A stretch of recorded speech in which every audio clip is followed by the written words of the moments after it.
Chapter 51. Stupid, son and mother who doesn't like studying. Jing Zhen was confused and looked at Madame Yun, asking, which Yun family? Which Yun family is in the entertainment circle? Prosper Entertainment's Yun family. Ford City's Yun family. They have an absolute position in the entertainment industry. I advise you to know what's good for you. Hurry up to come to the company to kneel and beg for forgiveness. The new boss might be willing to forgive you on the account of your good looks. After saying this, Brother Li hung up the call directly. Jing Zhen. He understood something and then looked toward Shen Qianhui. However, Shen Qianhui, who hadn't heard the phone conversation, spoke outright, no need. One shouldn't get a reward without deserving it. I don't want it. Jing Zhen held onto Shen Qianhui's sleeve and gave her a look. Honey, accept it. Shen Qianhui nodded and then looked at Madame Yun. See? My husband doesn't agree with me accepting it either. Jing Zhen. What happened to the agreement of husband and wife being of one heart? When Madame Yun saw that Shen Qianhui was determined to refuse their offer and wasn't just pretending, she looked at Shen Ruoxing. Then how about Ruoxing take it? After all, you'll need to have some things to back you up for you to nurture the 3 children. Shen Qianhui didn't stop this. The reason Shen Qianhui didn't accept the offer was because she didn't have a sense of belonging to the Yun family, and thus didn't want to accept their goodwill. However, if Shen Ruoxing wanted to, she could get associated with the Yun family. Jing Zhen immediately looked at Shen Ruoxing, signaling to her with his gaze. Since his wife didn't want it, it'd be the same if his daughter accepted it. After their family became the company's shareholders, he wanted to see how Brother Li would treat him with great respect as one would an emperor. At that time, he'd ask for all of the company's background acting jobs. When Jing Zhen was immersed in his delusions, he heard Shen Ruoxing say, I don't want it. Madame Yun wanted to persuade Shen Ruoxing further when Jing Zhen suddenly shot up to his feet. Jing Jing. Shen Ruoxing crossed her arms, raising her brows and saying, Don't worry, I won't accept it. Don't be so agitated. Jing Zhen said, No, Madame Yun sighed and looked at Jing Zhen. Yesterday, Zheng Yang was saying that he's worried that you might be low class and narrow-minded due to your poor background, thus not being able to match up to cousin. I didn't expect you to have such a backbone. You aren't bad. As expected of the guy cousin picked. Quote. Jing Zhen stared at Madame Yun. He suddenly straightened his back, let out a cough, and said righteously, Yes, that's the kind of person I am. Don't say any more. Our Jing family's family teaching is that we mustn't accept other people's gifts easily. Madame Yun said, I was thinking that it was suitable to give you the company given that you're an actor, but since the Jing family has such a family teaching, I can't let you break the rule. Madame Yun sighed and looked at them helplessly. Other people fight to get money, but you guys refuse a company that is being gifted to you. Jing Zhen. Could he take back his words? Madame Yun chatted with Shen Qianhui for a while more. After she got up and left, Jing Zhen lowered his head listlessly and kept on sighing. Sigh. After Jing Zhen made countless sighs, Shen Qianhui finally spoke up. Honey, what's the matter? Jing Zhen sat down next to her, giving her a shoulder massage. Honey, do you know which company the Yun family wanted to give you? Shen Qianhui nodded. I do. Jing Zhen was stunned. Huh? Shen Qianhui took his hand and sighed, saying, I know what you mean, but the Yun family isn't simple. It's better for us to not get too involved with their matters. As a business elite, Shen Qianhui wasn't as innocent and naive as she seemed to be. Jing Zhen said, So that's how it is. It's no wonder you didn't get what I was thinking earlier. I thought you didn't love me anymore. Shen Qianhui's face flushed up, and she quickly looked at Shen Ruoxing. She then gave Jing Zhen a push. What are you talking about in front of our daughter? Shen Ruoxing, who had gotten immune to their display of affection, crossed her arms as she stared at Jing Zhen. Jing Zhen rolled his eyes. The reason your mother didn't accept it was because she understood what I was hinting at but had her own thoughts on the matter. But why didn't you accept it? You can't even tell what I was trying to hint. Shen Ruoxing nodded and spoke lazily, I've actually never understood you. Jing Zhen had the feeling that there were hidden meanings behind his daughter's words. Jing Zhen didn't pay her any heed but looked toward Shen Qianhui. Honey, then about my contract termination. It's your manager who called you earlier, right? Let's go look for him in the afternoon to have a talk. We'll pay the necessary penalty. Tell him to go by the books. After the money from the Shen family comes down, we'll be able to settle the penalty payment. Jing Zhen. All right then, he could have become the boss's husband. But now, they had to pay the money to terminate his contract. This difference, Shen Ruoxing didn't pay any more heed to this couple and went upstairs. When she entered the room, she saw that Chu Yu had his chin resting on his hand and was reading a book. The child furrowed his brows tightly and sighed. Little Yu, what's the matter? Shen Ruoxing walked up and stroked his head. Chu Yu looked up at her pitifully. Mommy, I can't solve this question. Shen Ruoxing took a look and saw that it was a mathematics Olympiad question for ordinary primary 5 students. She asked, You're learning this at 5 years old? Putting aside the bookworm Chu Xiaomeng, Chu Tianyi also had extraordinary intellect and had started to learn junior high knowledge long ago. As their older brother, Chu Yu shouldn't be this bad, right? Chu Yu's gaze flickered. Did his mommy find this too difficult? He quickly took a look at the book and then continued, Oh, no, this is what I'll be learning later on. What I'm learning now is... He went through his old books. Everyone said that his mommy did not have proper work and was bad in her studies. Therefore, he mustn't find a question that was too difficult. Oh. He hesitated between entry-level Math Olympiad and Math Olympiad Fundamentals, then eventually decided on entry-level Math Olympiad Plus. This, Mommy, you know this, right? Shen Ruoxing looked at the various basic questions such as searching for patterns, and even the calculations were just additions and subtractions within 100. She fell silent for a moment and replied, I do. Chu Yu heaved a huge sigh of relief and then opened his eyes wide. Then can you teach me? Sure. Half an hour later, Shen Ruoxing asked patiently, Do you understand it now? Chu Yu shook his head, seemingly at a loss. Mommy, can you explain it again? Shen Ruoxing took a deep breath. She never had the experience of teaching such a simple question before. She could only calm herself down and then started to struggle as she tried to explain the question to him. Chu Yu didn't look at the book, but his big eyes that were staring at her lit up.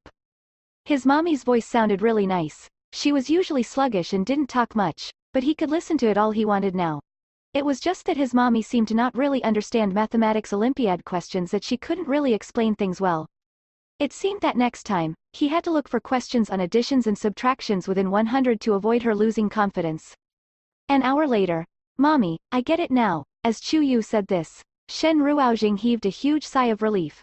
Both of them then spoke at the same time. Little Yu, you're really smart. You picked things up immediately. Mommy, you were the one who taught well. Both of them praised each other against their conscience while concurrently complaining in their heart. I finally understand what it feels like to have an unruly child at home. Sigh, Mommy really doesn't like studying. The two of them exchanged a glance and smiled, presenting a touching, kind mother and filial son scene. After lunch, Jing Zhen and Shen Qianwei headed to the Royal Ocean Entertainment to look for Brother Li to talk about the contract termination. At the same time, at the Chu Manor, Madame Yun handed the contract with the legal owner's name changed to Chu Tianyi. She smiled and said, In the future, Royal Ocean Entertainment is yours. You can find some time to go take a look at it. Chu Tianyi received the contract happily. I am free right now. Chapter 52. Smacking Face. Madame Yun patted his head. It won't do even if you're free. You're still young. You'll need a guardian to accompany you. Then I'll go look for Daddy. After saying this, Chu Tianyi ran straight upstairs to the study to look for Chu Sichen. Chu Sichen then stared at the ownership transfer contract in his hand and his eyes flickered. It was only after a while that he looked at Chu Tianyi, asking hesitantly, Is your mommy really very poor? Otherwise, why would little Yi be so obsessed over money? Chu Sichen didn't care for Royal Ocean Entertainment. However, there was no such thing as a free lunch. Chu Tianyi had really brought some trouble for the Shen family. Chu Tianyi nodded vigorously. Mommy is very poor. She doesn't go to work every day and only has a little savings in her bank account. The child sighed. If I don't work hard to earn money, how am I going to provide for Mommy when she grows old? At the thought of how Shen Ruoxing's dressing seemed simple and she didn't even have a car of her own, only riding her rundown motorbike every day, Chu Sichen took out a black card and handed it to Chu Tianyi. I'll give you this card. Chu Tianyi's eyes lit up. His previous attempts to get money from his daddy had all ended up in failure, so he had thought that his father was a covetous person just like him. He hadn't expected his daddy to be so generous. Chu Tianyi took the card and stuffed it into his pocket gleefully. I know Daddy is very busy, so I won't be disturbing you any further. But when is Daddy going to return me the $5,100 you owed me previously?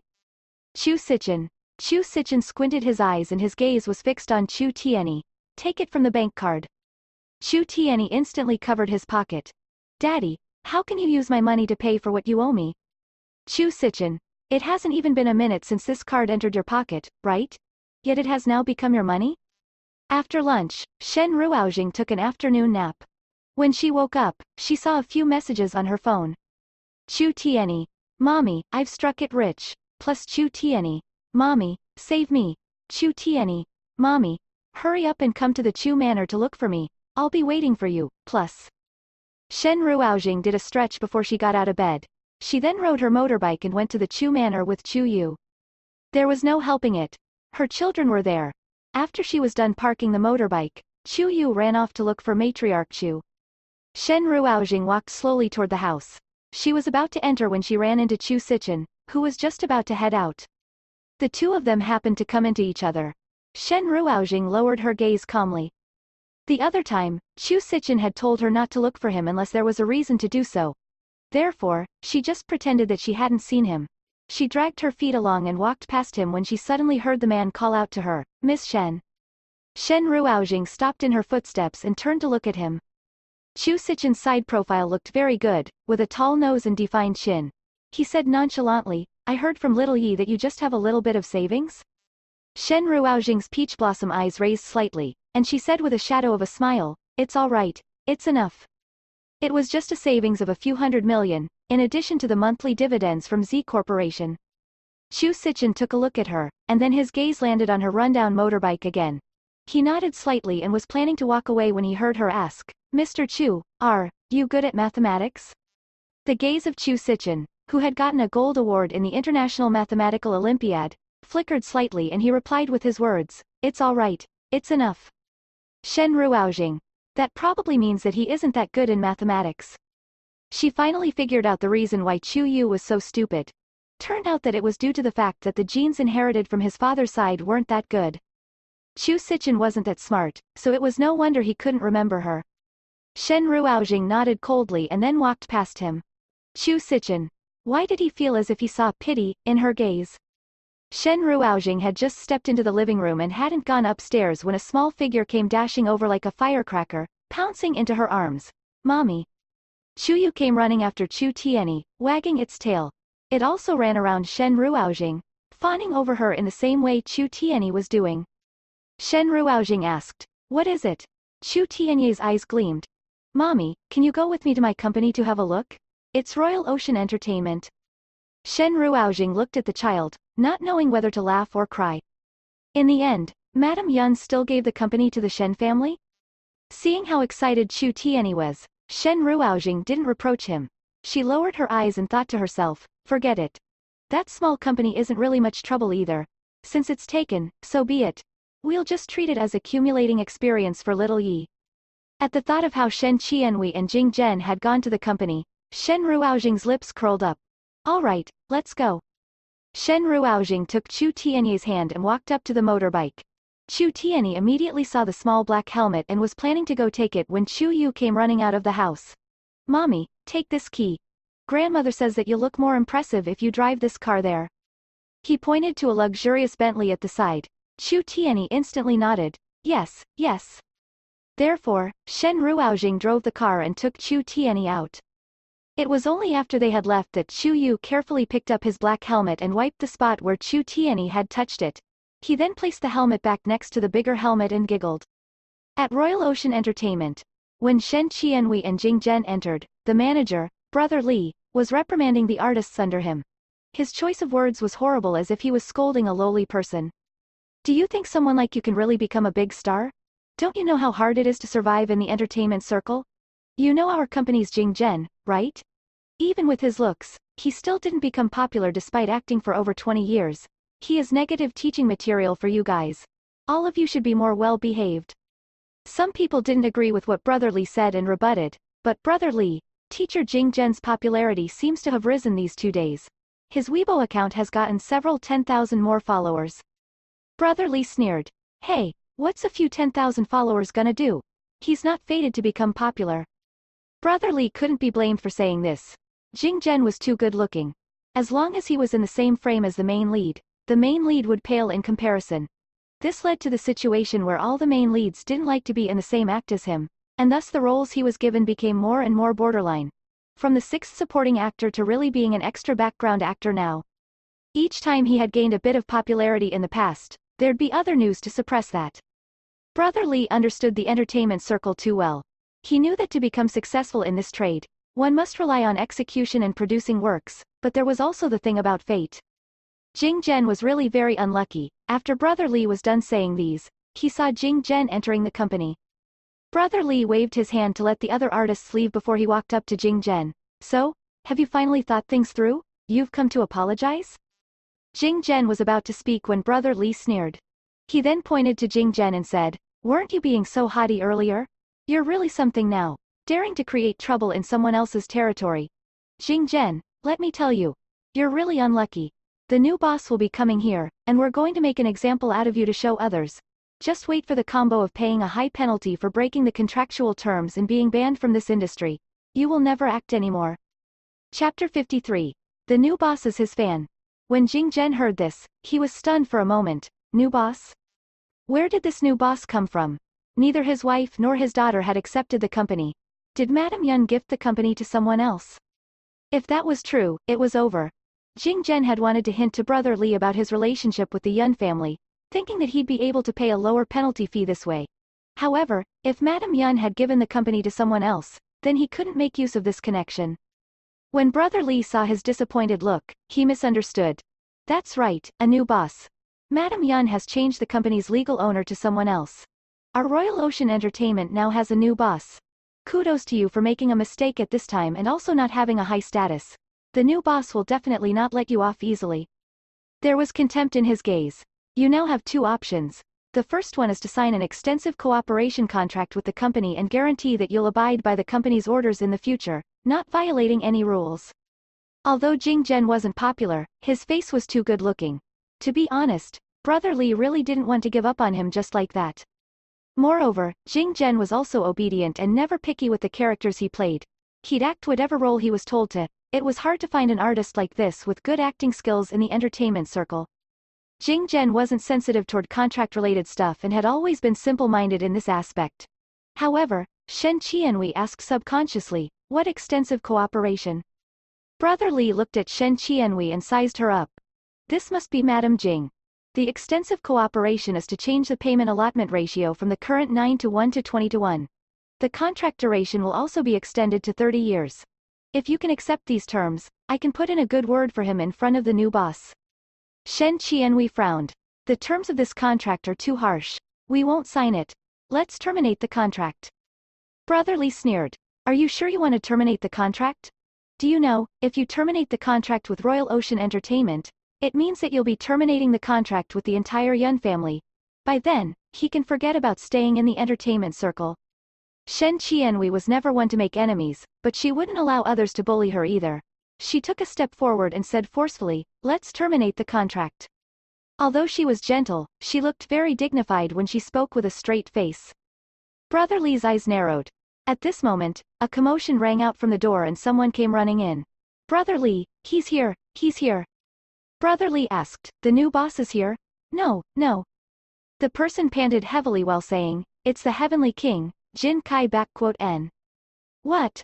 Brother Lee's eyes gleamed. He came personally. He's really giving face to our new boss. After saying that, Brother Lee ignored Jing Zhen and dashed straight to the entrance to welcome Jin Kai N. Shen Qianhui didn't know much about the entertainment circle and looked at Jing Zhen, feeling puzzled. Who is that? Jing Zhen explained, he's the biggest celebrity in our company. The songs he sings are a great hit across the country, and he has a very high status in the entertainment circle. He's also the most amazing artist under Brother Lee. When Jing Zhen said this, his tone didn't sound too good. Shen Qianhui couldn't help but get close to him and ask in a soft voice, the two of you aren't on good terms? Jing Zhen said, who am I to be on bad terms with him? He's a heavenly king at the very top. Who am I? His tone sounded worse as he spoke. Therefore, Shen Qianhui didn't ask any further.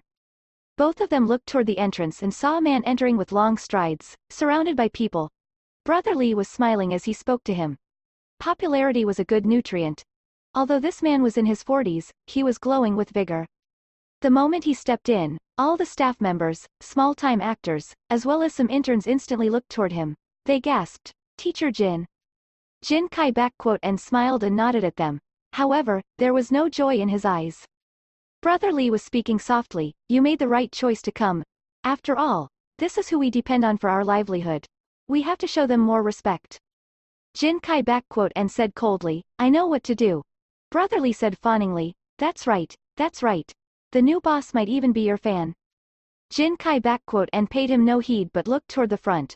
Right now, there was a whole group of people crowding around him.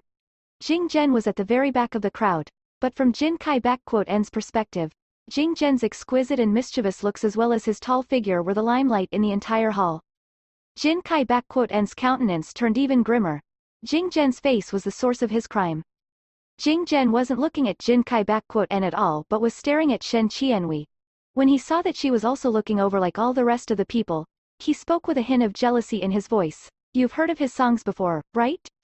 Shen Qianhui immediately retracted her gaze and wrapped her arms around his arm, saying softly, you know me, I know nothing about music at all. In my eyes, you're a lot more handsome than he is. Her words made Jing Zhen feel very satisfied and he raised his chin proudly. The two of them were speaking softly to each other when Jin Kai backquote and's voice suddenly rang out. Jing Zhen, it's been a while. This is, sister-in-law? Aren't you going to introduce us? Jing Zhen said warily, there isn't a need to. Jin Kai backquote and looked at Shen Qianhui. This woman was gentle and dignified, clearly from a well-to-do family. Moreover, he heard that she had given birth to a daughter for Jing Zhen, but from her appearance, it was hard to tell her age. Putting her real age aside, she looked like a woman in her 30s and even Jin Kai backquote n, who had gotten used to looking at beautiful women in the entertainment circle, couldn't help but praise her in his heart. Jin Kai backquote and suddenly smiled. Why isn't there a need to? Back then, we debuted as a duo. His words made Shen Qianhui feel surprised. Debuted as a duo? Jing Zhen narrowed his eyes and a sharp gleam flashed. However, he didn't say a word. On the other hand, Jin Kai backquote and continued, that's right. The two of us were a duo. It's a pity that later on. Brother Lee helped to chip in. It's a pity that Jing Zhen failed to live up to expectations. He didn't have any popularity, couldn't sing, and had no talent. He could only go into acting. However, with him leaving, things went well for Teacher Jin. Otherwise, if Teacher Jin had to continue to carry this burden, he wouldn't have achieved his status today. Jin Kai backquote and looked at Jing Zhen with the attitude of a senior and chided him. But I heard from Little Lee that you aren't working hard in acting either. You're even acting haughtily? Jing Zhen, one mustn't be half-hearted when doing things. Since you've given up on singing and taken the path of acting, then you have to put in the effort and hone your acting skills. Jin Kai backquote n was saying this on purpose. Jing Zhen was lucky. Even though he wasn't popular in the entertainment circle, he still found himself a rich woman with his good looks. But what if this rich woman were to see his sorry state? Jing Zhen gritted his teeth angrily and said with a grim countenance, I don't need you to teach me. Jing Zhen, how can you talk to Teacher Jin like this? There are many people who want Teacher Jin's guidance, but he doesn't have the time to do that for them. It's your great blessing that he's willing to share some of his experience with you. Brother Lee scolded, hurry up and apologize to Teacher Jin. Otherwise, when the new boss comes, I'll tell him that you offended Teacher Jin. You'll definitely be smothered then. Jin Kai backquote and smiled and waved his hand. Little Lee, I'm talking to an old friend here. Why do you keep butting in? Brother Lee immediately nodded fawningly. I just can't accept his disrespect toward you. Jin Kai backquote and put on a magnanimous front. You have to consider his feelings too. Back then, we debuted together, but now. He didn't finish the sentence, but everyone present knew what he was going to say. Now, Jin Kai backquote n was a heavenly king in the singing industry, while Jing Zhen was still struggling as a small-time actor. The difference in their statuses was too wide. Jin Kai backquote and lowered his gaze. It's natural for you to be jealous of me. I heard that you acted haughtily when you were hired for a role and offended the sponsor. Now, you're kicking up a fuss of wanting to terminate your contract. You're already so old. Why put yourself through all these? Why don't we do this? I'll put in a good word for you in front of the new boss and forget about this matter. How about it? Jing Zhen sneered. Jin Kai backquote n, don't try to pretend to be a good person here. Who cares for your hypocritical show of affection? Brother Lee scolded, Jing Zhen, know what's good for you. If Teacher Jin were to put in a good word for you, we might be able to let this matter slide. Teacher Jin's status in the company is untouchable now. Brother Lee had just said this when another round of commotion broke out at the entrance. Then they heard someone shouting, "The new boss is here." Brother Lee immediately turned and ran to welcome the new boss. Although the other people liked Jinkai their boss was who they relied on for a living, thus they quickly went to welcome the new boss. As a result, Jinkai Jing-Zhen, and Shen Qianhui were left behind.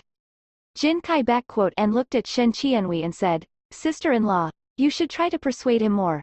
Ever since things went better for me, he started to ignore me. We should get together more in the future."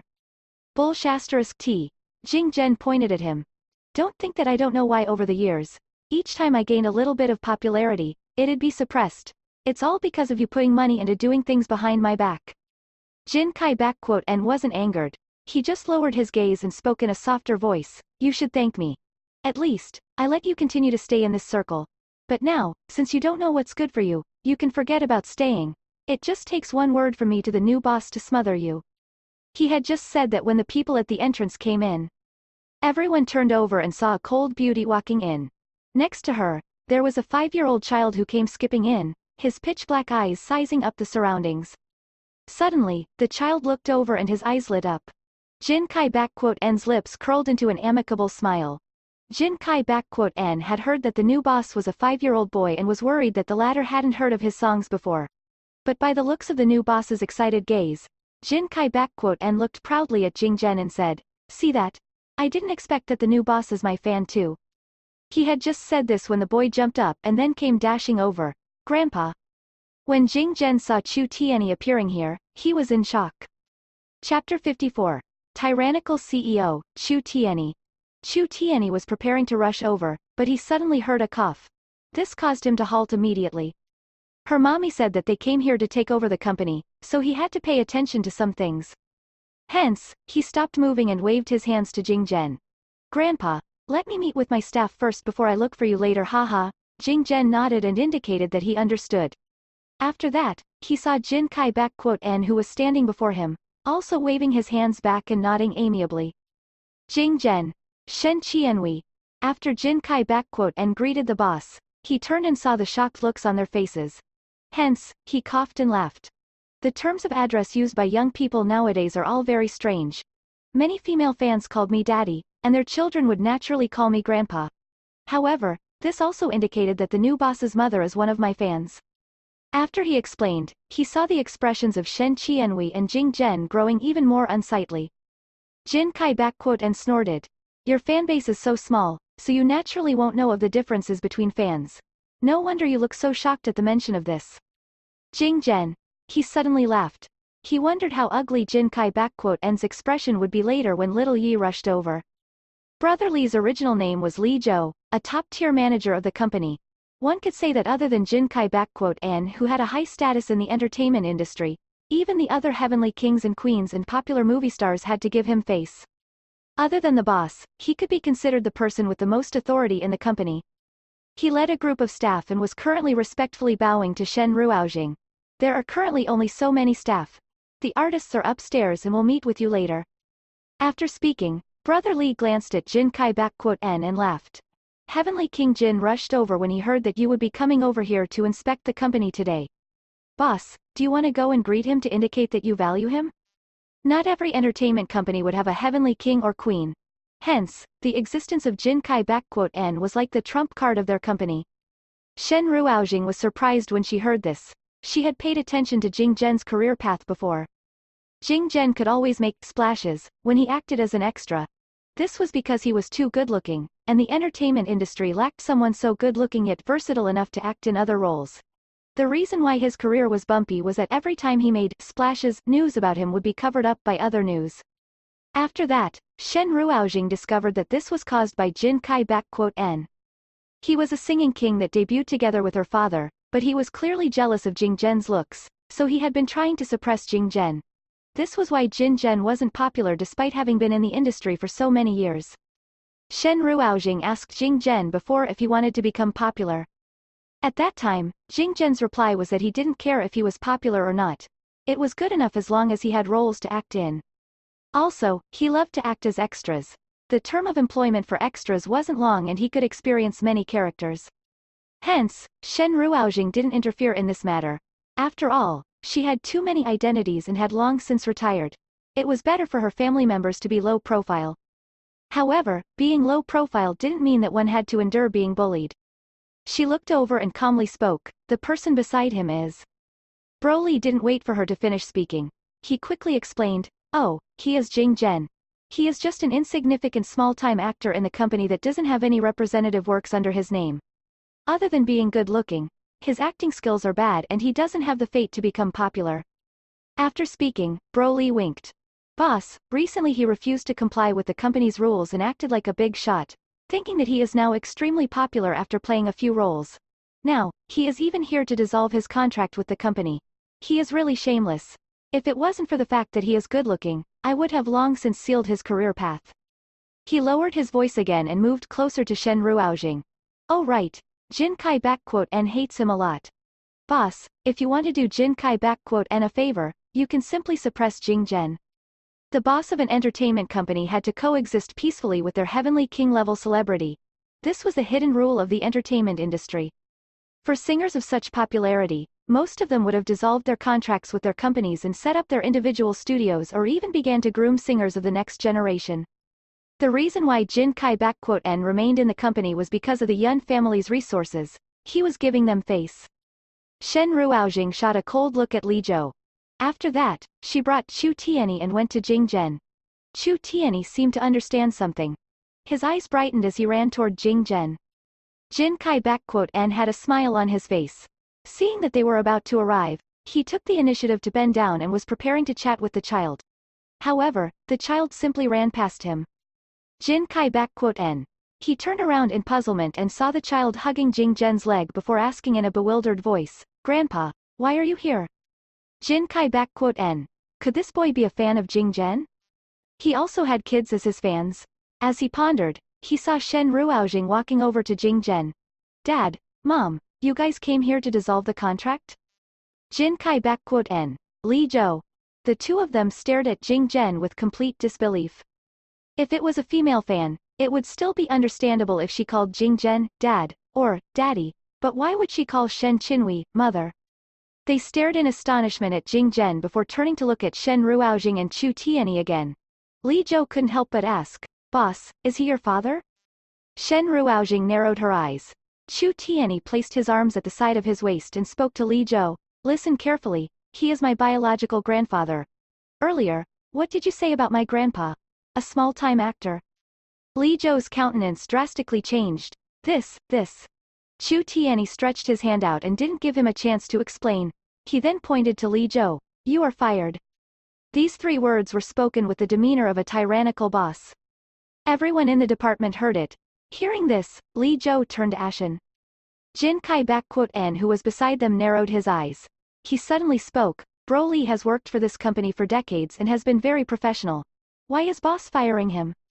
Are you doubting my decision?" Chu Tianyi lifted his head and looked at Jin Kai N. He suddenly discovered that this person was taller than him and had a stronger aura, so he glanced around before running to the side and coming back with a chair. After that, he stood on the chair, looking down at Jin Kai N while pointing at him. "You are also fired." Jin Kai N's eyes flashed with a hint of panic. His face turned gloomy as he looked at Chu Tianyi. "You."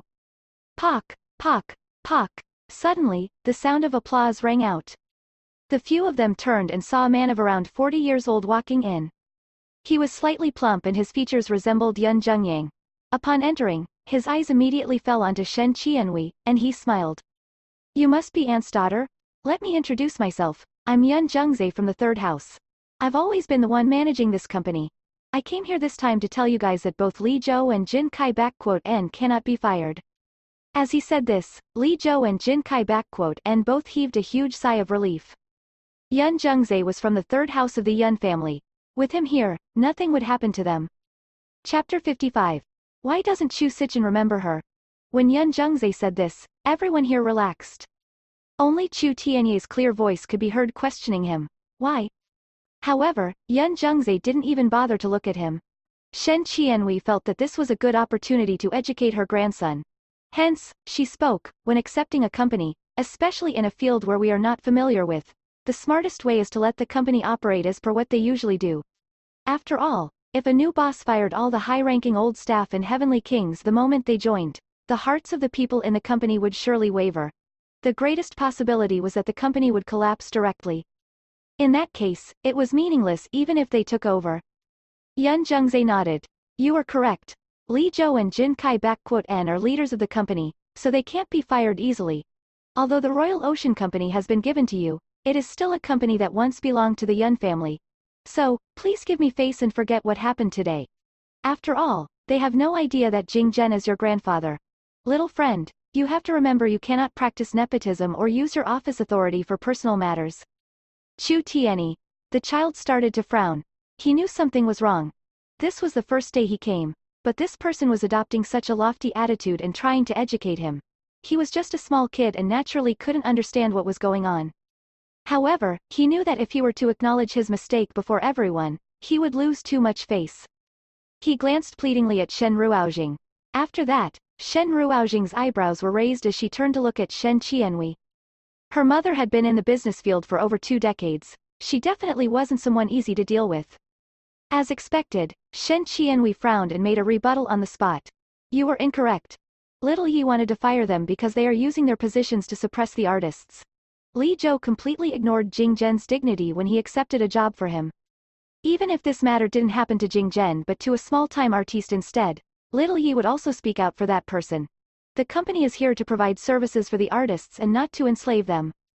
These 2 sentences caused the small-time artists, who came to welcome the new boss, to feel their hearts stirring with emotions. They weren't popular, and Broly had never felt they could do well before, so he would scold them often. Now that their new boss was helping them to take charge, they couldn't help but feel warmth in their hearts. Shen Qianhui looked at Jin Kai-N again. As a veteran in the company, not only did you not help and support the new people, but you are actually suppressing them. You are also arrogant and brazen. Royal Ocean doesn't welcome people like you. Yun Jungzae looked at his sharp-tongued cousin and coldly laughed. So you mean you are going to fire them despite the fact that the hearts of the remaining staff might waver? That's right. Shen Qianhui looked at Chu Tianyi resolutely and educated him. If the conflict between both parties can be mediated, you can choose to tolerate things. But these 2 people have an unresolvable conflict with us. If we cannot cut them off, things will definitely be more chaotic in the future. So we might as well chop these rotten branches away fast. Can you remember it? Chu Tianyi's eyes shone brightly. At this moment, he felt his maternal grandmother's image growing larger and taller in his eyes. He nodded fiercely and looked at Li Zhou and Jin Kai-N. The 2 of you are fired. Yun Jungzae frowned. No way, you. Chu Tianyi knew how to deal with this. He placed his hands on his hips and shouted arrogantly, enough from you. I'm the current boss of Royal Ocean Entertainment, so I'm the one making the decisions. If you are unhappy, go and look for my great-aunt. Yun Jungzae. He stared at Chu Tianyi and knew it was unbefitting of his status to argue with a 5-year-old. Hence, he turned to look at Shen Qianhui before coldly speaking, cousin, you can't possibly believe that my elder brother and his wife are good people, right? I came here today because I want to let you know why they gave this company to you. Shen Qianhui frowned. This company was a favor Yun Zhengyang and Madame Yun wanted to give her. In the past, she didn't want to accept it because she didn't want to owe them anything. Yun Jungzae continued. This is because they have a request they need you to help them with. Zhengyang was diagnosed with a blood disease and needs a marrow transplant. However, the marrows of everyone in the family aren't suitable for him. This is why he thought of you. You are close to 50 years old now, right? Is your body still okay? Are you sure you won't find it scalding to accept this company? Shen Ruoxing also frowned unhappily when she heard this. She knew that the Yun family would have a request in exchange for giving them this company. However, she didn't expect their request to be this. But Shen Qianhui heaved a sigh of relief and directly spoke. I was thinking what their request might be. I didn't expect it to be this. Even if they didn't give me the company, I would also go for the test to check my compatibility after learning of this. Shen Ruoxing sighed. Shen Qianhui had always valued kinship. She was already willing to give so much for the sake of a foster mother, let alone the Yun couple, who were her real family and had treated her with kindness. Shen Ruoxing wasn't worried about her mother, since even direct relatives were not a match for the marrow transplant. For a distantly related cousin like Shen Qianhui, the chance of matching was even lower. Yun Jungzae didn't understand, but Yun Zhengyang and Madame Yun should understand this. But even so, they still wanted to give her a company. Yun Jungzae didn't expect that Shen Qianhui's personality would be so kind. He narrowed his eyes. Are you serious?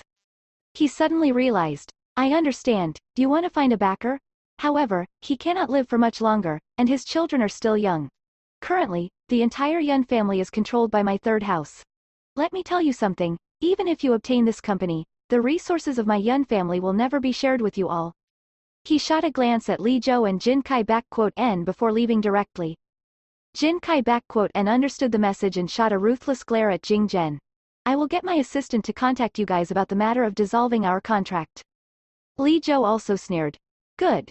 In any case, I have no wish to work for a 5-year-old kid. What a ridiculous job. I quit. After the two of them finished speaking, they turned and wanted to leave. Shen Qianwei was composed. Get the finance department of the company to check their records. I want Teacher Jin's records to be checked thoroughly. He should have been paying tax regularly during these few years after receiving his income, right? Anyway, Teacher Jin, you don't have to panic. Walk slower on your way back. I will contact your assistant. Jin Kai He and Li Zhou had just found their confidence, but it was shattered again. They could only slink away. The atmosphere fell silent. Shen Ruoxing then nudged Chu Tianyi and shot a glance at Shen Qianwei. Chu Tianyi immediately understood what to do and directly hugged Shen Qianwei's thigh. Grandma, Li Zhou has left and there's no one here to manage the company. You cannot leave me alone here. Shen Qianwei, who was originally planning to manage the company, also heaved a sigh of relief. Okay, I will manage the company for you before you grow up. She then looked at all the staff in the surroundings. Everyone, please return to your post first. I'll look for you all one by one to have a chat. The working maniac directly entered her working mood. After arranging everything in the company, Shen Ruoxing led Chu Tianyi out. She silently mused that it was really so good to have her mother present. Just as she was pondering, her phone suddenly rang. She glanced at it and discovered that an unknown number was calling her. She furrowed her brows and decided to pick the call up. After that, an unfamiliar electronic voice rang out. Shen Ruoxing, do you want to know why Chu Sichen cannot remember you? Shen Ruoxing halted her steps and her expression turned heavy. Chapter 56. Another sock puppet account. Shen Ruoxing's peach blossom eyes narrowed slightly before she coldly replied, I'm not interested. The other party had prepared a lot of things to say, but with this reply, his words were all stuck in his throat. Only after a long period of silence could he ask, how can you be uninterested? Shen Ruoxing's gaze flashed before she spoke confidently, although I'm just a lazy ordinary person, I know that there's no free lunch in the world. I don't have anything I can use to transact with you, so please stop bothering me. After saying this, she directly hung up. Chu Tianyi who heard her words. The little fellow asked in a probing manner, Mommy, don't you want to get together with Daddy? Shen Ruoxing answered, he can't remember me so why should I get together with him? In that case, why don't you investigate the reason why he doesn't remember you? Naturally, it was because she had thought things through. After contemplating, she told herself that as long as he knew he was the father of their children, it was already enough. As for the other matters, were they something a retiree like her should worry about? Her calm and relaxed life only had ripples because of Chu Sichen's appearance. Right now, she had to let the track of her life return to normal first. Shen Ruoxing rubbed Chu Tianyi's head. That is his matter, there's no need for me to worry about it. Alright, I'm going to send you home. She glanced at the time. I still have to play chess at the public plaza at 6 p.m. Chu Tianyi's lips twitched. You are only 26 and not 62, okay? Not wanting to work hard when young. What if the hundreds of millions in your bank depreciate in value? Sigh, there's no choice. I have to be the one to bear the responsibility of raising this family. Mommy, you are too unreliable. Shen Ruoxing brought Chu Tianyi back to the Chu manor. After that, she fetched Chu Yu and rode her motorbike back home. Since Shen Qianwei went to work, no one cooked dinner. Hence, Shen Ruoxing personally cooked a simple bowl of chicken noodle soup for Chu Yu. We should always eat less during dinner. It is enough as long as we are 70% full. It would be beneficial for our bodies. Okay, Mommy. Chu Yu stared at the bowl of noodles and sneakily took a pic of it when Shen Ruoxing wasn't paying attention. He then posted to his WeChat moments. This is the taste of Mommy. After he finished eating, he immediately checked his moments to see if there were any comments. Chu Xiaomeng posted a thumbs up. Chu Tianyi. Mommy personally cooked? Her noodle soup is the best, I also want to eat them. After seeing this message, Chu Yu's lips curled into a smile as he replied, I finished them. Mommy is going to tutor me now. Chu Tianyi. Why has Mommy never tutored me? Chu Yu rolled his eyes. The first day he came to the Shen family, he saw Chu Tianyi and Chu Xiaomeng's learning tempo. The two of them were not any worse off than him, so how could their mommy understand such deep and profound questions? He replied, maybe it's because I'm too stupid. Just after he sent the message, Shen Ruoxing finished doing the dishes and walked out of the kitchen. She was currently holding her phone and just so nicely scrolled to Chu Yu's moments. Shen Ruoxing started and felt her heart growing soft. Little Yu, do you need me to tutor you? Chu Yu's eyes brightened and nodded. Okay, he could spend time alone with his mommy for another hour. After explaining the concepts of addition and subtraction for an entire hour, Shen Ruoxing suppressed her grumpiness and went down just in time to see Shen Qianhui and Jing Zhen returning. Shen Ruoxing wore her shoes and held Chu Yu's hands, preparing to bring him out for a look. However, she heard Jing Zhen grumbling at this moment. That Yun Zhengzhe must have a premeditated plot. If not, how is it possible that the moment you took over the company, Jin Kai N dissolved his contract immediately to join Yun Zhengzhe's newly set up company? Broly is too bad. He could simply leave alone if he wanted to quit, but he actually brought a bunch of capable talents along with him. In fact, he even contacted a few first-tier artists and told them to dissolve their contracts too. Luckily, the words you said today caused the artists to feel respect, so they chose to observe first. Some are hesitating, but if they really left, wouldn't Royal Ocean become an empty shell of a company? Shen Qianhui sighed. It seems that the third house and main house of the Yun family are using us to compete. Yun Zhengyang is sick, so the third house would definitely not be convinced if he handed over all his businesses to his young children. However, they also didn't dare to directly challenge the main house's prestige, so they chose to do this. Jing Zhen scratched his head and felt that this matter was somewhat complicated. Shen Qianhui looked at him. We won't participate in the Yun family's dispute, but we will not allow anyone to bully us either. So, we only need to do what we have to do now. With the exception of Jin Kai N, we have to think of solutions to retain those famous artists. Jing Zhen nodded. The others are easy to negotiate with.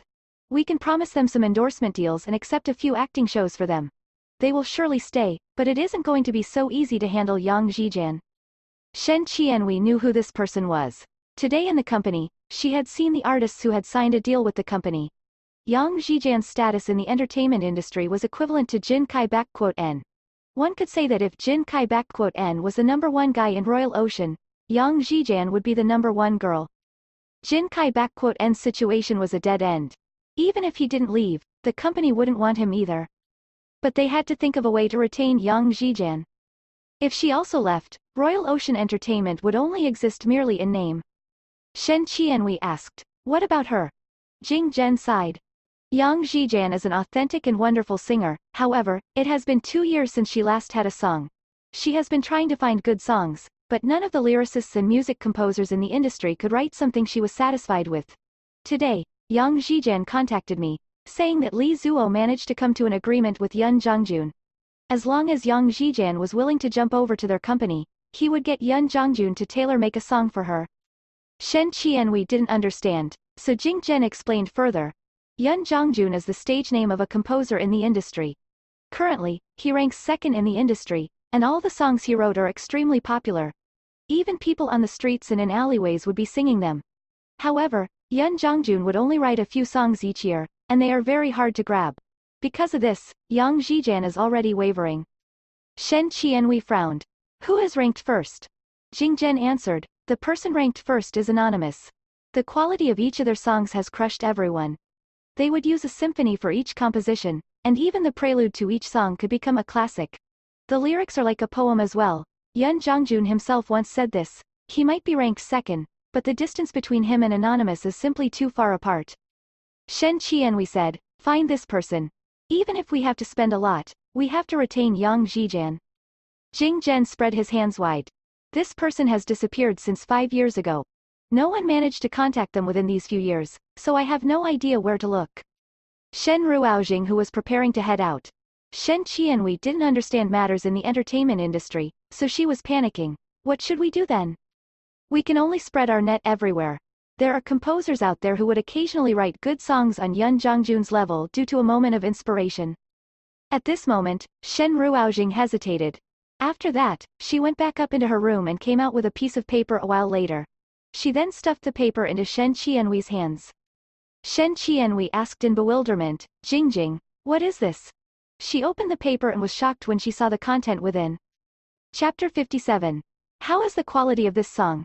Someone had written a song on the paper, and it was already filled with lyrics and melody. The name of the song was Lone Silence. Shen Qianwei didn't know music, so she couldn't tell if this song was good or bad. She only looked at Shen Ruoxing with bewilderment and asked, Jingjing, is this something written by you? Shen Ruoxing, MN. Shen Qianwei then grew somewhat excited. I knew it wasn't a mistake to send you to music classes when you were young. Those people said that you had no musical talent, but look at you now. You are already writing your own songs. She looked at the song and said, Jingjing, this is a song you wrote, so no matter what, I will find a good singer to sing it. Don't worry. Shen Ruoxing nodded and calmly added, you can give this song to Yang Zhijian. Shen Qianwei. The first song her daughter wrote in her life was going to be given to a heavenly queen to sing? Although Shen Qianwei didn't understand the rules of the entertainment industry, she could tell from Jing Zhen's earlier words that Yang Zhijian had refused to sing for the past 2 years because she didn't get a good song.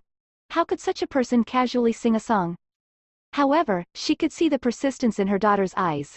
Also, this was the first time her daughter was so proactive, so she didn't want to dampen the mood and hurt her daughter's pride. Shen Qianwei could only grit her teeth and say, okay.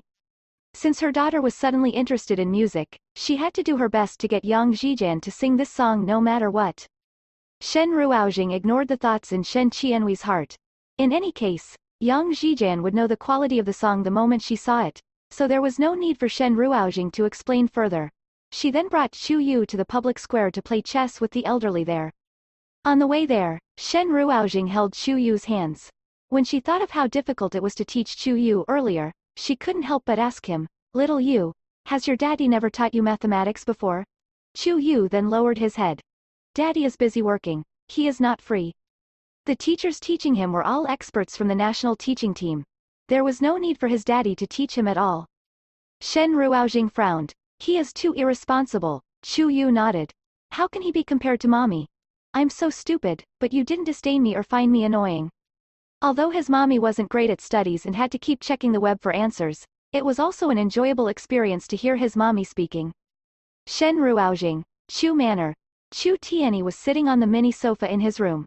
He was dressed in a suit tailor-made for Chu Yu, and he adopted Chu Yu's usual posture and sat there with his legs crossed. He solemnly looked at his phone, which was as large as his face, and spoke in a serious manner, so, the company doesn't lack anything now, but we lack people? Shen Qianwei was on the other end. Yes, little Yi, I'm telling you about this because I want you to learn how to operate a business. Your mommy has no interest in this, so we will have to depend on you to feed the family in the future. Director Shen. Chu Tianyi spoke with a straight face. Please refer to me as CEO Chu when we are discussing official business. Shen Qianwei fell silent and decided not to fall to the same level as her grandson. I'm currently the company director and am in charge of all matters regarding the artists. However, the company still lacks manpower in a few important positions. The most important thing now is that you have to quickly find a professional manager. Shen Qianwei temporarily took over Li Zhou's position, and the main responsibility of this position was to be in charge of the artists. However, the company still needed a professional manager to be responsible for Yun Zheng's previous job. She knew the managers in C-City very well, so she quickly introduced a few. Chu Tianyi rejected all of them and spoke with contempt. Director Granny, our company aims to be the biggest and strongest. If we want to headhunt someone, we have to headhunt the best.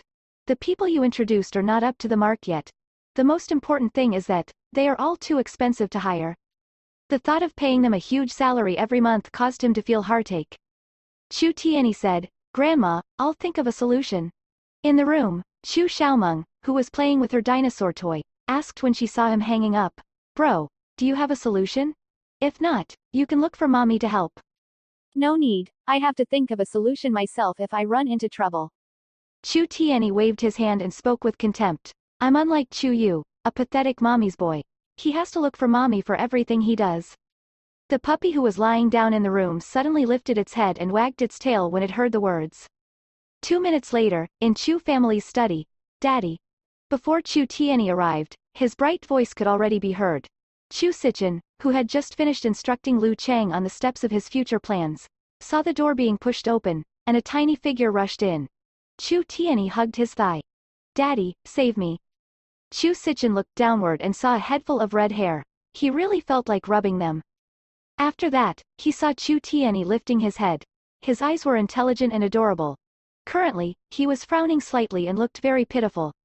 After Chu Tianyi explained his problems, Chu Sichin furrowed his brows. How do you want to make Yun Zheng's new company die?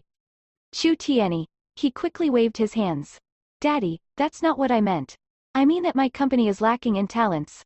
Can you get Uncle Lu Cheng to come and help me? Chu Sichin didn't expect such a small request. Earlier when Chu Tianyi had come in looking so serious, he had thought that his son needed his help to dispose of some corpses, or some major matter had happened. Forget it. Chu Yu grew up with a silver spoon in his mouth. But Chu Tianyi had suffered a lot with Shen Ruoxing when he was growing up. This was why Chu Tianyi valued a small entertainment company like this so highly. He nodded. Sure. Lu Cheng, who was wearing the floral print shirt. Chu Tianyi left happily after managing to hire the most capable manager in Sea City without spending a single cent. Lu Cheng then grumbled, Bro Chen, do you want me to help such a small company? Are you not wasting my talents? Chu Sichin coldly looked at him. It has been so long, but you can't even find Professor Z. What talents are you talking about? Lu Cheng. He touched his nose and gossiped, I went to check out the little young master's company today. Right now, their entire family is busy trying to help the company. Jing Zhen vowed he was going to become the best male supporter in the industry, gaining a foothold for himself in the entertainment industry so that he can help his grandson. Shen Qianhui has taken over Li Zhou's job to manage the company personally. Little Yi is working so hard and came to you for help to hire staff, but can you guess what Shen Ruoxing is doing? Chu Sichin's eyes gleamed slightly when he heard Shen Ruoxing's name. Speak. Lu Cheng's lips twitched. She was playing chess with the elderly in the public square. I also heard that she wrote a song and wanted to get Yang Zhijian to sing it. She probably wants to borrow the authority of her son to flaunt her capabilities. After all, Lin Wanru is well known to be talented in the music field. Shen Ruoxing is truly remarkable. Why is her fate so good? Previously, she was living off her parents and now, she's living off her children. After he finished speaking, Lu Cheng revealed an expression like he wanted to watch a good show. Sadly, she has kicked an iron plate this time around. Yang Zhijian isn't a small-time celebrity, and the Yang family also isn't something Shen Ruoxing can bully using her son's authority. It's good that I'm going there. I will be able to see how miserable she looks then. At this moment in Shen Qianhui's home, Shen Qianhui increasingly felt that it was impossible to get Yang Zhijian to sing the song her daughter wrote. She then prodded Jing Zhen. I thought you were a singer back then? Come and check out this song that Jing Jing wrote. Chapter 58. The True Shareholder of the Z Corporation. Jing Zhen took the piece of paper and looked at the song. All of a sudden, his peach blossom eyes flashed, and his brows were lifted when he looked at the music score. Shen Qianhui asked nervously, How is it? Jing Zhen's lips curled into a mischievous smile. Our daughter's song is definitely a top-grade masterpiece. Shen Qianhui's lips twitched. Please be serious. Honey, I'm very serious. Jing Zhen shrugged and looked at her innocently. Shen Qianhui. She took the paper back from Jing Zhen's hand and sighed. Forget it, you probably don't understand. If you really understood music, why have I not seen you sing for so many years? Jing Zhen answered, because I like acting more. Sure. I'm sure it's not because you cannot sing well. Shen Qianhui went along with his act. Sigh. Why does no one believe me when I'm telling the truth? Jing Zhen helplessly shrugged. Don't think about this song first. Let's talk about it when we go to the company tomorrow. It's because you are too diligent that Jing Jing became so lazy. Shen Qianhui prodded him. Don't talk nonsense. The company belongs to little Yi. I have to manage things well for him. She took the song and walked up. I have to negotiate with Yang Jiqing, so I have to gather my thoughts and come up with a good plan. At this moment, Shen Ruoxing was walking around the public square with Chu Yu. A group of people was square dancing in the northeastern part of the public square. And on the west side, some people were dancing with a fan. There was also someone with a bucket of water and a big brush writing calligraphy on the ground. A few chessboards were smack right in the middle of the square below the street lamps. Also, you could see a group of elderly gathering there and bicker like kids. Shen Ruoxing walked over and looked at one of the chessboards. Just when she was preparing to say something, a voice suddenly rang out from the side. I knew you would be here. She turned and saw Lu Wei in his sports attire. He should have just finished his jog, as sweat could be seen oozing out of his forehead. Shen Ruoxing frowned. What are you doing here? Lu Wei wiped his sweat. Recently, I've been jogging here because I wanted to see if I could run into you by chance. However, you didn't show up here in the past few days. Busy. Shen Ruoxing explained simply. Ever since Chu Sichen had returned to the country, she had been very busy. Indeed, it had been some time since she last came here. Lu Wei turned and pointed to the side. Boss, I have something to report. Shen Ruoxing sighed and told Chu Yu to play at a playground nearby. She then brought Lu Wei along and walked to the side. Lu Wei whispered, Lin Wanru died. Shen Ruoxing's eyes narrowed. I thought she was supposed to be kept alive? Lu Wei shook his head. I didn't want this to happen either. It was just a coincidence. I found someone to beat her up, but her injuries weren't fatal. I wanted to torment her slowly, but it seemed that someone else had arranged for the same thing as well. Also, she was poisoned by the daylily poison, but she was saved because her stomach was cleansed in time. It's just that her body was extremely weak, and then she offended more people a few days after she returned. In the dispute, someone injured her stomach area. I heard that she suffered a lot before she died. He cursed after he finished speaking. However, she stole your child and even poisoned your 3 children. If it wasn't for the detoxification pill you had invented a few years ago, the 3 children might not have survived. Such a ruthless character like Lin Wanru fully deserved death. Yet, Shen Ruoxing was frowning as she pondered. She didn't feel that Lin Wanru being targeted was a coincidence. Other than her, there would most assuredly be other people wanting revenge. She guessed that it might be Chu Sichen. She didn't expect that puppy-like person a few years ago would become so merciless now. She nodded. I understand. Lu Wei looked at her again and grinned. I heard that Little Yi took over Royal Ocean Entertainment. Since the makeup brand under our Z Corporation is going to change its spokesperson, I'll give him some business in the form of an endorsement deal. Up to you. Shen Ruoxing didn't care about this, but she felt that Little Yi would surely love free money. Lu Wei then lowered his voice. Oh, there's one more matter. In a corner of the public square, under the lamp, an elongated shadow standing straight could be seen cast on the ground. Chu Sichen was in a black suit, and his narrow phoenix-like eyes were coldly staring at 2 people not far away. Lu Chang, who was beside them, felt puzzled. Why would Shen Ruoxing appear here? Her residence is more than half an hour's walk away. Isn't the distance a little too far? The 2 people had come to look for Lu Wei. Lu Chang knew that Lu Wei had been jogging here recently. After many interactions with Lu Wei, Lu Chang discovered that this person was extremely tight-lipped, refusing to reveal Professor Z's location no matter what.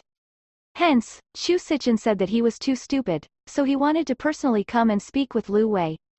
However, he didn't expect to see Shen Ruoxing here. Lu Chang looked at Lu Wei before glancing at Shen Ruoxing again. He was suddenly enlightened and narrowed his eyes. I understand. Quite a few spokespeople in Z Corporation have reached the end of their contract, so the entertainment industry is currently eyeing the Z Corporation to sign an endorsement deal with them. Could Shen Ruoxing specially come here for Lu Wei? However, being a spokesperson requires a professional candidate, right? She isn't the boss of Z Corporation, so how can she get Lu Wei to agree to her request just by saying a few sentences? As he said this, he saw Lu Wei suddenly lean closer to Shen Ruoxing and whispered something to her. Such a distance definitely wasn't something people unfamiliar with each other would accept. He immediately grew angry. F***CK. Bro Chen, she's actually using a beauty trap. When he turned, he saw Chu Sichen directly heading toward the 2 of them. His gaze was dark, and his body exuded a sinister aura as though he wanted to absorb all the darkness in the surroundings. Even the light from the lamp and moon was avoiding him. Lu Chang quickly ran after him. Boss, the person who wants to buy your biological petri dish is forcing me to the deep end. Why don't you just do a kind deed and handle this? Just tell me if you want to sell it or not. A single sentence will do. Just after Lu Wei finished saying this, he suddenly felt a tall figure radiating a chill approaching him when he was about to continue speaking. He then turned his head and saw Chu Sichen's sharp eyes. Lu Wei quickly stood up straight and instinctively took a step back. Mr. Chu? After that, Lu Chang walked to Shen Ruoxing and asked in a low voice, what are you doing here? Shen Ruoxing cast a glance at Chu Sichen. She hesitated and had no wish to explain, so she simply mumbled, strolling. Ha! You can stroll all the way till here? Lu Chang sneered in a low voice. You even intentionally chose the jogging place of Director Lu to stroll at. Shen Ruoxing, this stroll of yours is at least half an hour away from where you are staying. Shen Ruoxing seriously said, I've always been strolling here. Oh, could it be that Director Lu specially chose to jog at this place for the sake of meeting you? Lu Chang sarcastically mocked. His lips twitched and he continued, I know you want to help Little Yi's company by finding endorsement deals, but you can just look for me or Bro Chen. There are many products under the Chu Corporation that need a spokesperson. I can settle it with just a single sentence. Why is there a need for you to beg others? Shen Ruoxing furrowed her brows. I didn't beg. Lu Chang laughed. Oh, so you were saying Director Lu came all the way here to beg you to take his endorsement deal? Do you have such prestige? Shen Ruoxing looked at him with a smile that was not a smile. Lu Chang then heard Lu Hui's reply. She is the true shareholder of Z Corporation, my big boss. Chapter 59. My children's mother isn't to be humiliated by anyone. Lu Chang looked at Lu Wei in surprise. However, he saw that Lu Wei didn't hear their conversation and was explaining anxiously to Chu Sichen. She's the actual shareholder of Z Corporation. My superior. That's why I can't order Professor Z. Don't make things difficult for me. Lu Chang. He patted his chest and said to Shen Ruoxing, that scared me. I thought that Lu Wei was referring to you. Shen Ruoxing narrowed her eyes and looked at Chu Sichen. So, it turned out that the person who had been looking for her all this time to purchase the Petri dish technology was him? Chu Sichen had a strong disposition. Then you can give me Professor Z's phone number. I'll contact him personally. Lu Wei sighed and said, Mr. Chu, it's not that I don't want to give it to you. Even if I give it to you, you won't be able to get through to the call. Professor Z has her phone switched off most of the time. She has retired and can't be bothered to deal with business matters anymore. How about this? I'll try to help you contact her. Chu Sichen didn't want to go overboard in pressuring Lu Wei either, so he nodded. I'll give you another 3 days. If you still don't give me a reply by then, don't blame me for not holding back. People who didn't know him might think that he was a bandit from his tone. Lu Wei had known since long ago that Chu Sichen wasn't to be trifled with and wasn't as simple as he appeared to be on the surface. It could be seen that this person was one to use vicious means judging from Lin Wanru's outcome. He complained in his heart but wore a smile on his face and said, no problem. Chu Sichen nodded. Goodbye then, we won't be sending you off. Lu Wei. This seemed to be his running route, right? He gritted his teeth and took a glance at Shen Ruoxing while smiling, making a phone call gesture. Miss Shen, I'll contact you again. The moment he said this, the atmosphere became even colder. Lu Wei shrank back and quickly ran off. Only then did Shen Ruoxing look at Chu Sichen and ask, why does your company want to buy the biological petri dish? Chu Sichen didn't reply to this question. Lu Chang's lips twitched and he asked, why are you asking this? Shen Ruoxing raised her brows. I am familiar with Director Lu. Maybe I can put in a good word for you guys. Lu Chang sneered. Bro Chen has given Lu Wei plenty of respect to be coming personally. Why would we need you? No matter how patient Shen Ruoxing was, she was still driven mad from being criticized repeatedly. Moreover, she had never been one with a good temperament. Therefore, she said coldly, since you don't need it, then forget it. After saying that, she turned and walked toward the playground. After calling Chu Yu, she took his hand and headed back home. Lu Chang felt exasperated by Shen Ruoxing. This Shen Ruoxing doesn't have any capabilities but is still thinking of acting as the go-between for us? Bro Chen, don't you think it's funny? Looking at her thin and slender back view, her sluggish walking posture, as well as the slippers she was wearing, Chu Sichen suddenly said, help little Yi keep Yang Zhijian. Get Yang Zhijian to sing Shen Ruoxing's song while you're at it. Lu Chang. He was shocked. Bro Chen, for a songwriter's first ever written song to be sung by a heavenly queen singer. Why are you treating her this well? There's nothing to her except her good looks. Don't be mesmerized by her. Chu Sichen gave Lu Chang a cold look, causing the latter to quickly shut his mouth in fright. Only then did Chu Sichen say, my children's mother isn't to be humiliated by anyone, including you. Lu Chang's countenance changed. Bro Chen, I was wrong. However, he heaved a sigh of relief at the same time. He thought that his Bro Chen had taken a liking to that woman. Turned out that Chu Sichen was doing this for the children. A woman who could stand next to Bro Chen must definitely not just be a parasite. This was because their future path was destined to be filled with challenges, and they had to keep advancing forward. The next day, after Shen Qianwei woke up, she brought Jing Zhen out. After the two of them arrived at the company, someone from the song department brought some songs over. Director Shen, these are some songs and demos that we urgently contacted some composers to prepare yesterday. As time was too tight, after we went through a selection, only these 5 pieces were barely passable. The lady said dejectedly, a few composers who worked with our company previously were all poached by Brother Li. We weren't able to contact them at all yesterday. These 5 songs were all made by unorthodox composers. When Shen Qianwei heard this, she knew that these 5 songs were probably not that good. She had just entered the entertainment circle and didn't know the relevant content too well. Therefore, she could only take these songs as a last resort and went straight to Yang Zijian's address. She wanted to personally pay Yang Zijian a visit to show her sincerity. Yang Zijian stayed in a high-end district, and when Shen Qianhui and Jing Zhen were about to take the lift up, they happened to see Li Zhou walking over. When Li Zhou entered the lift and saw them, he smiled. "Oh, isn't this our great celebrity Jing Zhen? Why? Are you here to help your grandson convince Yang Zijian? It's a pity that you're one step too late." He squinted his eyes and raised the contract in his hand. "She's very satisfied with Yun Zhongjun's song. We had a very nice chat and I've come here today to sign the contract with Teacher Yang. It's useless no matter how hard you guys try." Shen Qianhui frowned. "Li Zhou, let me remind you that there's still 1 year left before Yang Zijian's contract with us ends." About this, Li Zhou said, "We brought this matter up too, but Teacher Yang said that she could pay the penalty for the contract termination herself. Artists' penalty fees these days should only be around 10 million. Oh, I forgot. Jing Zhen almost couldn't pay off his penalty fee. That's why you guys take 10 million as a sky-high price. But to Teacher Yang, this is just a trivial matter. She doesn't lack money at all. Unlike you, having been in the entertainment circle for over 20 years but don't even have $10 million of savings. As for Royal Ocean Entertainment, after Teacher Jin and I leave, Yang Zijian is probably the only one left who can hold the fort, right? Now, Yang Zijian is going to leave with us as well. I wonder which presentable artists Ocean Royal Entertainment has left. The forever king of extras? Ding! The lift arrived. The three of them exited the lift and knocked on Yang Zijian's door. Yang Zijian came to the door personally. She was a female celebrity around 40 years old and had a great disposition, with a dignified and graceful appearance. When she spoke, her voice sounded very pleasant as well. "You guys came into each other. Come in then. There are some things that we can talk about clearly in person." Shen Qianhui and Jing Zhen went in and sat on the sofa. Yang Zijian first looked at Shen Qianhui and Jing Zhen before speaking calmly. "The reason I invited the two of you in is to say." Before she could finish her words, Shen Qianhui stuffed the songs she brought into her hands. "Teacher Yang, I know that the company isn't able to bring out suitable songs to offer you.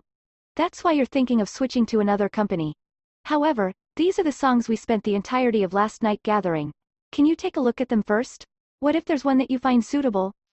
Shen Qianhui smiled and said, "Of course, if there isn't any, it just means that we aren't meant to be. I won't force you either." They said that one didn't hit a smiling face. Seeing this, Yang Zijian let out a sigh, lowered her head, and picked up the music pieces in her hands. She flipped through them one by one, her brows tightly furrowed. She was clearly very unsatisfied with them. At this moment, Li Zhou took the opportunity to scorn them. "Teacher Yang is an artist, but Royal Ocean Entertainment is trying to treat her perfunctorily with these crudely made pieces. You guys are being too disrespectful." As Li Zhou said this, Yang Zijian saw the song, Lone Silence, that was written by Shen Ruoxing. She then seemed slightly stunned. Chapter 60. Lone Silence. Yang Zijian frowned and asked, "Whose song is this?" Shen Qianhui hesitated a bit before she said, "This is a song written by my daughter." "Your daughter?" Li Zhou directly laughed. "Oh, that's true. Royal Ocean no longer has a proper songwriter, so they can't even take out a few good songs. Is this why you decided to get your daughter to write one randomly to make up for the numbers?" He took a glance at the song in Yang Zijian's hands. After seeing the title, Lone Silence Plus, he immediately burst out laughing in an even happier manner. "You guys truly are ridiculous. To think that you actually used this name to stir excitement." Shen Qianhui didn't understand, so she frowned and asked, "What's wrong with the song title? Is there a problem?" Li Zhou continued, "There's no problem. However, Teacher Anonymous said before he disappeared that the name of his next song would be, Lone Silence. It was supposed to mean lonely, but the character used was the character for silence instead. He retired for some unknown reason before he wrote this song. It has been so many years, but in order to show respect to Teacher Anonymous, all the songwriters in the industry didn't dare to use this title. Now, your daughter just started writing a song and immediately wanted to provoke Teacher Anonymous. She simply doesn't know the immensity of heaven and earth." Shen Qianhui quickly said, "My daughter doesn't have such intentions. This must be a coincidence." "Coincidence?" Li Zhou laughed. "Everyone in the industry knows of this matter. How can she not know?" "Oh, right. She is a newbie, correct? So this is understandable." Yang Zijian didn't look at the song's content. She unhappily tossed the song to the side and looked at Jing Zhen. "Teacher Jing, I only agreed to meet you because of your past kindness to me. However, the quality of the song you guys gave me is simply too bad. When Yang Zhijian first entered the industry, people kept trying to take advantage of her. It was Jing Zhen who solved her predicament. If not, given Yang Zhijian's current position and status, she only needed to say a single sentence to dissolve her contract. Her assistant would naturally help her to run this errand, and there was no need for her to give Royal Ocean this chance. Jing Zhen said, "Look at my daughter's work. This song is really well written." Li Zhou coldly laughed. "How good can a newbie be?" Jing Zhen, if your daughter wants to enter the songwriting field, she can simply get Teacher Yang to recommend her. Why is there a need to get Teacher Yang to sing her song? Is she even worthy? He then looked at Yang Zhijian. "Teacher Yang, you are an artist and will naturally prioritize good songs. Do you want to stay here and reminisce about old times and not move forward? You have also listened to the song written by Yun Zhongjun. I feel there's nothing much to talk about. As for the penalty for breaking your contract, our company can pay that for you as a token of our sincerity." One side was Royal Entertainment that no one cared about, and the other side was the poaching company that took out the most satisfactory song she had seen in these 2 years. Yang Zhijian hesitated. She then looked at Shen Qianwei and Jing Zhen. "My apologies." She continued, "Although I've decided to jump ship, I can help Royal Ocean Entertainment by taking a person there as my disciple." Yang Zhijian's status in the world of singing was unrivaled. If a new artist from Royal Entertainment could take her on as a teacher, the newbie's fame would surely shoot up. Yang Zhijian's good attitude was considered very hard to come by. Shen Qianwei understood her choice, so she fell silent after hearing Yang Zhijian's words. "Teacher Yang, there's no need for you to take in our new artist as a disciple. Why don't you really take a look at my daughter's song and make some suggestions and encouragement? If you could, I would like to invite you to sing her song." There were many ways a new artist in Royal Ocean Entertainment could develop. But now that Shen Ruoxing was keen enough to write a song, Shen Qianwei wanted to help her daughter pave a path. Although Yang Zhijian felt disgusted that Shen Ruoxing had chosen to use the title, Lone Silence, it was also true she owed Jing Zhen a huge favor. After pondering, she eventually agreed.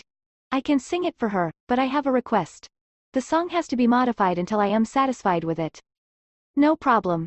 Shen Qianwei heaved a sigh of relief and no longer said anything else. It was meaningless to struggle if one didn't have strength. Li Zhou took the chance to pass a contract over. "Teacher Yang, let us sign the contract first?" Yang Zhijian nodded and took the contract from Li Zhou's hands, wanting to pass it to her assistant. When she looked at the contract, she once again glanced at the song she had tossed to the side. Although Jing Zhen's daughter was provoking anonymous, since she had decided to agree because she wanted to give Jing Zhen some face, she could no longer act perfunctorily and repay the favor by taking in their new artist as a disciple. Hence, she picked up Shen Ruoxing's song and was about to look at it. But at this moment, her mobile phone rang. Yang Zhijian glanced at it and discovered that it was her father calling her. Hence, she furrowed her brows and picked up the call. She immediately heard her father saying, "Zhijian, do you know who is the new boss of Royal Ocean Entertainment?" Yang Zhijian frowned. No, she was an honest-to-goodness singer and didn't care about business at all. Father Yang sighed.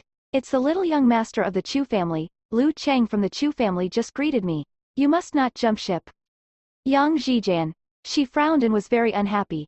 Just when she was about to speak, Father Yang guessed her thoughts, so he directly interrupted. "Lu Cheng has taken over the position of the manager there. In addition, he has spent a high price to purchase the rights to the song Yun Zhongjun wrote for you. Now, if you sing that song, you have to know that it belongs to Royal Ocean Entertainment." Yang Zhijian. As expected, only magic can defeat magic. Yun Zhongzhe had spent a high price to poach the staff and famous artists from Royal Entertainment. Now, the Chu family used an even higher price to poach those people back. She exhaled in relief, but this was also good. She didn't need to abandon Jing Zhen. She glanced at Li Zhou. She saw him lowering his head to look at his phone, and his expression became unsightly. Clearly, he had also received the news.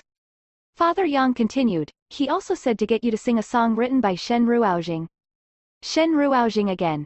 Yang Zhijian frowned and felt somewhat uncomfortable in her heart. When she promised Jing Zhen, she treated it as returning a favor and helping the daughter of a friend. But because of Lu Cheng's interference, this entire matter became one of using authority to suppress and control her. However, she couldn't reject it, so she unhappily replied, "I understand." After hanging up, she directly looked at Li Zhou. "I'm not signing the contract anymore." Li Zhou's expression was akin to dead ashes. He angrily glared at Shen Qianwei and Jing Zhen. Fine, you guys are indeed ruthless. After speaking, Li Zhou left directly. Shen Qianwei and Jing Zhen were both puzzled. They looked at Yang Zhijian. So, Teacher Yang, you are not dissolving the contract anymore? Correct. Yang Zhijian's expression turned cold. Director Shen and Teacher Jing, you guys can leave now. Shen Qianwei looked at Shen Ruoxing's song in her hand. Then, this song. Hey, since the Shen family has such a powerful individual supporting it, how would I dare to say no? I will sing this song. Yang Zhijian pointed to the door. I won't send you two out. She initially had only agreed to look at the song because she was touched by their love for their daughter, and she also needed to repay a favor. But now, she was being forced by authority. Her purity as an artist caused her heart to be filled with dissatisfaction. After Shen Qianwei and Jing Zhen left, her assistant took the song Shen Ruoxing had written and passed it to her. Teacher Yang, this song. Even if Shen Ruoxing wanted to take a shortcut and become famous, it would have to depend on the quality of her song. The market isn't a fool.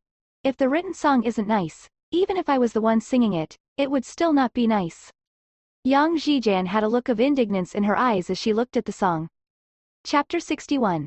6 years ago, on the day they first met. The conduct and atmosphere in the entertainment circle weren't good.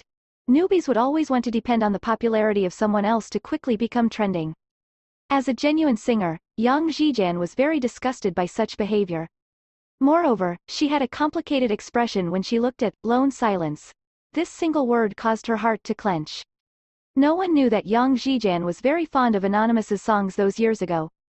Anonymous songs were always filled with rich life experiences, and they seemed to be telling a story about different lives. Some songs made one feel like they were galloping in the desert or marching on flat plains, whereas the others made you feel as though your soul was roaring or inspired the fuzzy feeling of love. Yang Zhijian grew mesmerized every time she heard Anonymous's songs. Back then, the entire web was guessing that Anonymous was a 40-year-old plus uncle. Anonymous was very carefree. He wrote songs based on his mood and not the price. Hence, some small-time singers actually became popular throughout the country because they were lucky enough to get one of his songs. Yang Zhijian was already famous when she contacted Anonymous, and the other party directly accepted her request after hearing it was her. Anonymous also told her that the title for his next song was called Lone Silence. But later on, Teacher Anonymous decided to disappear. This song also became a pity in her heart. She wondered what experiences had Teacher Anonymous gone through in order to write Lone Silence. When the assistant saw that Yang Zhijian was pondering, she continued, Teacher Yang is correct. In the past, I kept thinking Teacher Jing was very casual and acted in any role they wanted him to act. He has no connections in the entertainment circle and is always alone. I didn't expect that he would fall to the extent of begging others to let someone climb to a higher position. After hearing this, Yang Zhijian fell silent. She recalled Jing Zhen's character and suddenly spoke. Maybe I have been too biased. His daughter is only in her 20s, right? She is young and still has a lot of space to develop. Forget it, there's no need for me to be so calculative with a junior. Go and contact Jing Zhen and tell her daughter to come over when I'm recording the song. The assistant smiled when she heard this. Being able to learn from Yang Zhijian on the spot when she was recording was definitely of great help to a composer. Many people wanted to witness a Heavenly King or Heavenly Queen recording songs, but they didn't have such an opportunity. She couldn't help but say, Teacher Yang, you are the same as before, tough exterior but with a soft heart. The assistant then went to contact Jing Zhen. Yang Zhijian took up Yun Zhongjun's song and looked at it. It had been 2 years since she last sang and she was impatient, wanting to sing a new song. Hence, she had to first familiarize herself with the melody. She subconsciously placed Shen Ruoxing's song to the side again. Go to the recording site the day after tomorrow? Got it. Shen Ruoxing hung up the call from Jing Zhen and involuntarily sighed. Some singers weren't able to express the emotions that the composer wanted, so, they would need the composer to record the songs together. She had thought that because Yang Zhijian was a Heavenly Queen level singer, she should have no problems with the song. Shen Ruoxing didn't expect that she would still have to make a trip down. How troublesome. She lifted her head and looked at Chu Yu who was currently sitting in front of her. Do you know how to do this question? Chu Yu was dressed in a suit. He seriously answered, I will know once mommy goes through it once more. Shen Ruoxing scratched her hair and felt that she might turn bald. It seemed that she had to get the Z Corporation to research and develop a drug that could cure baldness. She probingly asked, Little Yu, do you miss your daddy? Nope. Shen Ruoxing's lips twitched. How about your grandma? Chu Yu nodded. Yes. Should we visit her? Chu Yu's eyes brightened. Okay. Shen Ruoxing then carefully asked, should we also stay in the Chu manor for a few days? Chu Yu cocked his head. Will mommy be staying with me? Yup. Shen Ruoxing nodded. However, her gaze flickered and she didn't dare to look at him. I think so? I'll go pack my stuff then. Shen Ruoxing sighed with relief when she saw him swiftly dragging a small suitcase out. She could finally send Chu Yu to the Chu manor to torture Chu Sichen. Shen Ruoxing then tied his suitcase to the back of her motorbike and sent him to the Chu manor. In the morning, Chu Sichen would go to the company. Shen Ruoxing also knew this, so she chose to come in the morning to avoid meeting with him. When matriarch Chu saw Chu Yu bringing his suitcase up the stairs, she had a shocked look on her face. Little Yu is finally coming back to stay? MN. Shen Ruoxing coughed. If you are free, maybe you can tutor him in math. Matriarch Chu started. Why would she need to do that? She glanced at Shen Ruoxing again. Chu Yu's math questions must be so difficult that Shen Ruoxing couldn't handle them. Matriarch Chu nodded. The private tutor has always been the one giving him tuition. Matriarch Chu must have also been tormented by Chu Yu's easy questions, so she had hired a private tutor. That works. Shen Ruoxing heaved a sigh of relief. Matriarch Chu suddenly gossiped. I heard you wrote a song and wanted Yang Zhijian to sing it? Shen Ruoxing nodded. Matriarch Chu then spoke with worry. Do you need me to get someone to smoothen and modify it for you? When she heard this news, her first reaction was the same as Lu Chang's. She felt that Lin Wanru's fame as a gifted musician in Sea City was simply too great, and this caused Shen Ruoxing to want to prove herself by creating some music. However, Matriarch Chu was worried Shen Ruoxing might be treated as a joke. Hence, she kindly reminded her, I know a few people in the music industry, and they are major characters in the songwriting circle. Do you want me to introduce them to you? No need. Shen Ruoxing quickly rejected it. I'm just playing around. If she joined the industry, how could she still slack? This girl is someone who wants face. Matriarch Chu then nodded. Sure. Let me know if you need any help. She hesitated a while and continued, actually, Sichen doesn't care if a woman is good at music or not. You don't have to feel too much pressure. If you want to play around in the music industry, just go and play to your heart's content. There's no need for you to compare yourself with others. Our family can support you. Shen Ruoxing. Matriarch Chu stared at her and suddenly asked in a gossipy manner, Ruoxing, I heard that you and Sichen had a relationship back then. How was he like those years ago? Shen Ruoxing was slightly startled. Chu Sichen personally stated that they weren't in a relationship, so she had never mentioned their past to anyone before. Now that Matriarch Chu was asking this, it caused Shen Ruoxing to be slightly shocked as a look of longing flashed in her eyes. He was very gentle and considerate. When she lifted her head again, she saw Matriarch Chu having a look of disbelief on her face. Are you talking about my son? Matriarch Chu then explained, since he was young, Sichen had a quiet personality and he wouldn't easily reveal his emotions. Because he was rarely at home, his personality was colder than others. So, the two descriptions you used earlier don't fit him at all. Matriarch Chu continued to ask with worry in her voice. Ruoxing, would you have recognized the wrong person? Shen Ruoxing lifted her head and her eyes gleamed. No, sometimes being silent and cold is being considerate and gentle. Matriarch Chu started. She then sat up straight. Can you tell me how you guys got to know each other? How did we get to know each other? Shen Ruoxing was a little distracted. It felt like she had returned to that day 6 years ago. Chapter 62. Scar on the right arm. The story of their first encounter was a little tacky. The 20-year-old Shen Ruoxing was filled with hostility and not as calm as she was now. That day, she was carrying out a mission in F country and was wearing tight-fitting sportswear. Then when she was walking on the road, she bumped into a few hooligans. The hooligans in F country were all tall and strong, while she was thin and frail-looking. No matter how one looked at her, she seemed to be an easy target for bullies. Back then, Shen Ruoxing lowered her eyes and wore an evil smile. She rolled her wrists and was prepared to teach these people a lesson, venting her anger while she was at it. The few of them went forward, wanting to lay their hands on her. However, just as one of them was about to touch her, a large hand with well-defined joints suddenly reached out from the side and grabbed the groping hand. Then, the person exerted force and knocked the hooligan to the ground. That person was none other than Chu Sichen. Although there wasn't a need for his help, it would save her the effort. Therefore, she crossed her arms and watched the show from the side. Chu Sichin's footsteps were a little messy and his breathing was unstable. Despite this, he still knocked down the hooligans. Then, he looked at her coldly and asked, "Are you stunned from being scared out of your wits? Hurry up and run." Shen Ruoujing didn't move and just stared at his face. The man's cheeks had a hint of youthfulness to them, but his eyes were dark. The corners of his big phoenix eyes were slightly raised, and under his high nose bridge were lips that were neither too thick nor too thin. His facial features were very exquisite and beautiful, looking like a prince who had walked out of a comic book. On that day, dark clouds covered the sky. But when he stood there, it was as if the sun had pierced through the clouds and illuminated everything. That was the first time in her life that her heart was moved. "So, you got interested because of his good looks." When Matriarch Chu heard this, she couldn't help but tease, "Although I'm the one saying this, amongst my children, it's true that Sichin is the most good-looking one of them all. You have a good taste." Shen Ruoujing smiled calmly. Matriarch Chu asked again, "But would Sichin really be so kind-hearted as to save a damsel in distress?" "Ruoujing, I keep having the feeling that the person you're talking about is not the same person as the Sichin I know." Shen Ruoujing looked at her. "When he saved me that day, he received a cut in his arm by a hooligan.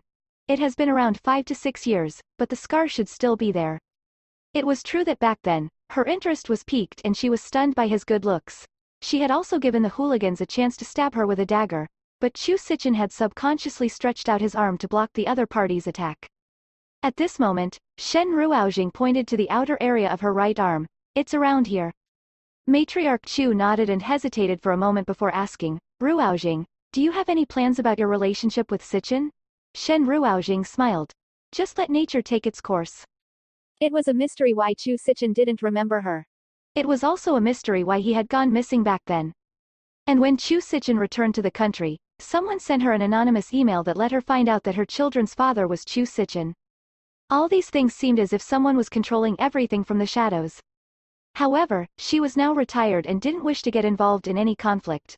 Therefore, the best option was to let nature take its course.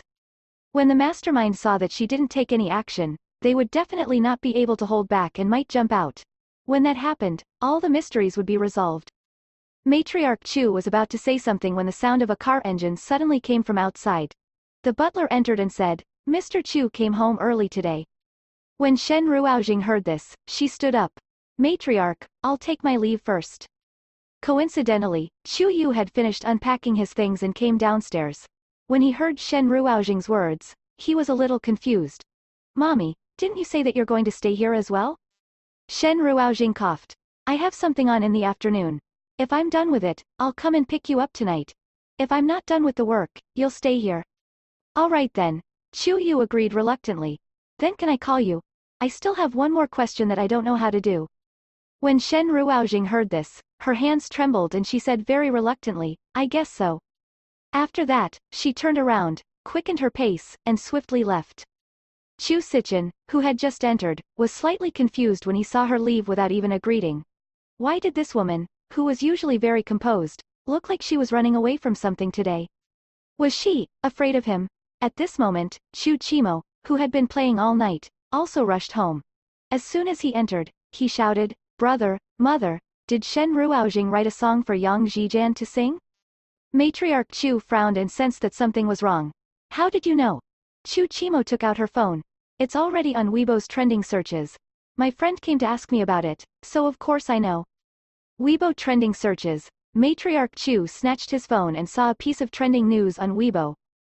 #Royal Ocean Entertainment being too unsightly #. After opening the post, she saw that Royal Ocean Entertainment had recently changed owners. On the first day of work, the new boss directly gave a song written by her child to Yang Zhijian. She used her power to suppress Yang Zhijian, forcing her to sing the song to raise the composer's popularity. Yang Zhijian had a lot of fans and many people grew up listening to her songs, so they had great feelings for her.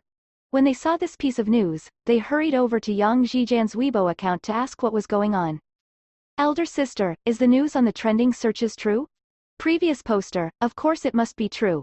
I've asked someone working at Royal Ocean Entertainment. Sister is really going to sing a song composed by a family member of Royal Ocean Entertainment's new boss. That person is just a newbie.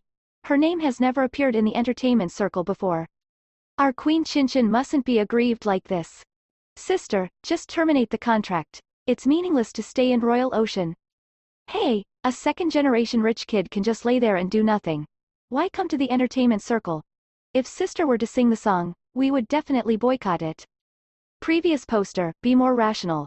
Our sister is an artist who has signed a contract with the company, so she naturally has to listen to the company's orders. Don't boycott sister. If you want to boycott, boycott Royal Ocean Entertainment instead. They are too despicable. Everyone, don't be rash. We should wait for sister's reply first. No matter what decision sister makes, I'll support her. There were both rational and irrational fans, but the popularity of this topic quickly rose. Yang Zijian was a great celebrity, so everyone quickly found out about this matter in no time at all. Chu Chimo said anxiously, hurry up and remove the post from the trending searches. However, Chu Sichin said coldly, it's too late to take it off now. If the post were to disappear from the trending searches for no reason, the netizens would say that capitalists were suppressing the post. Too many people had found out about this, so it'd be useless even if it was taken down. Chu Chimo asked, then what should we do? Are we going to let Shen Ruoxing be scolded like this? Before Chu Sichin could say anything, Lu Chang answered, Bro Chen, don't panic. I've called Yang Zijian's assistant. She'll contact Yang Zijian right away and let Yang Zijian come out to clarify things personally, saying that she was the one who had taken a liking to Shen Ruoxing's song. Things will be fine then. Chu Chimo sneered. The netizens aren't fools. Are they going to accept things just because you say so? Lu Chang was quite reliable in his work and gave a solution to this. I've contacted a few renowned songwriters, and they'll head to Yang Zijian's place right away. They'll make changes to that song and when it's released, we can just say that it was written by Shen Ruoxing. Chu Chimo curled his lips. That's more like it. Don't take on the job if you don't have the capability to carry it out. Shen Ruoxing only knows how to cause trouble for the family. He then let out a yawn and went upstairs to catch up on his sleep. After Chu Sichin entered the study and had just sat down, he saw that matriarch Chu had followed him into the room. She then walked up to him and took off his coat without saying anything.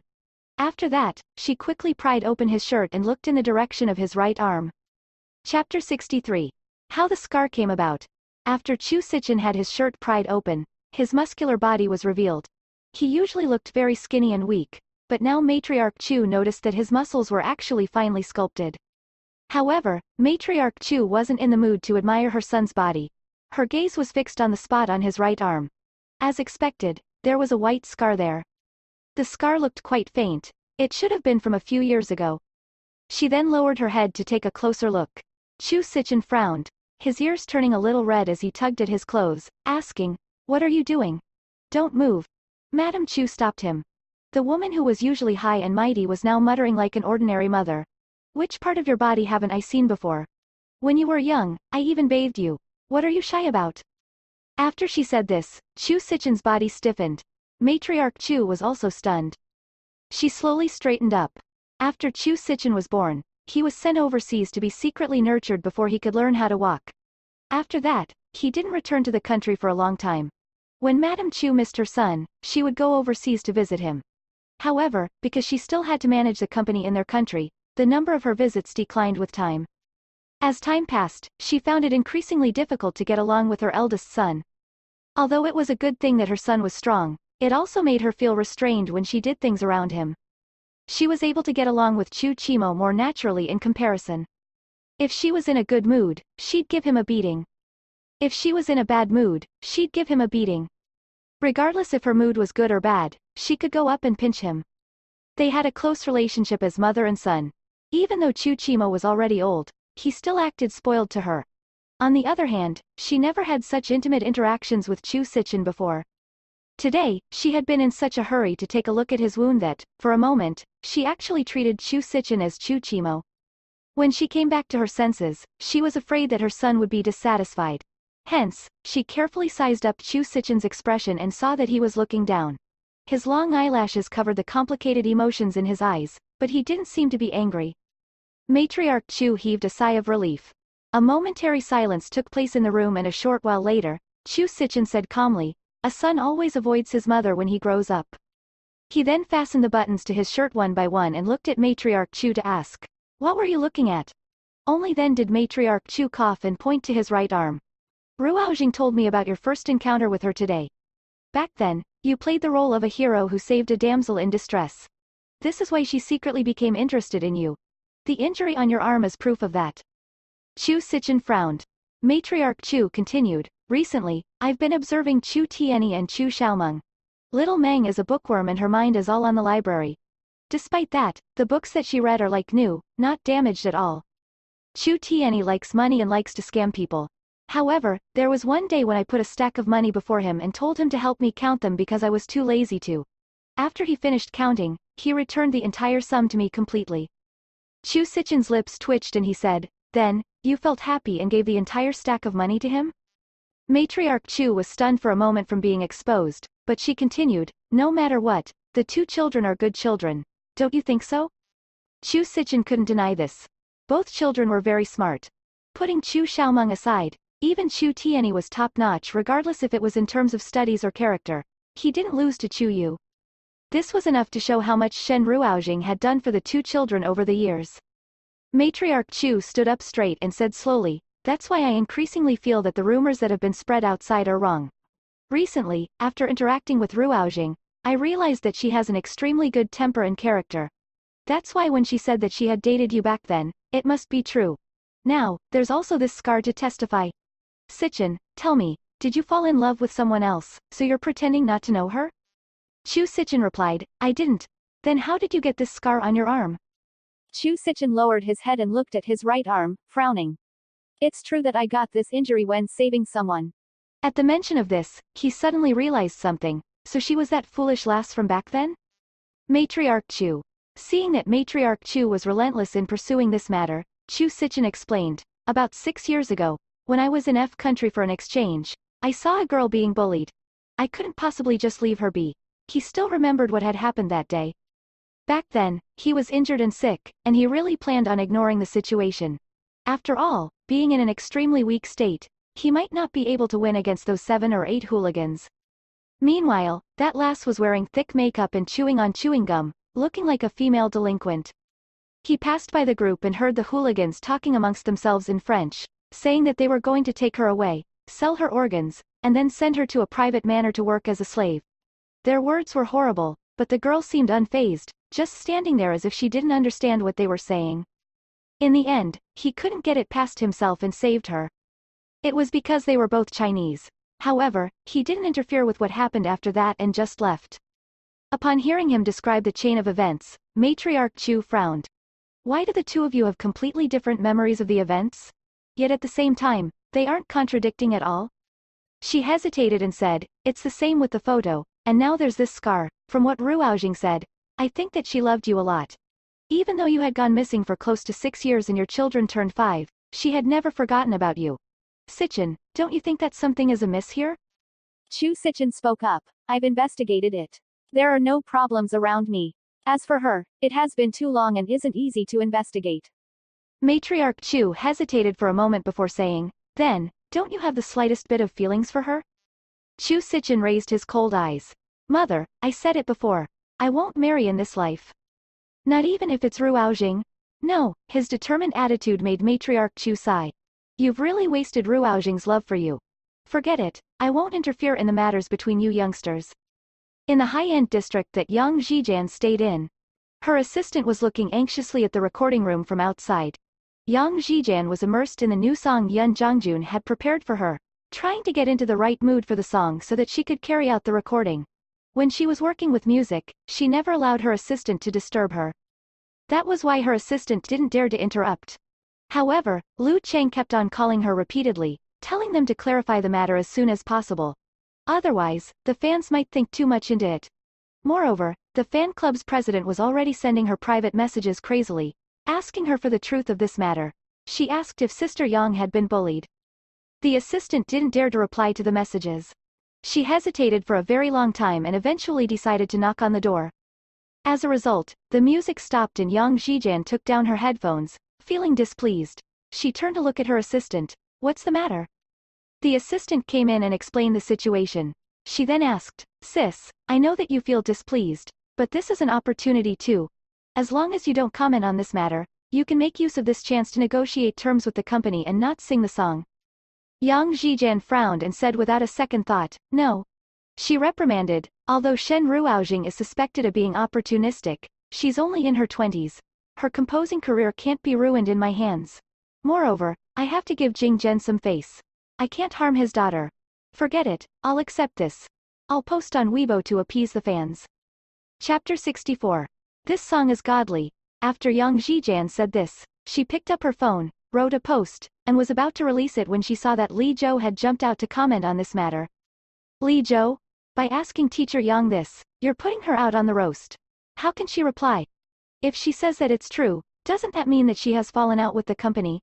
Therefore, she can only say that she feels that this newbie's song isn't bad and thus wants to sing it. Plus, Yang Zhijian looked at her assistant's phone, at the Weibo post she was planning to release, and her lips twitched.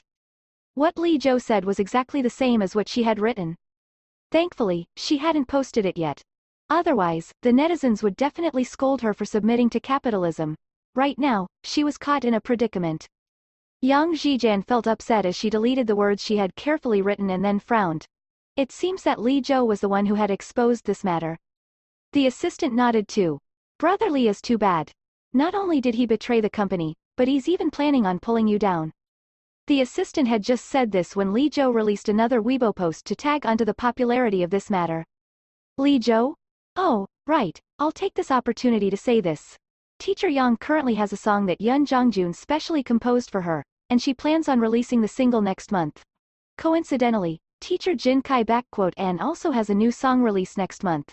With both songs coming out at the same time, I wonder whose will be better. Please look forward to it.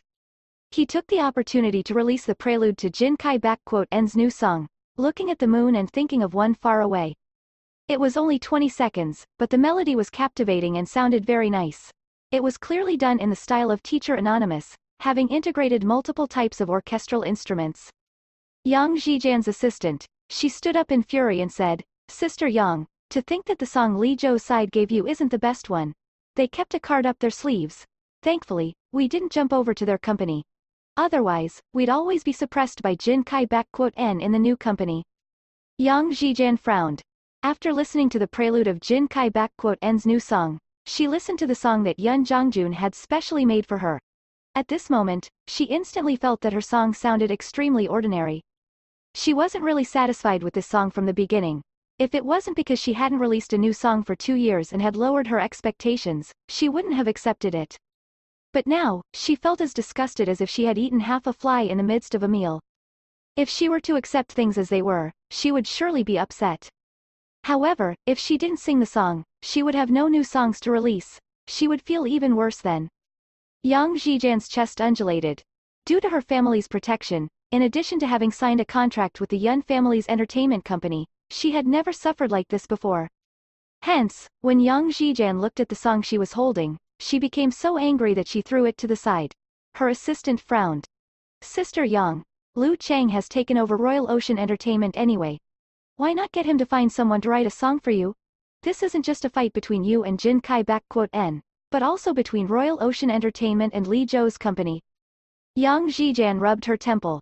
Where can we find a song under such short notice? She took a deep breath. Forget it, let's take care of Shen Ruoxing's problem first. She had just said this when the doorbell rang. Hence, the assistant walked over to the door and took a look.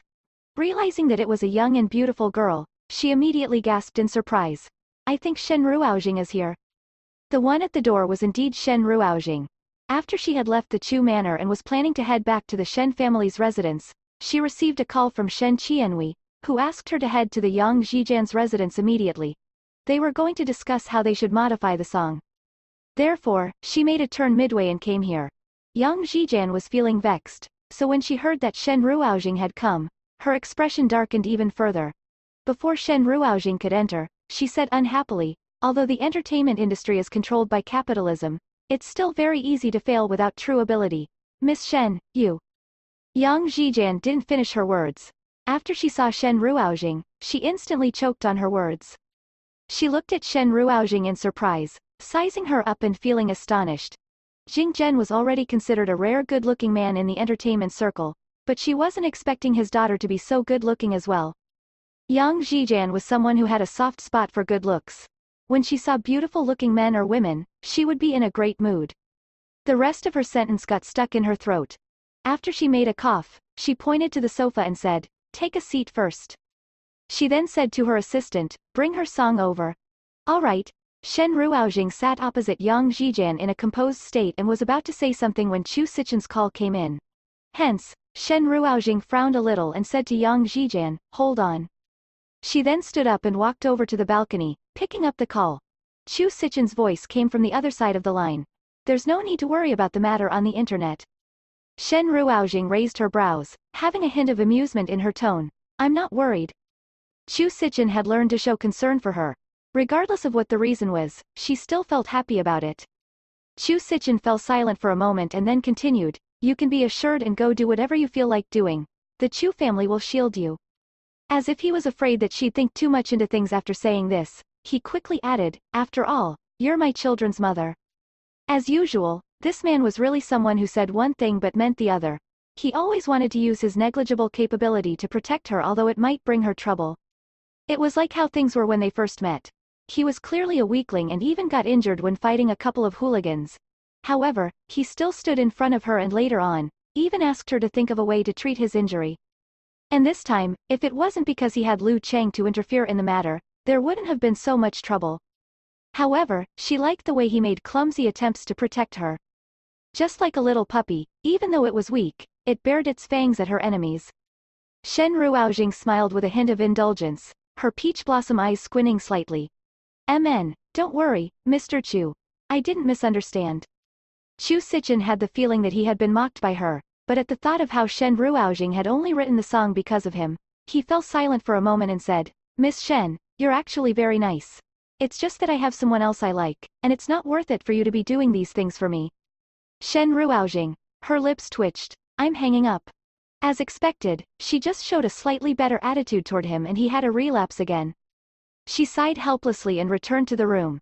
It just so happened that the assistant had also brought the song she had written for Yang Zhijian. After that, Yang Zhijian took it and said, Lu Chang is bringing along well-known composers here, and they are on their way. The two of us can take a look at the song first to save some embarrassments in front of them later. As Yang Zhijian said this, she looked at the song. When her gaze brushed by the song's name again, she hesitated very long before saying, it's better to change the name. Otherwise, people will scold us, saying that we are simply paying tribute to Teacher Anonymous. After saying this, she looked at the song for the first time. She had initially planned on taking a rough look before giving a few suggestions so that Shen Ruoxing could be mentally prepared. This would avoid Shen Ruoxing from being hurt by the composers later on. What Yang Zhijian didn't expect was that after she saw the song, her back slowly straightened up. She felt as excited as if she had encountered rain after a long drought. Chapter 65. Slap in the face. Yang Zhijian couldn't avert her gaze from the song. Her expression when she was looking at the song didn't seem right. When her assistant noticed this, she quickly called out to Yang Zhijian, Sister Yang, sis? However, Yang Zhijian couldn't hear what her assistant was saying.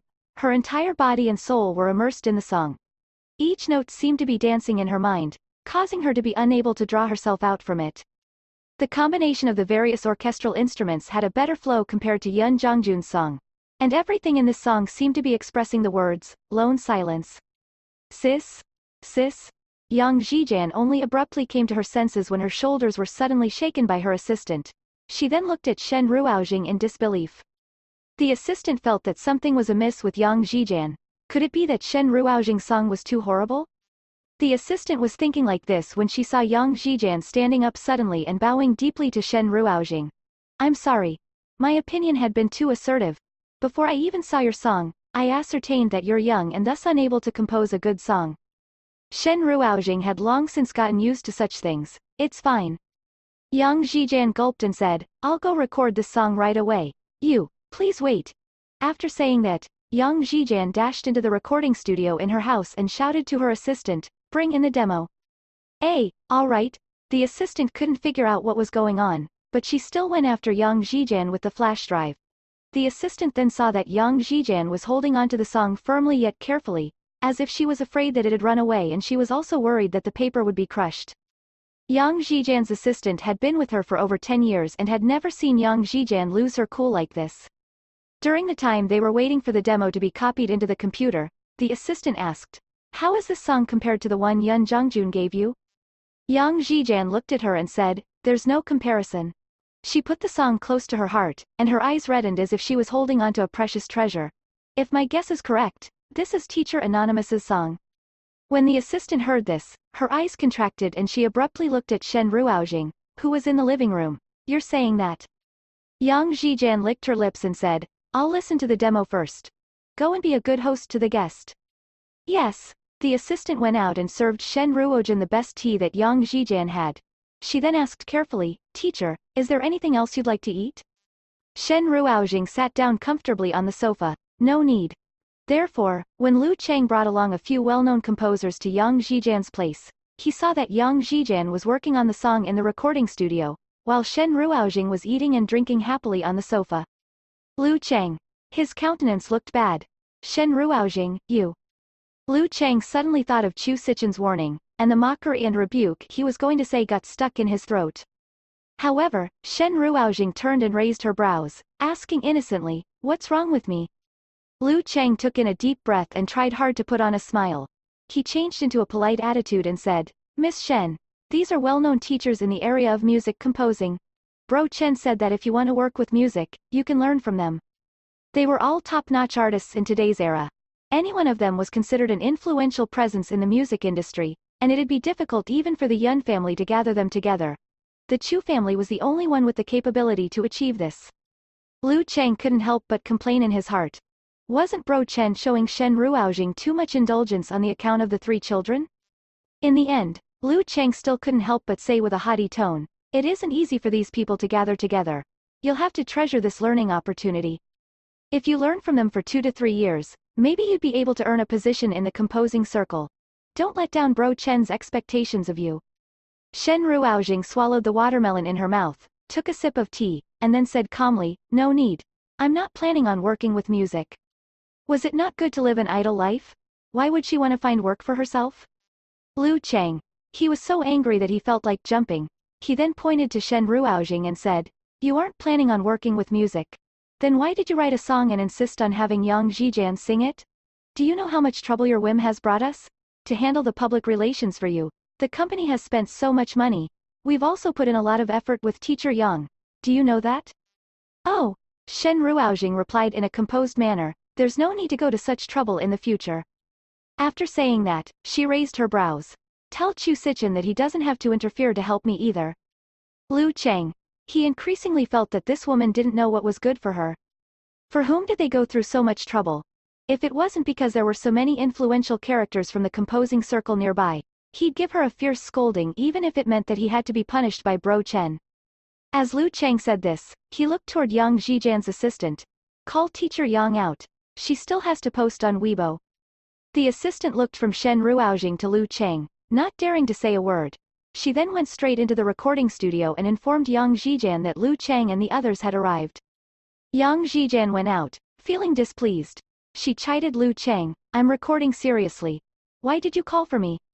Yang Zhijian was the daughter of the Yang family. Although she was still unmarried in her 40s, she was considered a famous person in the family, and even Lu Chang had to show her some respect. He coughed and said, Teacher Yang, I'm sorry to disturb you, but we have to resolve the current crisis first. It's like this. I've found a few composer experts to come over, and we want to discuss with you how to modify Shen Ruoxing's song. Yang Zhijian immediately shouted, Her song can't be modified. Because it was already in its most perfect state. She had listened to the demo in the recording studio just now, and every note was just right. Lu Chang was stunned. Is it that bad? But I believe that Teacher Yang is very capable, right? Yang Zhijian was famous in the circle for being proud and aloof. She looked down on those who relied on their connections to climb up the ranks. When those people participated in television programs, they dared to say anything, but no one dared to interfere. Lu Chang knew that Yang Zhijian was displeased by how Royal Ocean Entertainment forced her to sing Shen Ruoxing's song. Was she preparing to threaten the company now? He was silent for a moment before saying, I know that Teacher Yang likes Teacher Anonymous very much. How about this? If you help us this time, we promise to help you find Teacher Anonymous. If there is any news of him in the future, then no matter how much it costs, we'll get Teacher Anonymous to specially create a song for you. Yang Zhijin. The corners of her mouth twitched and she suddenly handed the song in her hand to Lu Chang. Then do you know who wrote this song? Chapter 66, Teacher Anonymous. Liu Chang didn't understand the meaning of these words, so he was startled and asked, "Wasn't this written by Shen Ruoxing?" His thoughts ran off the wrong track and his expression immediately turned unsightly. Or is it not? Shen Ruoxing, don't tell me you copied someone else's song. Have you gone crazy from wanting to become famous? Many people from rich families would simply spend money to build their reputation for the sake of starting out. Hence, this was the first thing Liu Chang thought about. However, his words caused Yang Zhijian's lips to twitch once more. When she saw him acting like this, she somehow recalled her earlier disdain for this song. So, she immediately felt guilty and interrupted Liu Chang. If my guess is correct, this song is written by Teacher Anonymous. What? Teacher Anonymous's Lone Silence Plus. God knows I've been yearning for it for 5 years. Liu Chang walked over with a few major characters in the composing circle. He then grabbed the song from Yang Zhijian's hand and began to look at it. Liu Chang. He stared at Shen Ruoxing with disbelief before looking at Yang Zhijian once again. You mean, she is none other than the exceptionally famous Teacher Anonymous in the composing circle? This single sentence made everyone in the room turn and look at Shen Ruoxing in unison. Anonymous actually wasn't referring to a single person. For many pieces of work, the creators might simply write the word, anonymous, if they didn't want to reveal their identity. But many years ago, after the songs of a certain anonymous person became popular, the word, anonymous, became her sole title. When someone spoke about anonymous, everyone understood it was referring to that person. Everyone in the composing circle wanted to know her identity. Yang Zhijian carefully looked at her. Miss Shen, is it you? Upon sensing that passion-filled gaze, Shen Ruoxing coughed and sat up straight. She didn't dare to look at Yang Zhijian and spoke. Nope, Anonymous gave me this. Yang Zhijian immediately revealed a look of doubt. Oh? Yup. Shen Ruoxing coughed. I don't know anything about music. Don't look for me in the future. If she didn't add the second sentence, Yang Zhijian might have believed her. But now, Yang Zhijian's eyes gleamed as she suddenly laughed. Oh, okay, Teacher Shen. Shen Ruoxing, she felt that Yang Zhijian might have realized something. And as for Liu Chang and the other composers, they thought they had been enlightened. Right. Didn't I say it? Every song of Teacher Anonymous is filled with rich life experiences. He has reached the realm of using music to transmit his thoughts. Without decades of life experiences, no one can write such a song. Teacher Anonymous is probably around 40 to 50 years old based on my conservative guess. A young woman like Shen Ruoxing hasn't experienced any suffering in life, so it's impossible for her to be able to write this. In addition, this song Lone Silence Plus, one of the composers was stroking his beard while appraising it. The lyrics make no mention of the words lone and silence. Yet when you take in everything as a whole and read between the lines, ignoring the melody, it feels like you are living in a world of mimes. The concept of this song is extremely strong. People who can write such a song must have experienced this type of environment before. An environment with no sound and color, no day and night. I really can't imagine what Teacher Anonymous had experienced before he was capable of writing such despairing lyrics and melody. When Shen Ruoxing heard this, she lowered her gaze. A smile then appeared on her face as she lifted her teacup from the table. The red tea had been brewed for quite a long time. The color was very deep, but she didn't feel that it was bitter. Yang Zhijian was lost in contemplation when she saw Shen Ruoxing's expression. Liu Chang at the side nodded in agreement. Didn't I say it before? Shen Ruoxing, you've only learned music casually when you were young before giving up. You became a negative example for all of us, so how is it possible for you to suddenly create a song? So the answer was this. Teacher Anonymous gave it to you. Wouldn't everything be settled if you said it earlier? You made us worry for nothing. Shen Ruoxing was preparing to say something in return, but Yang Zhijian spoke first. She directly berated Liu Chang. However, Teacher Shen has never said that she wanted your help. If it wasn't for you interfering, back then when I was about to sign the contract with Li Zhou, I would have looked at this song, and there wouldn't have been so many troubles. Liu Chang. He felt that all of this happened because he and Bro Chen were thinking too much. Hence, he shook his head and changed the topic. You should make a post on Weibo to clarify things then. Yang Zhijian nodded and spoke again. Earlier, I recorded a part of the song in the recording chamber. I learned from Li Zhou and will reveal a small part of it since it is currently trending, achieving an advertisement effect for next month's release. Moreover, with the recorded part, we can dispel all doubts. Liu Chang. No problem. Hence, 10 minutes later, when everyone on the web had various conjectures, Yang Zhijian posted a new post. Yang Zhijian? I was busy recording a song, so my assistant didn't dare to disturb me. Thank you Miss Shen for bringing me a song belonging to Teacher Anonymous, Lone Silence Plus. I've only recorded the starting part and will post the link for everyone to listen. When this update was sent on Weibo, the comment section exploded. My god, did I see things wrongly? Has sister finally obtained Teacher Anonymous's song? Hee hee, I have not listened to it, but the feelings are already here. I am Teacher Anonymous's loyal fan. I've listened to all her songs in the past, so I'm really filled with anticipation for Lone Silence. I've finished listening and let me tell you guys, it's F*** King good. It definitely can suppress, looking at the moon and thinking of one far away. I will apologize. We have misunderstood her. She wasn't bullying our queen Chinchin, but she's helping her to realize her dreams. Strength was logic. Whether a song was nice or not, the general public could give the answer immediately. The moment Lone Silence was released, even if Li Zhou personally said something, everyone would find it impossible to doubt Shen Ruoxing. All rumors that were intentionally spread to attack Yang Zhijian would also fail and disintegrate automatically. Everyone heaved a sigh of relief when they saw the developments on Weibo. Shen Ruoxing then stood up and prepared to leave, but at this moment, the assistant suddenly exclaimed, Li Zhou and Jin Kai *N made a reply. Shen Ruoxing glanced at the assistant's mobile phone. Li Zhou? Sorry, I caused a misunderstanding before I was clear about the situation. Let me wish teacher Yang Zhijian well in advance. Here's to hoping your song will obtain the top ranking on the female chart next month. I also anticipate teacher Jin Kai *N song to top the male chart, so we can achieve a scenario where both our Heavenly King and Heavenly Queen top the charts. F***ck. Yang Zhijian cursed. Why is Jin Kai *N so shameless?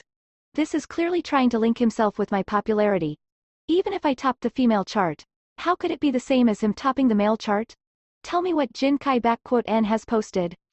The assistant quickly clicked on Jin Kai *N's Weibo's page. Jin Kai *N. I left Royal Ocean and decided to go solo. During these years, my only regret is that I didn't manage to bring my good brother Jing Zhen to soar to the peak together. If you still wish to sing, I will surely accompany you all the way. Many comments could be seen below. Only after seeing this post did I remember that Bro Jin debuted as a duo with someone named Jing Zhen. Where did Jing Zhen go all these years? Why is there no news of him? He went to act, but all his roles were extras. I heard that it is hard to make money in the singing industry, so he changed to acting instead. He didn't persevere in his dreams, so his love for music isn't as pure as Jin Kai *N. Will he still come back and sing? Those years ago, Bro Jin was the one carrying him when they both sang as a group.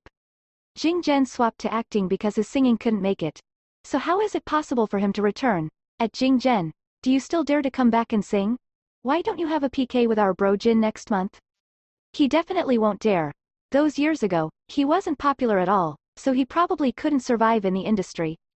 In the entertainment circle, other than depending on luck, strength is the more important thing. Back then, he only depended on his looks. He isn't capable at all, leaving aside whether he is capable or not. Even if he wanted to sing, would anyone be willing to write a song for him? Can he take out a masterpiece like, Looking at the Moon and Thinking of One Far Away Plus? Unless, Teacher Anonymous is in Royal Ocean Entertainment.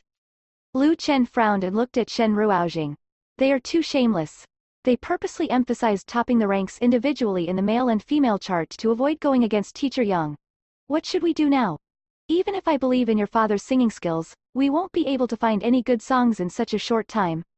Shen Ruoxing glanced down and had a calm expression on her face. However, those who were familiar with her knew that she was a little angry. She suddenly sighed. Who says that we cannot take out any good songs? Chapter 67. Anonymous's second song. When Yang Zhijian heard this, her eyes suddenly gleamed as she turned and looked at her. However, Lu Cheng was puzzled. How can we take out any songs? You are not a composer, so you don't know that a composer needs at least a month from the start of the songwriting process all the way to the end. In addition, it's almost impossible if you want to take out a song as high quality as what Teacher Anonymous wrote. Also, since Teacher Yang will be starting with Lone Silence Plus, if the second song we gave Jing Zhen was not comparable to it, it would surely attract bad press. They were both scheduled to release their songs, so they had to compete in the same monthly charts. Jing Zhen and Yang Zhijian were also from the same company. Hence, people would surely compare the two of them. Lu Cheng frowned. Forget it, I'll give Jing Zhen a call and ask if he wants to sing. After he finished speaking, he took out his mobile phone. Ever since Liu Chang took over the company, he recorded the phone numbers of all the artists. So when he found Jing Zhen's number, he immediately made a call. Hey, have you seen what's happening on Weibo? What are you planning to do? Jing Zhen. What's going on with Weibo? Liu Chang. He started. You haven't seen Weibo. I didn't download the app, so how would I be able to see it? Liu Chang. Was this person really an artist? His lips twitched and he explained the matter. Jing Zhen then replied, oh, singing? Forget it, I prefer acting. Are they scolding me? So be it, I won't lose a piece of flesh even if they scold me. His identity as a lone extra with no connections was truly a stable character setting. Shen Ruoxing also heaved a sigh of relief. Since her father was unwilling to sing, let's forget about it then. Just so coincidentally, she could protect her false identity this way. Liu Chang pondered but didn't push this matter. After all, it had been over 20 years since Jing Zhen sang. If there really was a good song but Jing Zhen screwed it up with his singing, the whole thing would simply be a waste of time. After hanging up, he said, I will send people to do some public relations for this matter. In that case, Teacher Yang, record the song well. We will leave first. Shen Ruoxing also stood up. I'm also making a move first. Yang Zhijian looked at her. Teacher Shen, can I first send my recording to you after I'm done with it? Liu Chang laughed when he heard this. Teacher Yang, how would she know anything about music? Shen Ruoxing nodded. Right, I don't know anything about music. Yang Zhijian, Shen Ruoxing and Liu Chang left together. After they went down, she walked to her motorbike. But right after she had worn her helmet, she saw Liu Chang walking over like he wanted to say something, and when he moved nearer. Vroom! Shen Ruoxing started her engine and shot off directly, leaving Liu Chang behind with a mouthful of dust. Liu Chang. Shen Ruoxing finally felt relaxed after returning to her home. Right after she entered the door, she saw Shen Qianhui sitting on the sofa singing a song. The music player was playing a new, very popular and catchy song, but the expressions of Jing Zhen who was standing at the side kept changing. He suddenly asked, Wife, is this song nice to listen to? So nice. Shen Qianhui casually evaluated. Jing Zhen's lips twitched. What's so nice about it? Shen Qianhui laughed. I just feel that it's quite nice to listen to. I've been listening to music for a day, and this song is the smoothest out of all the new songs. This is the only song that makes me want to listen on repeat. Shen Qianhui felt that since she had stepped into the entertainment industry, she had to understand the things here. Not only did she have to learn the rules, but she also had to work hard to cultivate her appreciation ability. So, she downloaded a piece of music software and kept listening to the songs within. She stood up and went up the stairs while listening to this song. Jing Zhen was left standing silently below. He suddenly turned and looked at Shen Ruoxing before speaking in an aggrieved manner. That's Jin Kai *End song. Shen Ruoxing. After that, she saw Jing Zhen picking up his phone and fiddling around with it. 3 minutes later, Shen Ruoxing received a text from Liu Chang. Didn't your father say he won't be singing, plus? Shen Ruoxing. She quickly logged into Weibo and saw a post made by Jing Zhen. Jing Zhen?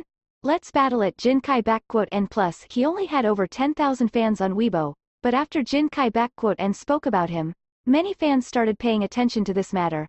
Because of it, although he had only posted on Weibo a minute ago, the number of likes had broken tens of thousands, and the popularity of the posts skyrocketed.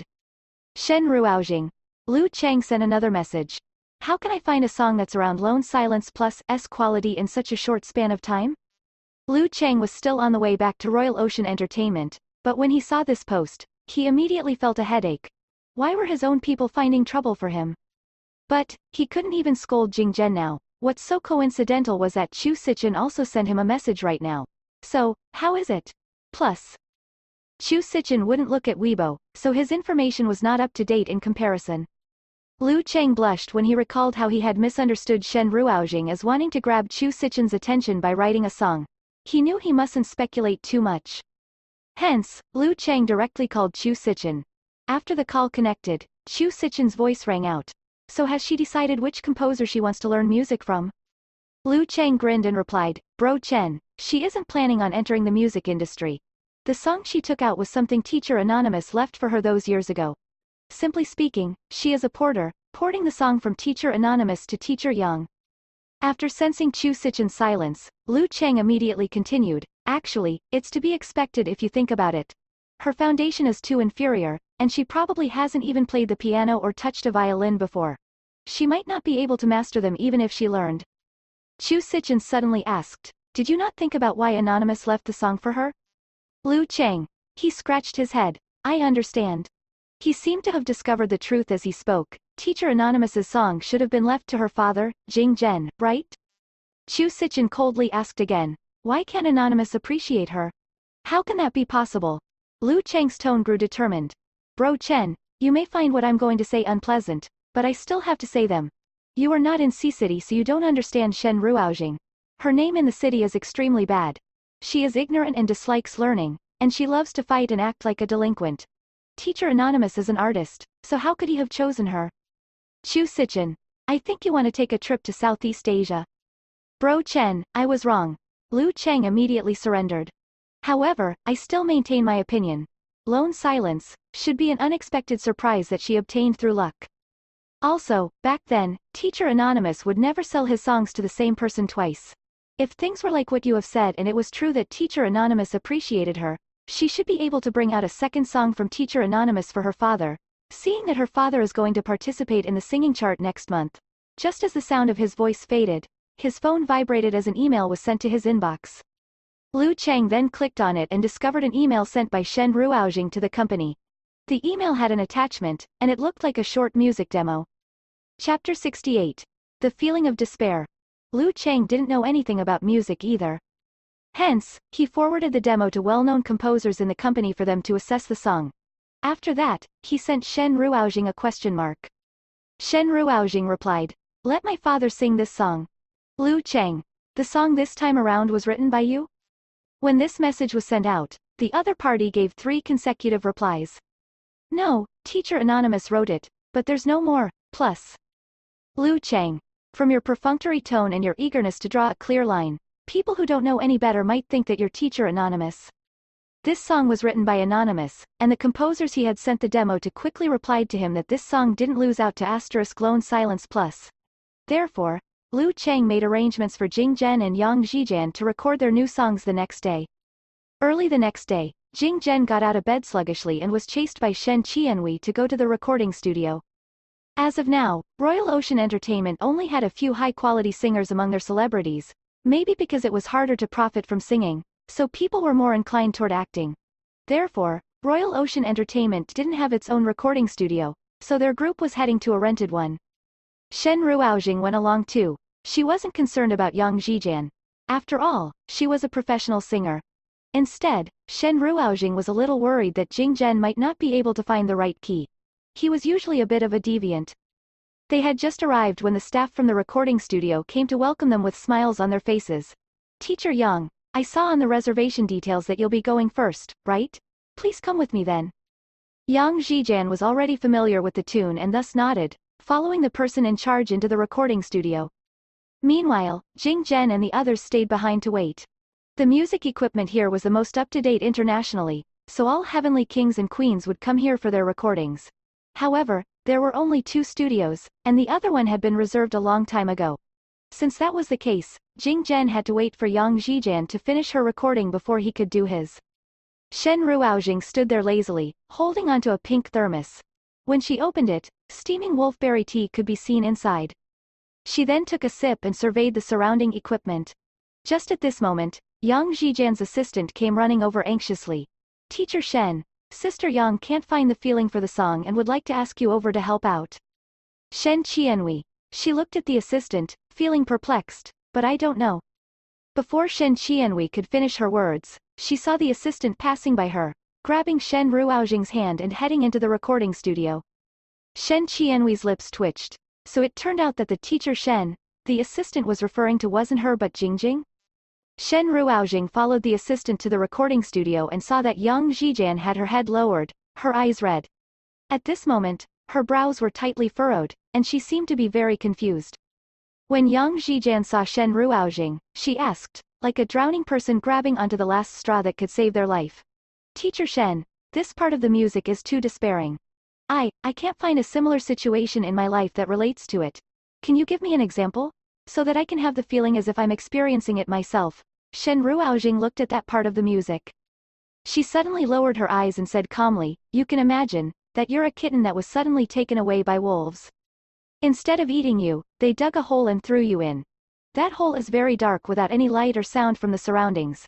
The wolves will then feed you regularly just to raise you so that they can eat you later on. You continue to live in such a dark world for God knows how long.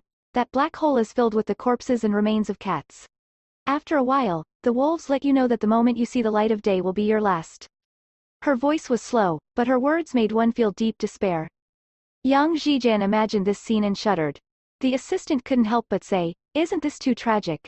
How did Teacher Anonymous think of such a scene? Oh my god, what did he go through? I'm afraid only ghosts know." Shen Ruoxing suddenly grinned and her voice became even deeper. Yang Zhijian stared at her, her eyes turning inexplicably red. She nodded. "I understand it now." Shen Ruoxing didn't say anything else and stood up to leave. Ha! Why did Teacher Yang look for her when she couldn't find the feeling for the song? Shouldn't she look for Teacher Anonymous or other composers to get their help or find inspiration? It's not like Teacher Yang would be able to find the feeling for the song with just a few words from Shen Ruoxing, right? Lu Chang, who hadn't entered the recording studio, couldn't help but complain to the people around him. Does Shen Ruoxing know magic? After he said that, he saw Shen Ruoxing coming out and Yang Zhijian gesturing an "okay" sign. Yang Zhijian then turned on the music. Lu Chang sat there and listened. The next moment, he heard how the song, which had lacked the right feeling in her 5 attempts, was sung with rich feelings. Lu Chang didn't know anything about music. However, even he could tell the difference between this attempt and the previous 5 attempts. The melody for the previous 5 attempts was nice, but this one made his scalp turn numb. He was breaking out in goosebumps. The recording was completed in just one try. Lu Chang couldn't help but straighten his body and cast a perplexed look in Shen Ruoxing's direction. What did she say just now? After Shen Ruoxing had given Yang Zhijian guidance, she went to the resting room to look for Jing Zhen and the others. However, when she entered, she saw Li Zhou standing at the door with Jin Kai-N, talking to the people inside. This was a recording studio after all, so Jin Kai-N's words weren't as direct. "Jing Zhen, I didn't expect you'll be releasing a song. But isn't Royal Ocean Entertainment treating you too badly? They gave Yang Zhijian a song written by Teacher Anonymous. However, the song they gave you was done in such a hurry, so how good could it be? Do you need my help?" Jing Zhen, "No need. Scram." Jin Kai-N's face darkened. Li Zhou said in a strange tone, "Jing Zhen, Teacher Jin is helping you out of goodwill. Why don't you know how to be grateful?" Shen Qianwei's countenance was grim. "Please leave." However, Jin Kai-N paid her words no heed and said, "Sister-in-law, don't be angry. We're friends and I'm only showing concern. Back when Jing Zhen and I were singing together, his performance was alright. This time around, I planned on having a small competition with him, but it seems that it'll be an unfair win for me. After all, if the quality of the music has vast differences, it'd be impossible to make up for it with capability." Li Zhou nodded. "I heard that your daughter was the one who took out the song written by Teacher Anonymous and gave it to Yang Zhijian. That's such a pity. Why didn't she give it to you?" "Oh, I get it. Is it because even she knows that you're now an actor and aren't singing anymore?" "Who says that I didn't give one to my father?" Shen Ruoxing then entered and smiled coldly, saying, "I'm sorry. I have 2 songs written by Teacher Anonymous." Chapter 69. Losing a sock puppet account. How is that possible? Li Zhou exclaimed in shock. Teacher Anonymous has retired and has not produced any new songs in 5 years. How can you have 2 of his songs? Jin Kai-N was also looking at her with disbelief. Shen Ruoxing ignored the 2 of them. She then turned to Jing Zhen. "Father, prepare yourself. Yang Zhijian should be done soon." "Okay." Jing Zhen looked at Jin Kai-N. "I know you always want to sing a song from Teacher Anonymous. However, it's a pity that I'll be singing it first. See you on the chart next month." After speaking, he stood up. When he walked past Jin Kai-N, he helplessly sighed. "Say, I just want to focus on acting and not sing anymore. Why would Teacher Anonymous choose me and want me to sing his song no matter what?" Sigh. Li Zhou and Jin Kai-N. The 2 of them had anger on their faces, and after Jing Zhen entered the recording studio, Jin Kai-N looked at Li Zhou unhappily. "What should we do now? This was all caused by you. If you hadn't forced him, he might not have wanted to sing." Li Zhou frowned. Something is wrong with this matter. Why would she have 2 songs from Teacher Anonymous? Let us try contacting Teacher Anonymous. Jin Kai-N. Do you think I've never tried contacting him before? I have sent him countless emails and private texts during these few years. I also made posts on his Weibo account, but he didn't even log in. He has completely retired. Back then, Teacher Anonymous rose to fame on Weibo. His first song was given to various music platforms and entertainment companies, but no one felt it would do well. Hence, he posted it on Weibo himself. In the end, the popularity of his song skyrocketed and he received endless invitations. So, Teacher Anonymous did have a Weibo account. Lee Jo furrowed his brow. Don't worry, I know how to handle this matter. While revealing a ruthless expression, he said, these two songs shouldn't even think about becoming popular. Shen Ruoxing followed Jing Zhen into the recording studio. She was initially worried about her father, uncertain whether he could enter the correct state of mind to sing or not. However, maybe because he was stimulated by Jin Kai and outside or because Shen Qianhui was present, his singing was actually not bad. It had been over 20 years since he last sang, but he was still able to hit his notes perfectly. Jing Zhen's voice belonged to those types that sounded nice when they were singing low notes. So, the song Shen Ruoxing specially wrote for him completely focused on his strengths. The tempo was quick and sounded a little like rapping, but it wasn't really a rap song. The arrangement of the music notes was done very meticulously. The feeling that this entire song gave people was just 2 words, top standard. Life as a Game Plus was a song that portrayed Jing Zhen's life. It seemed unbridled and slacking, but it had its own persistence. Jing Zhen's song finished recording in just 3 tries. When he left the recording studio, the gaze that everyone looked at him with seemed wrong. Yang Zhijian had a shocked look on her face. Teacher Jin, it is a loss to the entire singing industry that you quitted singing and focused on acting. Your voice is too pleasant to listen to. Lu Chang flashed a thumbs up as well. Shen Qianhui's eyes brightened and looked at him. She smiled. I have no idea all this while that you are such a good singer. Jing Zhen moved closer to her and lowered his voice. I'll sing only for you after we get home later. Shen Ruoxing, who had just moved closer to them, heard her father saying this. Oi, please pay attention to the surroundings, okay? Can you guys stop displaying your affection in public? The recording studio that they actually rented for half a day was only used for 2 hours. Yang Zhijian and Jing Zhen's efficiency was too high. They exuded the air of a heavenly king and queen. The music editing was then left to professional staff, and their group left the area. Lu Chang lowered his head to look at his phone as he handled some work stuff. At this moment, Yang Zhijian directly walked to Shen Ruoxing's side and gently spoke, Teacher Shen, if you are free in the future, you can always come to my house to relax. Sure. Shen Ruoxing nodded in agreement. Yang Zhijian heaved a sigh of relief. She was worried that Shen Ruoxing might be angry because of her earlier actions where she had dismissed the song. She didn't expect Shen Ruoxing to be so magnanimous despite her young age. The group of them reached the exit and just when they were about to split, Lu Chang suddenly frowned. Oh no. What's wrong? Yang Zhijian asked. Lu Chang. My post earlier gained traction after I sent it into a group chat. Because of Royal Ocean Entertainment's matters, Lu Chang specially created a group chat so it was easier for them to send the news to each other. Shen Ruoxing then took her phone and opened the Weibo app. When she clicked on the link shared in the group, she saw #Teacher Anonymous's chaotic personal life content. According to an insider, Teacher Anonymous has a secret relationship with the infamous Miss S whose reputation stinks in Sea City. This was why after he retired, he gave Royal Ocean Entertainment 2 songs directly. Miss S. Why did she not know she had a secret relationship with herself? Someone had also done a detailed analysis in the comments below. The main thing was because Teacher Anonymous hadn't released any songs for 5 years, yet Shen Ruoxing actually took 2 of them out suddenly. This caused the imagination of many people to run wild. Lu Chang frowned and looked at her. Shen Ruoxing, do you really have a secret relationship with Teacher Anonymous? Shen Ruoxing pondered and touched her chin. A little. Lu Chang's expression darkened, but he had learned how to control his emotions better now. How do you plan to do public relations for this?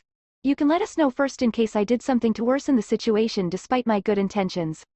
Shen Ruoxing answered, you don't have to care about it. I'll make things clear. It seemed that she could only lose her sock puppet account. How troublesome. Lu Chang. A few minutes later, Lu Chang rushed to the Chu Corporation building. It was currently morning and Chu Sichen was still in office. He then entered the office, asking permission at the door. Bro Chen, Shen Ruoxing seems to have a connection with Teacher Anonymous. They are planning to make things clear to everyone now. Could it be that they are going to admit they are lovers? When Chu Sichen heard this, he coldly looked at Lu Chang. Hmm. His expression was indescribable. No one could tell how his emotions were right now. Liu Chang didn't understand. Huh? Bro Chen, she is the mother of your 3 children. If their relationship was made public, your reputation would surely suffer. Chu Sichen lowered his head and continued with his work. He calmly spoke, I've said that I won't marry her. Since she has someone she likes, I can prepare a set of dowry for her because of the 3 children. Liu Chang. At this moment, he received several messages from the management of Royal Ocean Entertainment on his WeChat. The rumors grew increasingly intense and were now at the 3rd trending spot. Liu Chang frowned and sent a message to Shen Ruoxing. How are you planning to handle this exactly? Are you sure you can cope? Plus? Shen Ruoxing. Don't be anxious, I'm currently searching. Plus. Liu Chang. Searching for what? Shen Ruoxing. The Weibo account's password. I found it. Plus. Liu Chang lifted his head and looked at Chu Sichen. He asked in a probing manner, Bro Chen, I think she's going to get Teacher Anonymous to make a post right now to officially declare their relationship. Chapter 70. Ingrates? Chu Sichen was signing documents and he paused upon hearing this. His long and slender fingers grabbed tightly onto his fountain pen. His face was lowered, and his long lashes covered the deep thought in his gaze. He didn't say anything, and it made it hard for others to guess what he was thinking. The post is up. The post is up. When Liu Chang spoke, Chu Sichen raised his head and looked at him with a deep gaze. Liu Chang opened up Weibo and was shocked when he saw the content. He looked at his phone, wiped his eyes again, and then looked at it again. In the end, he looked up at Chu Sichen. F***ck. Bro Chen, this. Chu Sichen frowned. What's the fuss about? Liu Chang swallowed his saliva and handed the phone to Chu Sichen. He saw the latest Weibo content posted by Anonymous was. Anonymous. I'm female, age 26. I'm the Miss S mentioned in the malicious rumors circulating. I indeed have a secret relationship with myself. Thank you. This brought about a wave of comments to the post. Is Anonymous only 26 years old? And she's a young lady? F***ck? Oh my god, I can't imagine that. 5 years ago, Anonymous was only 21 years old, but she could compose music and write lyrics for songs like Snow in June and Stalwart Petiteness, with such profound meanings. Isn't this person such a genius? I had been waiting for Teacher Anonymous's scandal, but to think that her identity was exposed? Ah, Teacher Anonymous must have cheat mode on for her life. A whole load of people commented on the post and Chu Sichen frowned. He asked, feeling puzzled, what wealth does the Shen family have for her to inherit? Liu Chang's lips twitched. Boss, this is a new internet saying. It's just a joke. Chu Sichen nodded. He glanced once more at Liu Chang's phone before returning it to him. However, Liu Chang still couldn't hold back his astonishment and said, Shen Ruoxing has always been the representative for being ignorant and incompetent since she was young. Yet, she suddenly became Anonymous, the most outstanding talent in the composing world in these recent years. Why do I find this so unrealistic? Bro Chen, this is what her Weibo post meant, right? I haven't misunderstood the Chinese words here, right? To this, Chu Sichen only gave him a word in reply. Scram. Alright. Liu Chang stuffed his phone back into the pocket of his flowery shirt and then headed out. When he reached the door, he suddenly turned around and asked, Bro Chen, you won't fall in love with her just because she can write songs, right? The reply he received was a flying fountain pen. Liu Chang jumped on the spot. If he was just the slightest bit slower, this fountain pen might have poked him in the eye. Chu Sichen said coldly, I think that Southeast Asia suits you. Liu Chang. Only after Liu Chang left did Chu Sichen take out another fountain pen. However, when he lowered his head to read the documents again, he couldn't focus on the work. He felt very curious. He was very curious about Shen Ruoxing. Only after having made contact with her did he discover that Shen Ruoxing was indeed very independent and confident, but not blindly narcissistic. She had areas in which she was different from others. Chu Sichen took a deep breath and suddenly switched on his computer to search for the song, Snow in June, and then played it. The song wasn't a touching one like he imagined it to be. Snow in June Plus wasn't talking about a romantic story but instead had a wide range of pitches, as if reflecting some kind of natural or man-made disaster. It was very heart-rending. Chu Sichen's eyes narrowed. This wasn't a song that a young girl who hadn't experienced much of the world could come up with. So what on earth had she been through? Shen Ruoxing didn't have any thoughts about Chu Sichen and was staying at home. Shen Qianhui and Jing Zhen sat on the sofa opposite her. The two of them kept surveying her. Jing, you're so young, But you're really Teacher Anonymous? Shen Qianwei looked at her in disbelief. Although I think my daughter is very amazing, I didn't know that you are actually this amazing. Jing Zhen frowned.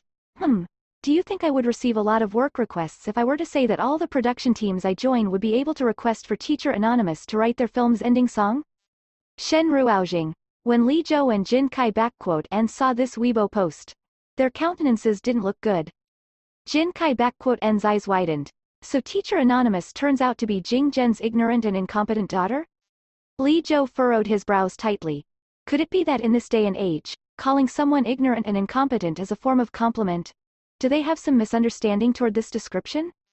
Both of them looked toward Yun Zhengzai and saw that his countenance was very grim. The reason Yun Zhengzai had set up his own company and broken away from the Yun family's control was to prove his capabilities to the Yun family. Yun Zhengyang didn't have many days left to live. After he died, wouldn't Yun Zhengzai be able to take over the company then? However, the Shen family was an unexpected variable in this. Yun Zhengzai then narrowed his eyes and suddenly headed out.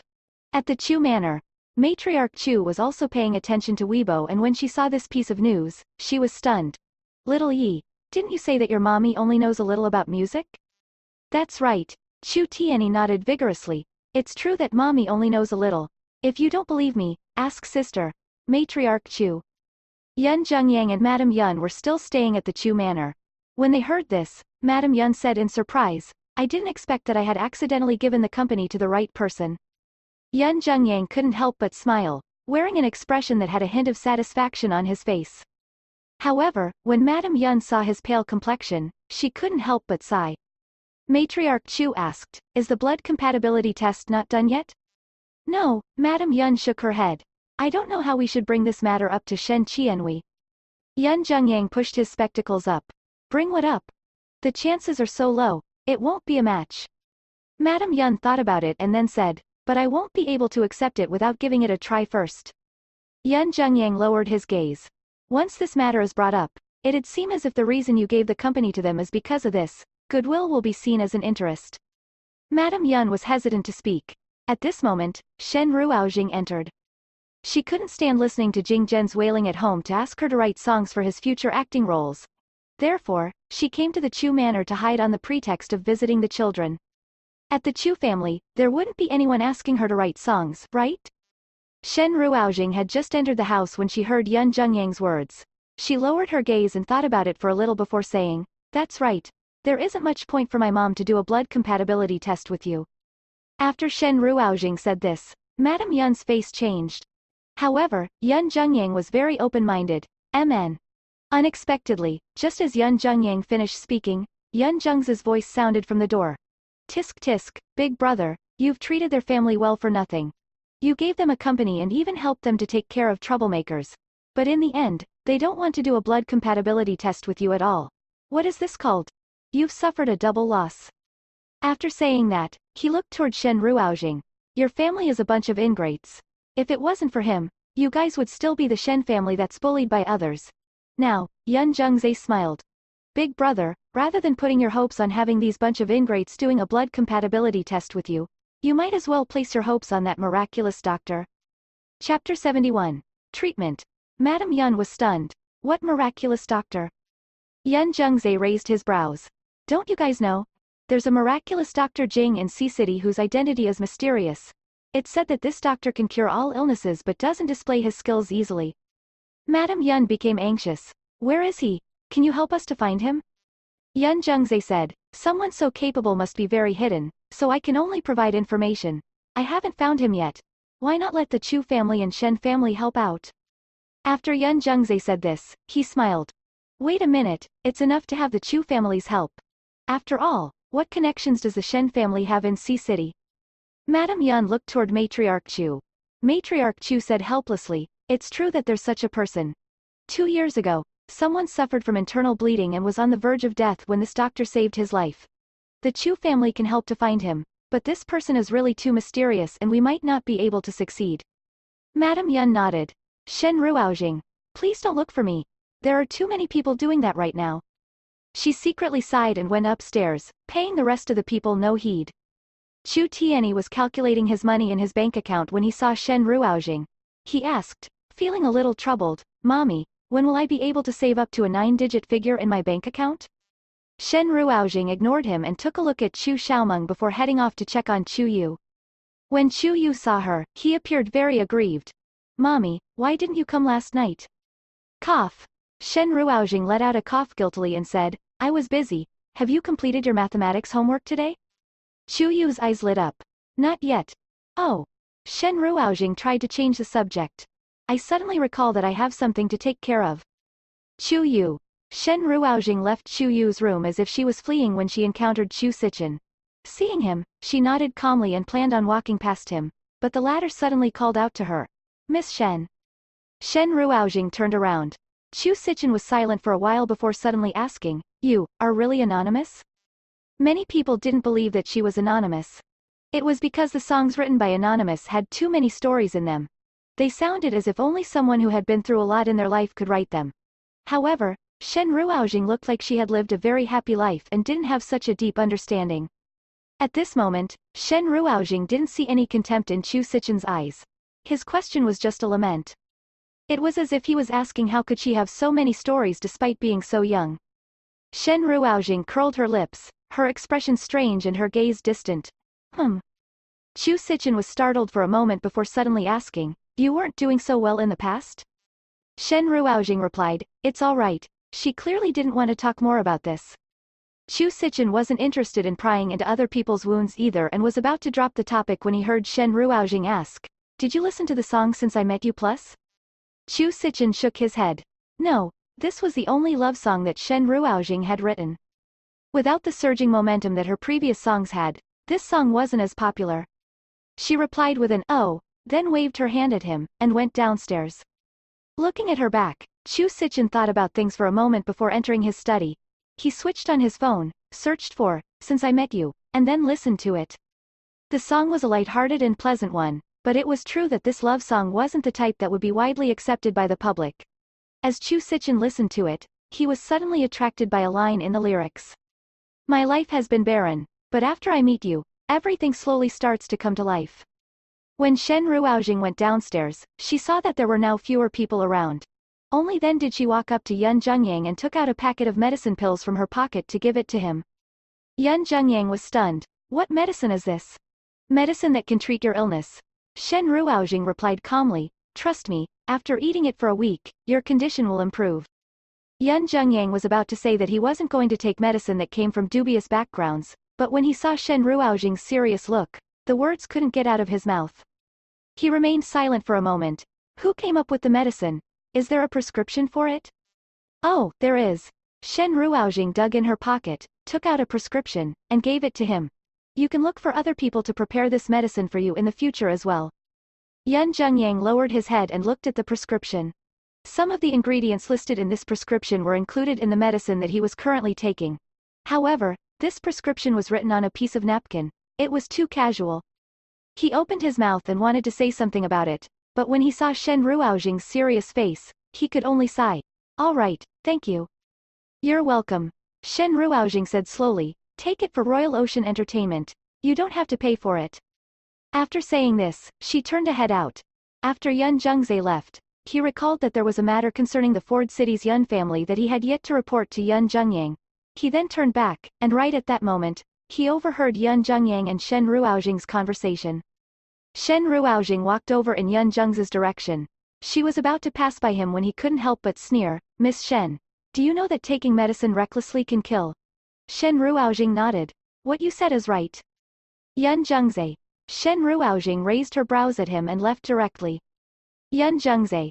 He looked toward Yun Zhengyang, then pointed angrily at Shen Ruoxing and scolded. Not only do they not do a blood compatibility test with you, but what is she doing when everyone from the Chu family has gone out to look for that miracle-working doctor? Her leisurely attitude shows that she doesn't care about your condition at all. Yun Zhengyang put the medicine that Shen Ruoxing had given him to one side and only replied with an oh. This made Yun Zhengzai even angrier. What kind of attitude is this? Royal Ocean Entertainment was doing well, but you had to give it to them. Now, they treat you in such a superficial manner, giving you supplements of dubious origins. This Shen family's young miss is really an ignoble and incompetent person. There's also a problem with her head. We don't know where these supplements were purchased from. Just because people claim that it can cure all illnesses, Does it mean that it can cure yours? Yun Jungzae rambled on for a while before looking at Yun Jungyang. Do you regret it now? Yun Jungyang shook his head. No, I think you've gotten muddle-headed from your illness. All right, since you don't regret it, then you can just go ahead and take this medicine. After you die, I'll definitely take Royal Ocean Entertainment back. That's our Yun family's property. Why should we give it to others? After Yun Jungzae was done speaking, he left but was still cursing. At this moment, Madame Yun walked out. When she saw that packet of medicine, she asked, "What is this?" Filial piety. Yun Jungs handed the medicine to her. Jungs kept on scolding the Shen family, but they at least searched for medicine for me. What about him? He hopes to see me die earlier so that he can take over my position. Cough cough. All right, don't talk anymore. Madame Yun picked up that packet of medicine. You mustn't take this medicine recklessly. I'll put it away for you. Don't worry, I won't eat it. Neither of them noticed that there was a long and slender figure standing upstairs. Chu Sichin's gaze was lowered, seeming to be thinking of something. That night, Yun Jungyang suddenly suffered a relapse at the Chu manor. Jungyang, wake up. Don't scare me. Chapter 72. The Woman from the Past. Madame Yun didn't expect Yun Jungyang's condition to aggravate so quickly either. To think that he suffered a relapse at the Chu manor. Looking at her husband's pale face and uneven breathing, she broke down. In the dark night, the Chu manor's lights lit up. What's going on? Madame Chu came out wearing her pajamas and a coat. Madame Yun held back her tears and forced Yun Jungyang's medicine into his mouth. However, it was obvious that he had lost his ability to swallow. Madame Yun shouted in his ear, Jungyang. The Chu family's doctor rushed over. Unfortunately, he had no idea what to do in the face of such a condition. At this moment, Chu Sichin strode in. He frowned and suddenly asked, "Where's the medicine that Shen Ruoxing gave you?" Madame Yun pointed to the drawer beside her. He strode over, opened the drawer, and took out a pill. Then, he returned to Yun Jungyang's side and fed it to him. The pill dissolved immediately in Yun Jungyang's mouth and flowed into his throat. Chu Sichin then observed Yun Jungyang's expression. He didn't know if it was an illusion, but he felt that Yun Jungyang's breathing had become smoother. At this moment, the ambulance arrived and the nurses rushed up. A group of people then carried a stretcher and sent Yun Jungyang to the vehicle. Chu Sichin and Madame Chu also accompanied Madame Yun to the hospital. At 2 a.m. Yun Jungyang was finally pushed out of the emergency room. His eyes were closed and his breathing had stabilized. The doctor said, it was really dangerous. Mr. Yun almost couldn't make it, but suddenly, his blood statistics started to slowly return to normal. His desire to live is too strong. Now, Mr. Yun is temporarily out of danger. Upon hearing this, Madame Yun heaved a sigh of relief. The next moment, her legs went limp, and she almost fell to the ground. As the crisis had been averted, Madame Yun and Yun Jungyang stayed in the hospital, while Chu Sichin accompanied Matriarch Chu home. On the way home, Chu Sichin turned his head and stared outside. The night in Sea City was very quiet. There were no longer any pedestrians on the road. As the Chu family's car drove on the road, Matriarch Chu just sat beside him quietly, looking very tired. She suddenly said, "Sichin, life is unpredictable. You don't know when accidents will happen, so don't always live so bitterly."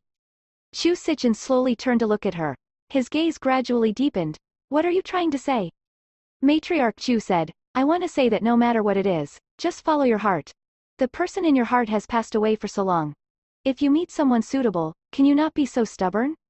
The aura around Chu Sichin instantly changed. He lowered his head. "I haven't met anyone suitable." "Is that so?" Matriarch Chu tried to push it further. "What do you think of Shen Ruoxing?"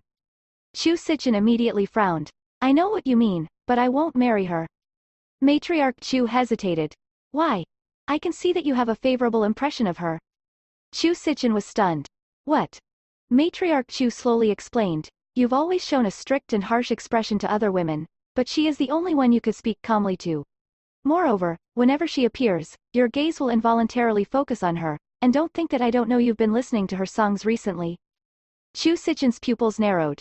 Matriarch Chu continued, "You have a good impression of her, and she's the mother of your 3 children.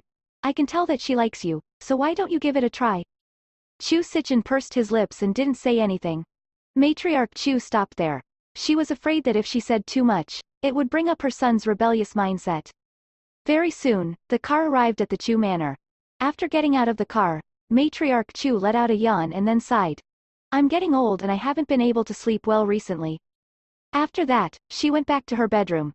Before she went in, she turned around and looked, only to see that Chu Sichin didn't go to his bedroom but headed to the study instead. Matriarch Chu shook her head. Her son was really a workaholic. In the study, Chu Sichin stared at the music playing software on the screen. When he looked through his playlist, he realized that it was true that for the past 2 days, he had only been listening to Anonymous's songs. He frowned and slowly lowered his head. After sitting there for a very long time, he suddenly moved his hand and uninstalled the music player application. He couldn't be together with Shen Ruoxing. He had never forgotten about a woman in his heart, and this wasn't fair to Shen Ruoxing. Moreover, he couldn't bear to forget that woman either. After all, if even he forgot about her, then there'd probably be no one in this world who would remember her.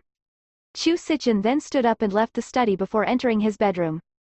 On this night, he had a nightmare. In his dream, he seemed to have returned to the day of the explosion that took place 5 years ago. He drove to where they agreed to meet. Then, he saw her with her back facing him, standing not far away. As if noticing something, she slowly turned back. He tidied his clothes and tried to squeeze out a smile, wanting to walk toward her, telling her the words he had been preparing for very long. However, he had just taken out the first step when a loud bang rang out. A heat wave then surged over, overturning him. He fell to the ground in a sorry state, watching as the space in front of him got flattened. Now, there was no one at the spot where she was previously standing. He reached out his hand, wanting to drag her back from the explosion. No, don't. Chu Sichin abruptly woke up. His eyes were filled with reluctance. He then let out a long sigh, rubbed his forehead and sat up. After a while, he took out the watch on the bedside table and looked at it, realizing that it was already 7 in the morning. Hence, he got up and looked at himself in the mirror as he performed his morning ablutions. After he was done, he headed down. There were lively sounds from the direction of the dining hall. Chu Yu, Chu Tianyi, and Chu Xiaomeng had all woken up and were having breakfast. Matriarch Chu sat there quietly in front of them. Chu Yu said, "When mommy's not around, even the breakfast doesn't taste good." Sigh. Chu Tianyi's lips twitched and turned to shout, "Chu Yu, you dog! Where did you run off to?" The moment he said this, Matriarch Chu looked at him. "Little Yi, have your breakfast. Don't scold people." "I didn't, I was scolding the dog." Chu Tianyi said this and lowered his head, wanting to eat the dumpling in his bowl when he noticed something.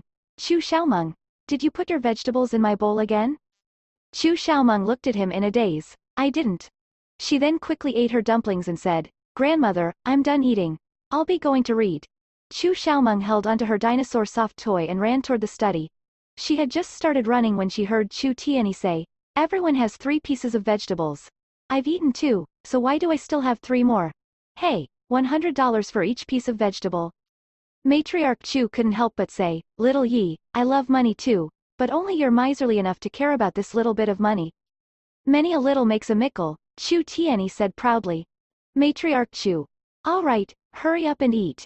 After we're done, I still have to go look for the miraculous doctor." Sigh. When Chu Tianyi heard this, his eyes blinked and he suddenly said, "Grandmother, I can tell you a secret." Chapter 73. Is it 1 or 100 million? Upon hearing Chu Tianyi's words, Chu Sichin paused in his footsteps. Matriarch Chu asked curiously, "What is it?" Chu Tianyi said, "It's a top secret. As long as you give me 1 million, I'll give you news about him." Matriarch Chu burst out laughing. "Don't try to cheat me of my money. What secret can you know?" Chu Tianyi became anxious. "I really know." Matriarch Chu picked up more vegetables with her chopsticks. "Eat more vegetables." Chu Tianyi then lowered his head weakly, seeming hesitant to speak. Just then, Chu Tianyi's phone rang. When he turned to look at it, he was shocked. "Grandmother, you transferred money to me?" "I didn't," said Matriarch Chu, feeling puzzled. "Then why do I have an additional 1 million in my account?" "I transferred it." Chu Sichin walked up to Chu Tianyi and asked, "What is your secret?" Chu Tianyi's eyes gleamed. "My secret is, my mommy knows the miraculous doctor. Mommy thinks of nothing but to enjoy her retirement life, so I naturally can't expose her identity easily. Otherwise, what if people try to look for her through connections over every small illness? I'll just say this then. Anyway, Mommy will be the one to step out to save people." Chu Sichin narrowed his eyes. He then recalled the medicine pill from last night and asked, "Your mommy knows medical skills?" A little asterisk, Chu Tianyi said this again. Chu Sichin. However, Matriarch Chu squinted her eyes. Is it 1 or 100 million? Say it clearly. Chu Tianyi blinked his eyes, not expecting to be exposed by his grandmother. He wanted to say something, but his phone vibrated again. He then lowered his head and realized that another 1 million had been transferred into his account. Chu Tianyi instantly broke out into a smile and said, "Thank you, Daddy. This time, it's me." Matriarch Chu's heart ached over the money. "Hurry up and tell me, is it 1 or 100 million? Chu Tianyi. He had already received the money, so he had to say it. He sighed. My mommy's medical skills are very good. He used a vague way of saying this. However, Matriarch Chu frowned, asking softly, could it be that your mommy had learned medical skills from the miraculous doctor? She looked toward Chu Sichin. Then the medicine she gave them yesterday. Chu Sichin thought of how the doctor had said last night that the blood statistics weren't looking good and it seemed that Yun Zhengyang wasn't going to make it. However, his condition suddenly improved for the better. Chu Sichin said, there should be no bad effects from eating it. Matriarch Chu nodded. Then I'll go to the hospital to remind them. When Shen Ruoxing woke up in the morning, she felt that there might have been a problem with the way she handled things yesterday. Ordinary people wouldn't eat medicine given by others. Moreover, when she wrote the prescription, she didn't have any paper on hand and could only write on a piece of napkin. The prescription was meant for the Chinese medical hall for their preparation and not for Yun Zhengyang. However, Yun Zhengyang had asked for it. Thinking that he was planning to find someone to check the prescription to see if there was a problem with it, Shen Ruoxing gave him that napkin prescription. But after seeing the message Chu Tianyi had sent her, she realized that Yun Zhengyang might not have taken the medicine. She got up. After having breakfast, she spoke to Shen Qianhui and Jing Zhen before she headed out, planning to go to the hospital to visit Yun Zhengyang. She had just arrived at the ward when she heard the doctor's voice coming from the room. Madam Yun, may I ask what measures did you guys take at home before Mr. Yun arrived at the hospital last night? It's because Mr. Yun could be said to have a narrow escape from death and it's simply a miracle. That's why we want to find out more. Chapter 74. What is your relationship with the miraculous doctor? How would Madam Yun still remember what measures they took yesterday? Back when Yun Zhengyang collapsed, her mind was entirely filled with panic, and she only kept looking at him helplessly. It was the Chu family's doctor who then came to perform emergency aid, and they also seemed to have fed her husband some medicine. She shook her head. I'm sorry, I don't remember too clearly. The doctor felt a little disappointed.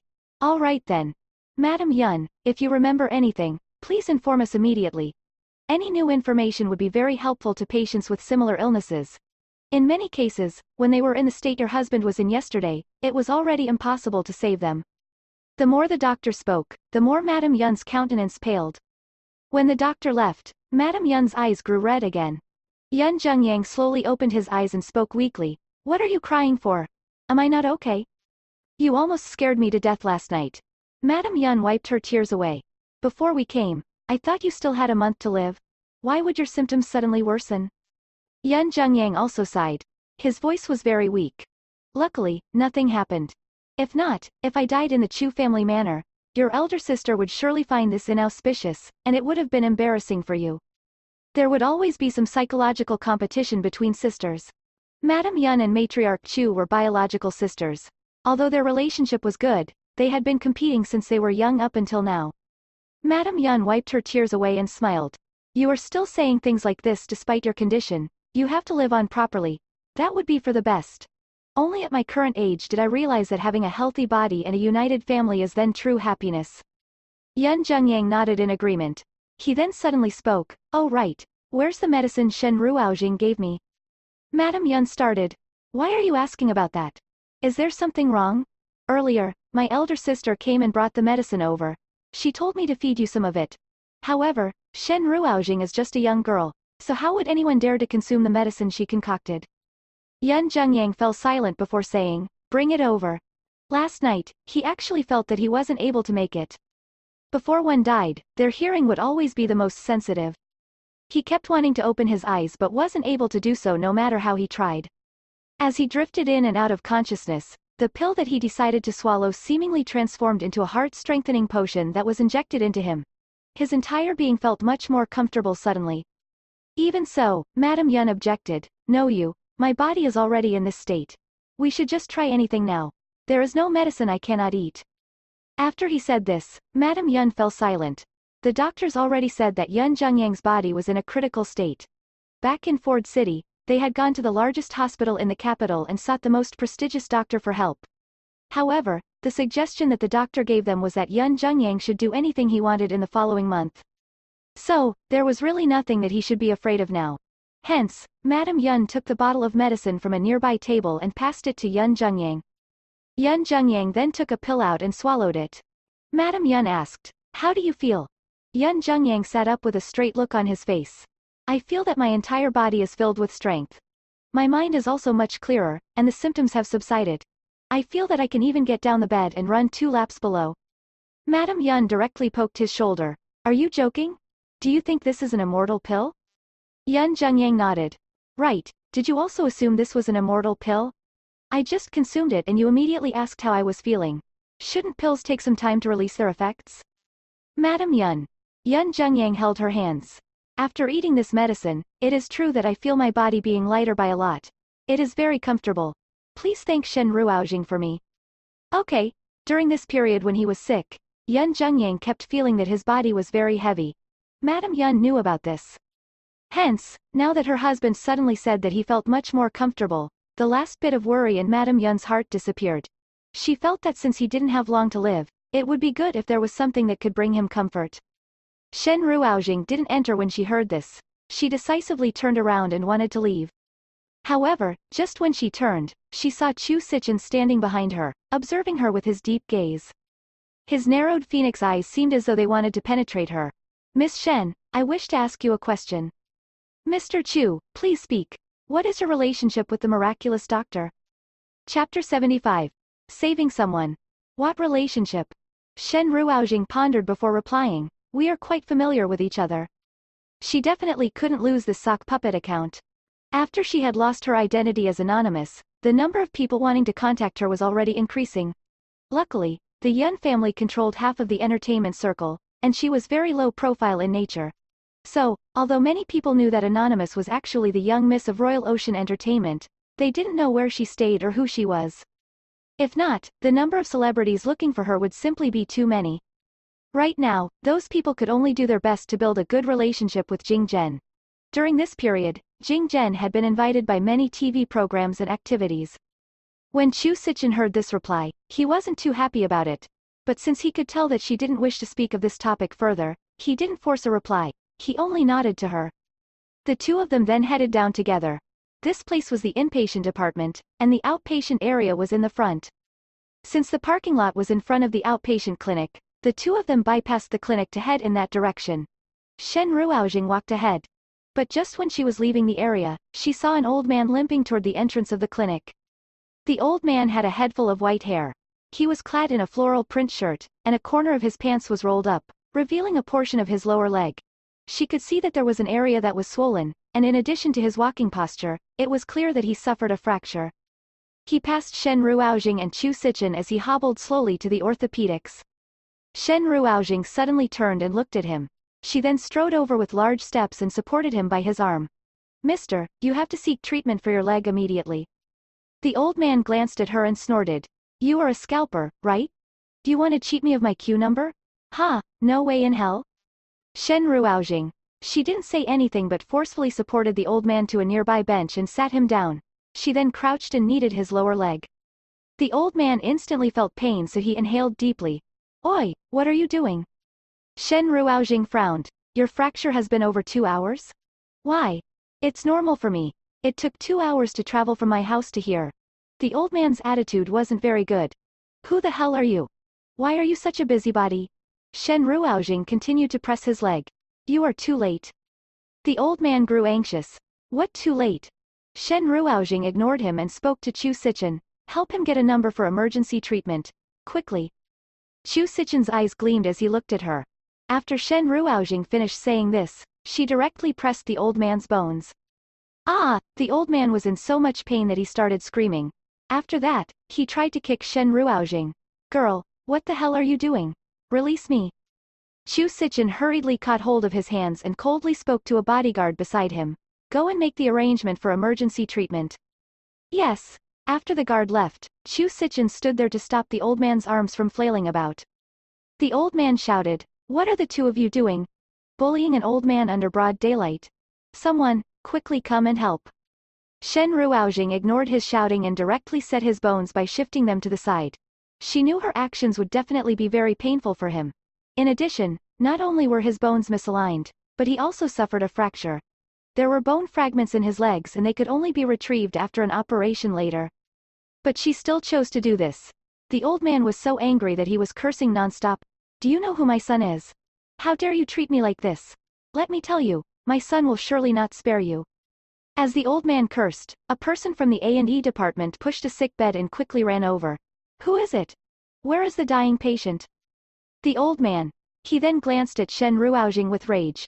Who the F***ck is dying? After the nurse saw the old man, she was shocked. Are you saying that he is the one with very serious injuries? Shen Ruoxing stood up. Yes, please arrange for an operation immediately. The old man shouted, Oi, what are you doing? I know what's going on. Are you guys working together with the hospital to cheat me of my medical fees? An emergency treatment consultation will cost $300.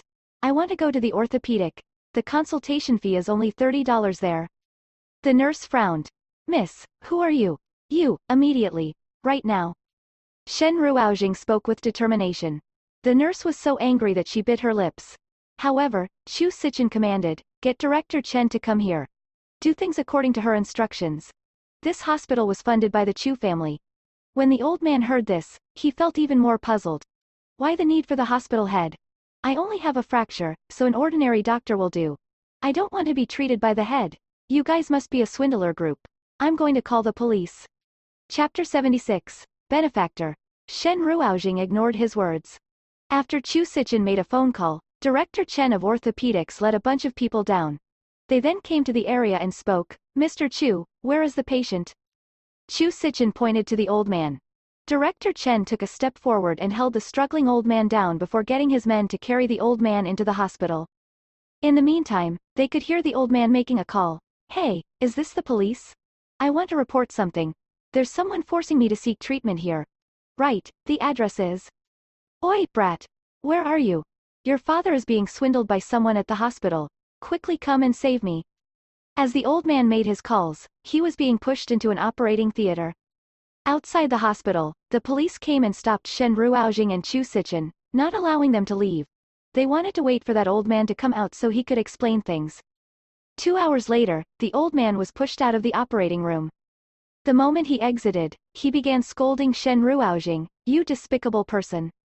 You are the one who forced me to accept the emergency treatment, and the fees are going to be so much more expensive because of it. I will never pay the money. Also, the hospital is too much. I was only planning to get a queue number at the orthopedics department and buy some medicine. Who told you to perform the operation for me? Officers, you guys definitely have to harshly crack down on this type of forced service. Before the police could speak, Director Chen, who had just done the operation, walked out of the operating theater. He directly spoke, quickly shut up. If it wasn't for this young lady, your leg would have been finished. The old man was unconvinced. Stop trying to scare me, you. Before he could finish speaking, the director took an X-ray photo from the side and pointed to it. This is the X-ray before your operation. Look over here, this isn't an ordinary fracture. The bone fragments were directly pressing your arterial blood vessels and peripheral nerves. Your flow of blood in that area was obstructed, and the nerves were being pressed for over 3 hours. According to normal cases, there was basically no hope for that leg anymore. The old man started slightly. He recalled that when Shen Ruoxing had seen him, she had asked him about when he had the fracture. Director Chen then looked at the police. Police officers, this is a misunderstanding. Our hospital can take out the evidence about the situation of this elderly. He assumed he only had an ordinary fracture, so he wasn't planning to seek emergency treatment. But if he went the normal route of getting a queue number, he would have to wait at least 2 to 3 hours before he could see a doctor. At that time, things would already be too late. This was why this young lady couldn't watch him do this. The police recorded the testimony before looking at the old man. Sir, do you believe them now? The old man looked at the X-ray photo and recalled that back in the operating theater, Director Chen had kept telling the medical staff to be quicker. He finally understood everything and then turned to Shen Ruoxing directly. Little lady, I'm really sorry, I have misunderstood you. Shen Ruoxing was still standing at the side indifferently, not feeling anxious that the police refused to let her go. she simply relaxed and waited there, looking like she had no concern for anything. Upon hearing this, Shen Ruoujing nodded. It's fine. Anyone would have misunderstood. I don't blame you. In the earlier situation, she hadn't explained things clearly. But even if she had, the old man might not have believed her and it would have wasted more time instead. Chu Sichen added another statement. Charge him the normal medical fee. Director Chen nodded. Yes. 10 minutes later. Lu Chang was making a call as he walked into the hospital. My father is hospitalized, so I have to take a look or he might lose his temper. What exactly happened to Mr. Yun last night? Tell me quickly. Mr. Yun's symptoms worsened, but he was fortunately saved. The person on the other end continued. However, right now, Mr. Yun wants to eat the medicine Shen Ruoujing gave him. I heard that she concocted that medicine herself. Nonsense. Lu Chang frowned. How would she know anything about medicine? As he walked to the ward's entrance, he lowered his voice. Okay, that will be all for now. Talk later. He hung up and inhaled deeply before shouting loudly. Father. Lu Chang put on an act as though he had rushed all the way here. He directly charged into the old man's ward. Who dares to bully you? Get her to stand up right now.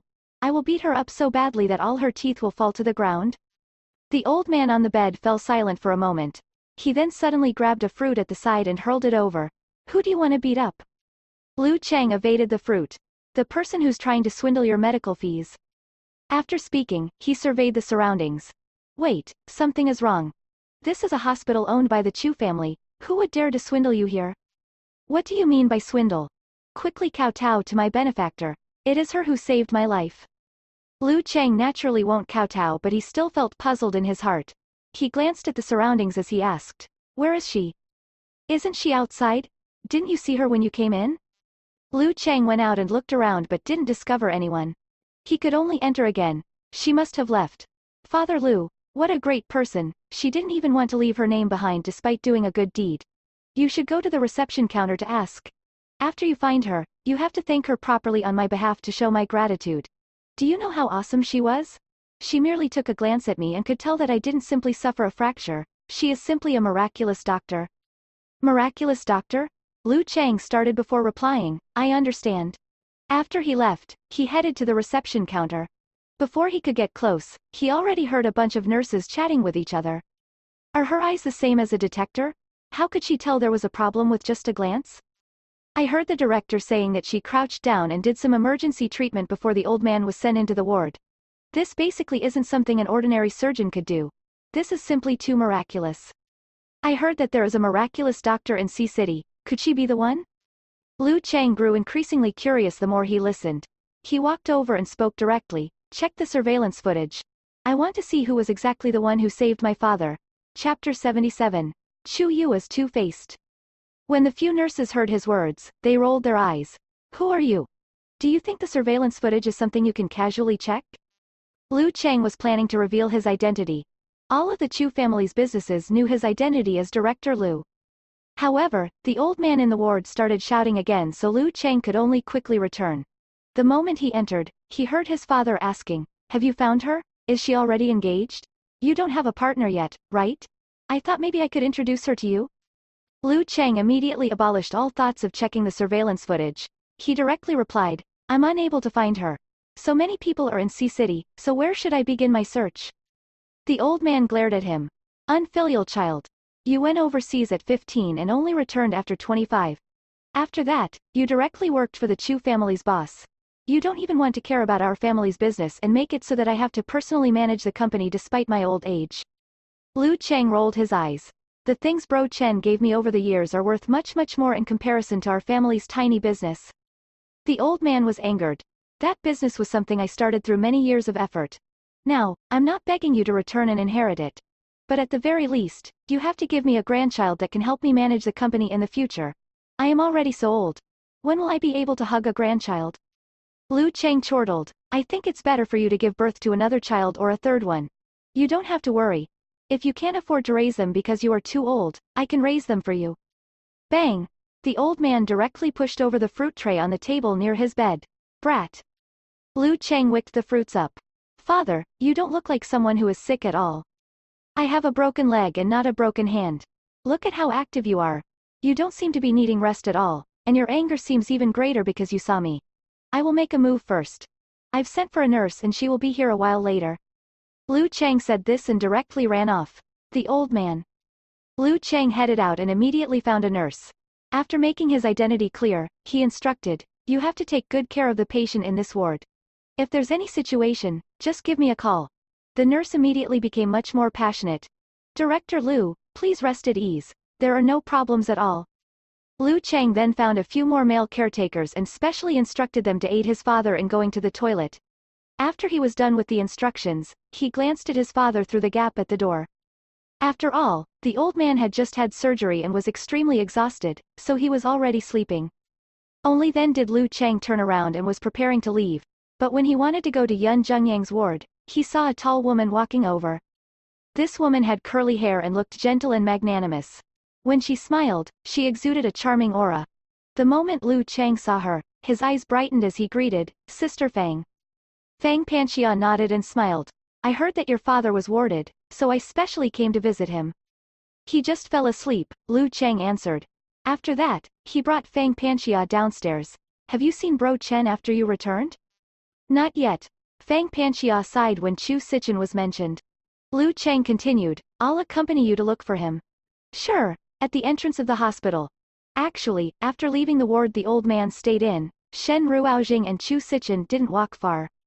The two of them were slowly walking toward the car park. Shen Ruoxing had a lazy demeanor. It felt like she couldn't even be bothered to lift her legs slightly higher when she was walking.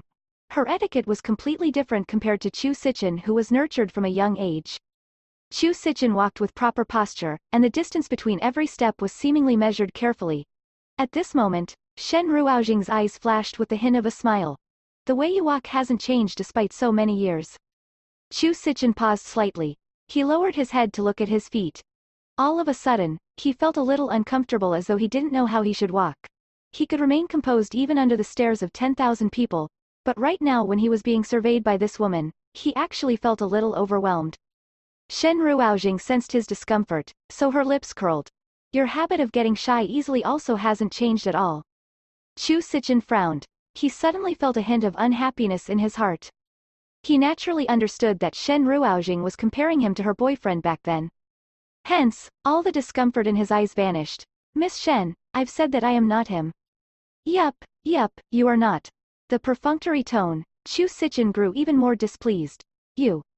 Little Meng isn't too good with writing, so you have to take some time to supervise her every day and ensure that she practices." Shen Ruoxing suddenly changed the topic. Chu Sichen paused. This was the first time they were calmly conversing about their kids. He was very serious as he listened. "I also discovered it." She said it was because her hand grew fatigued from writing words. Shen Ruoxing involuntarily laughed. "Sometimes, she will say that the paper quality isn't good, or the pen isn't good. I then get the best materials for her, and she will resort to saying that her hand is tired. Actually, it is because she absorbs knowledge too quickly and is impatient about doing some tasks. However, something like writing words is something that requires patience to practice." She laughed and her demeanor suddenly shifted from an icy mountain to an ocean of blooming flowers. This was especially so for her peach blossom eyes. They were filled with emotions and would cause any who glanced at her to feel their heartbeat quickening. Chu Sichen retracted his gaze. "Understood. What about Little Yi?" "Little Yi's biggest problem is that he is a money grubber." Shen Ruoxing looked at Chu Sichen. "In terms of learning, he is definitely inferior to Little Meng, but he still has excellent results. His level of mathematics has reached the middle school level. Since there are private tutors in the Chu family, you can get them to tutor him." Shen Ruoxing then continued with a strange look in her eyes as she looked at him. "Little Yu grew up with matriarch Chu. However, you guys neglected his learning too much. Why is it so that even now, he still has no idea about how to solve questions that require addition and subtraction for numbers below 100? Chu Sichen frowned and spoke in a puzzled manner. "His level has also reached the standards of middle school." "What do you mean?" The two of them exchanged glances. A while later, Shen Ruoxing finally understood something. After that, she spoke in a dumbfounded manner. "So, he was pretending?" Chu Sichen recalled that back then, the little fellow wasn't willing to explain the truth when he was kidnapped. Chu Sichen quietly said, "Actually, little Yu can be quite two-faced." As the two of them chatted, they arrived at the car park. Shen Ruoxing walked to her parking lot. At this moment, Chu Sichen's gaze flickered when he looked at her old and tattered-looking vehicle. Shen Ruoxing then wore her helmet and got on her bike. Mr. Chu, goodbye. Goodbye. BZZ, Shen Ruoxing sped away on her motorbike. Half an hour later, she arrived home. Shen Qianhui was at the company dealing with things, while Jing Zhen was in the living room and screening through acting scripts. He felt very vexed. Sigh, I want to act as this crazy dude, but I also want to act as that insidious villain. However, there's a conflict with the schedule, or should I act as the eunuch instead? Shen Ruoxing ignored him and directly headed up. Just when she opened her door, she saw Chu Yu taking a pencil and staring at a book in his hands with a sorrowful look on his face. After seeing her, he spoke in an aggrieved manner. Mommy, can you continue to tutor me in math? Chapter 78. The identity of the person he loved. Shen Ruoxing suddenly felt her hand itching. She coughed once and suppressed her impulse. After that, she walked over to glance at the question. What is 36 plus 57? Shen Ruoxing's gaze darkened as she suddenly spoke. The answer is very simple. Isn't the answer 94? Chu Yu. He was stunned. After that, he heard Shen Ruoxing saying, if you don't believe me, count it yourself. Chu Yu frowned. Mommy, is the answer really 94? Are you certain it is not 93? Shen Ruoxing spoke nonsense with a straight face. 94. How can it be 93? Chu Yu. Why don't I explain this question to you? Shen Ruoxing then calmly sat beside him. Tell me. Half an hour later, Chu Yu cautiously asked, Mommy, do you understand now? Shen Ruoxing, who had been in a daze for the past half an hour, blankly shook her head. Can you explain more? Another half an hour passed. Chu Yu's mouth was parched and dry from talking. Do you understand now? Shen Ruoxing nodded. I do. The two of them matched gazes and spoke out at the same time. Mommy, you are too intelligent. Little you explained it too well. The scene of a lovely, bonding moment between mother and son appeared in the room. Chu Manor. Chu Sichen returned home after leaving the hospital. He first went to the study to check on little Meng. His daughter currently had a sorrowful look on her face while doing the writing task that Shen Ruoxing gave her. She only wanted to complete it swiftly, hence, she wrote very perfunctorily. After pondering, she took out her phone and texted Chu Tianyi. Bro, help me write 2 pages of words. Chu Tianyi was playing downstairs. Nope. Chu Xiaomeng, a page for $200. Coming right now, do you need me to help you write 100 pages? Chu Xiaomeng pondered. Her mommy had said that she had to write 5 pages of words every day. A smile then appeared on her face. Just when she wanted to reply, the area before her darkened. Chu Xiaomeng lifted her head and saw Chu Sichen standing before her and looking at the chat records on her phone. 5 minutes later, Chu Tianyi rushed upstairs.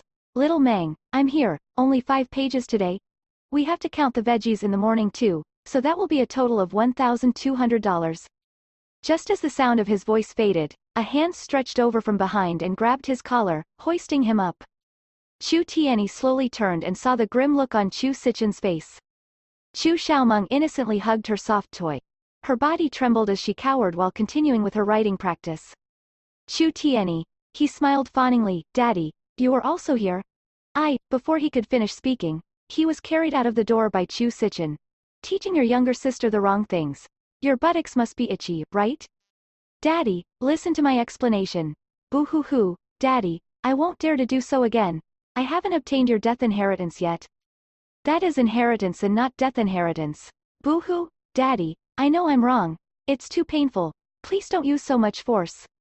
After hearing the sound that rang out from outside, Chu Xiaomeng was so scared that she shrank her neck back and became much more serious when she did her practice. Daddy is so terrifying. Chu Sichen's large hand merely touched Chu Tianyi lightly, but he was already screaming as though he was being tortured. The entire Chu manor could hear his screams. Matriarch Chu rushed over. We can always talk through things, don't hit the child. Chu Tianyi sobbed loudly. Grandma, save me, it's so painful. Chu Sichen's expression was very cold. He has to be punished since he was in the wrong. But you shouldn't hit him. Don't you know that a child can report to the police if someone hits them? Chu Sichen glanced at Chu Tianyi, who was sobbing loudly but had no tears flowing out of his eyes. He then calmly spoke, you are correct. Matriarch Chu and Chu Tianyi both heaved a sigh of relief. However, Chu Sichen then continued, I will confiscate his bank card then. Chu Tianyi immediately started crying again. He suddenly lifted his head. There were still no tears in his eyes. Daddy, one ought to be disciplined if they did something wrong. I think it's better for you to beat me. It's not painful at all. It's true. After speaking, he even lifted his buttocks up in preparation to receive the beating. Matriarch Chu Sichin ultimately didn't continue with the corporeal punishment. He punished Chu Tianyi to do writing exercises. Chu Tianyi had to write 5 pages of words daily. When the little fellow ran upstairs to do the punishment, Chu Sichin spoke, "Should we also send him to school?" Chu Yu's body had mostly recovered and he was planning to continue studying in his kindergarten in 2 days or so. Hence, Chu Sichin decided to let Chu Tianyi return to school as well. Matriarch Chu nodded. As the two of them spoke, the butler came and reported, "Sir, Mr. Liu and Miss Fang have arrived." Upon hearing the words, Miss Fang, Matriarch Chu frowned. Chu Sichin instructed, "Get them to wait for me in the study." Yes, in the study. When Liu Cheng and Fang Panxia entered, Chu Sichin was already handling official business. "Bro Chen, Sister Fang is back." Liu Cheng spoke excitedly. Chu Sichin's attitude was as calm as ever. One couldn't tell whether he was angry or happy. He simply asked Fang Panxia, "Did everything go smoothly?" "Yes." Fang Panxia spoke, "At the academy conference overseas, I have successfully gotten that person to notice me. If he wants to cure his leg, he will definitely find me to give it a try." "Good." After Chu Sichin finished speaking, he lifted his head and looked at her. "Since you just returned to the country, you should go and rest if you have no other matters to handle. Wait for him to approach you." Fang Panxia's mouth opened and closed as though she wanted to say something. Eventually, she uttered, "Yes." Liu Cheng alternated his gaze between Chu Sichin and Fang Panxia. He then spoke, "Bro Chen, Sister Fang just came back today. Why don't we have a meal together?" When Chu Sichin heard this, he lifted his head and swept his gaze over at Liu Cheng. "If you are so free, you can try looking for Professor Z." Liu Cheng immediately lowered his head. Fang Panxia took the chance to continue, "Bro Chen is so busy, so how can he have the time? Little Cheng, you are too clingy. If you are free, you should just accompany your father. After all, he is warded." "He is warded?" Chu Sichin asked. "Which hospital?" "It has been so many years, but I have never met your father before. If I have the time, I will pay him a visit." Chu Sichin had grown up overseas, and Liu Cheng had been learning from him since Liu Cheng went overseas at 15 years old. Hence, Chu Sichin had never met Father Liu before. Fang Panxia answered, "The same hospital as Mr. Yun." Chu Sichin replied, "I will pay him a visit tomorrow." Liu Cheng nodded. Okay. After the two of them finished speaking and were preparing to head out, Chu Tianyi suddenly rushed in. "Daddy. Mommy said she will be bringing Chu Yu over for dinner. This is excellent." Chu Sichin's cold expression gradually lifted. "Okay." Upon seeing the change in his expression, Fang Panxia's gaze flickered and her fingers were clenched tightly. She suddenly lifted her head and said, "Bro Chen, there are 2 more days until her deathversary." When she said this, an extremely cold aura suddenly gushed forth from Chu Sichin.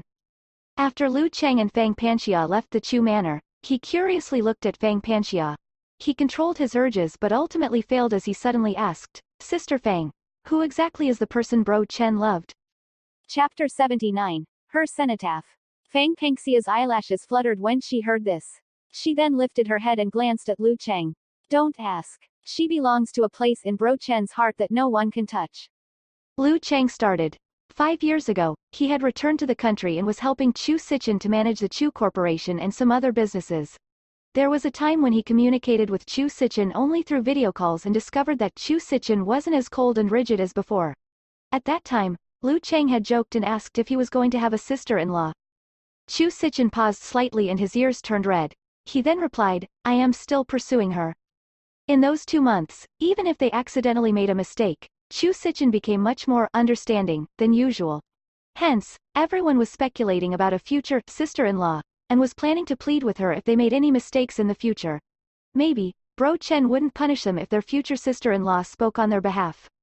But a certain day came and he suddenly changed again. On that day, Liu Cheng had something to report to him.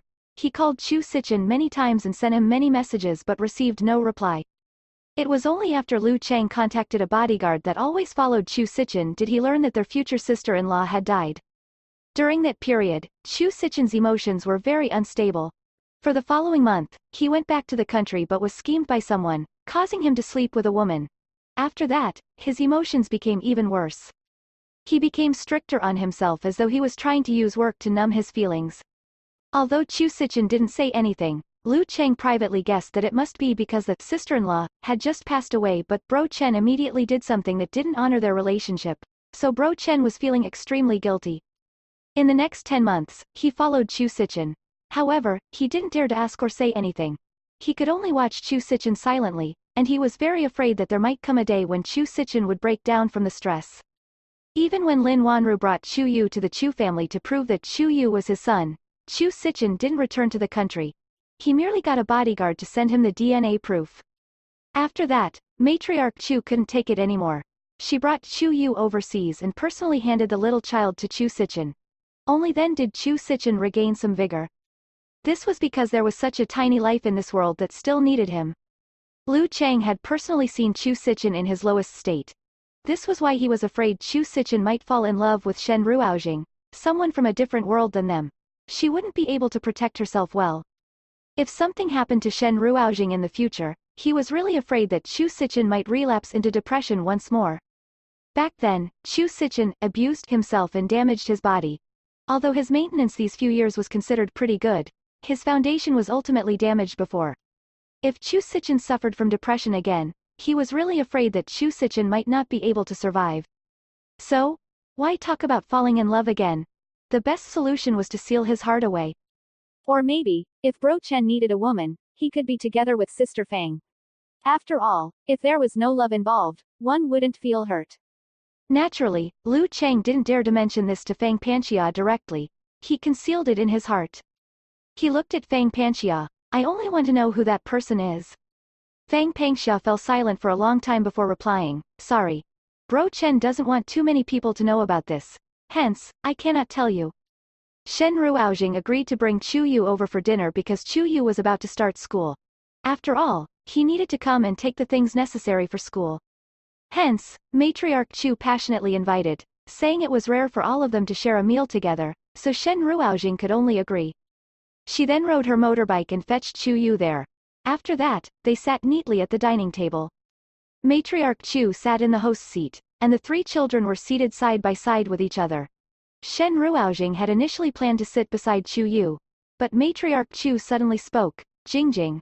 Why don't you sit beside me so we can have a chat? Shen Ruoxing could only sit opposite the three children, in the seat beside matriarch Chu. Matriarch Chu was in a gossipy mode. Ruoxing, you said that Sichin and you were dating back then. What was he like at that time? Shen Ruoxing started slightly. Her eyelids were lowered slightly as a hint of longing flashed in her gaze. He was very gentle and considerate. Matriarch Chu had a face filled with disbelief. Are you talking about my son?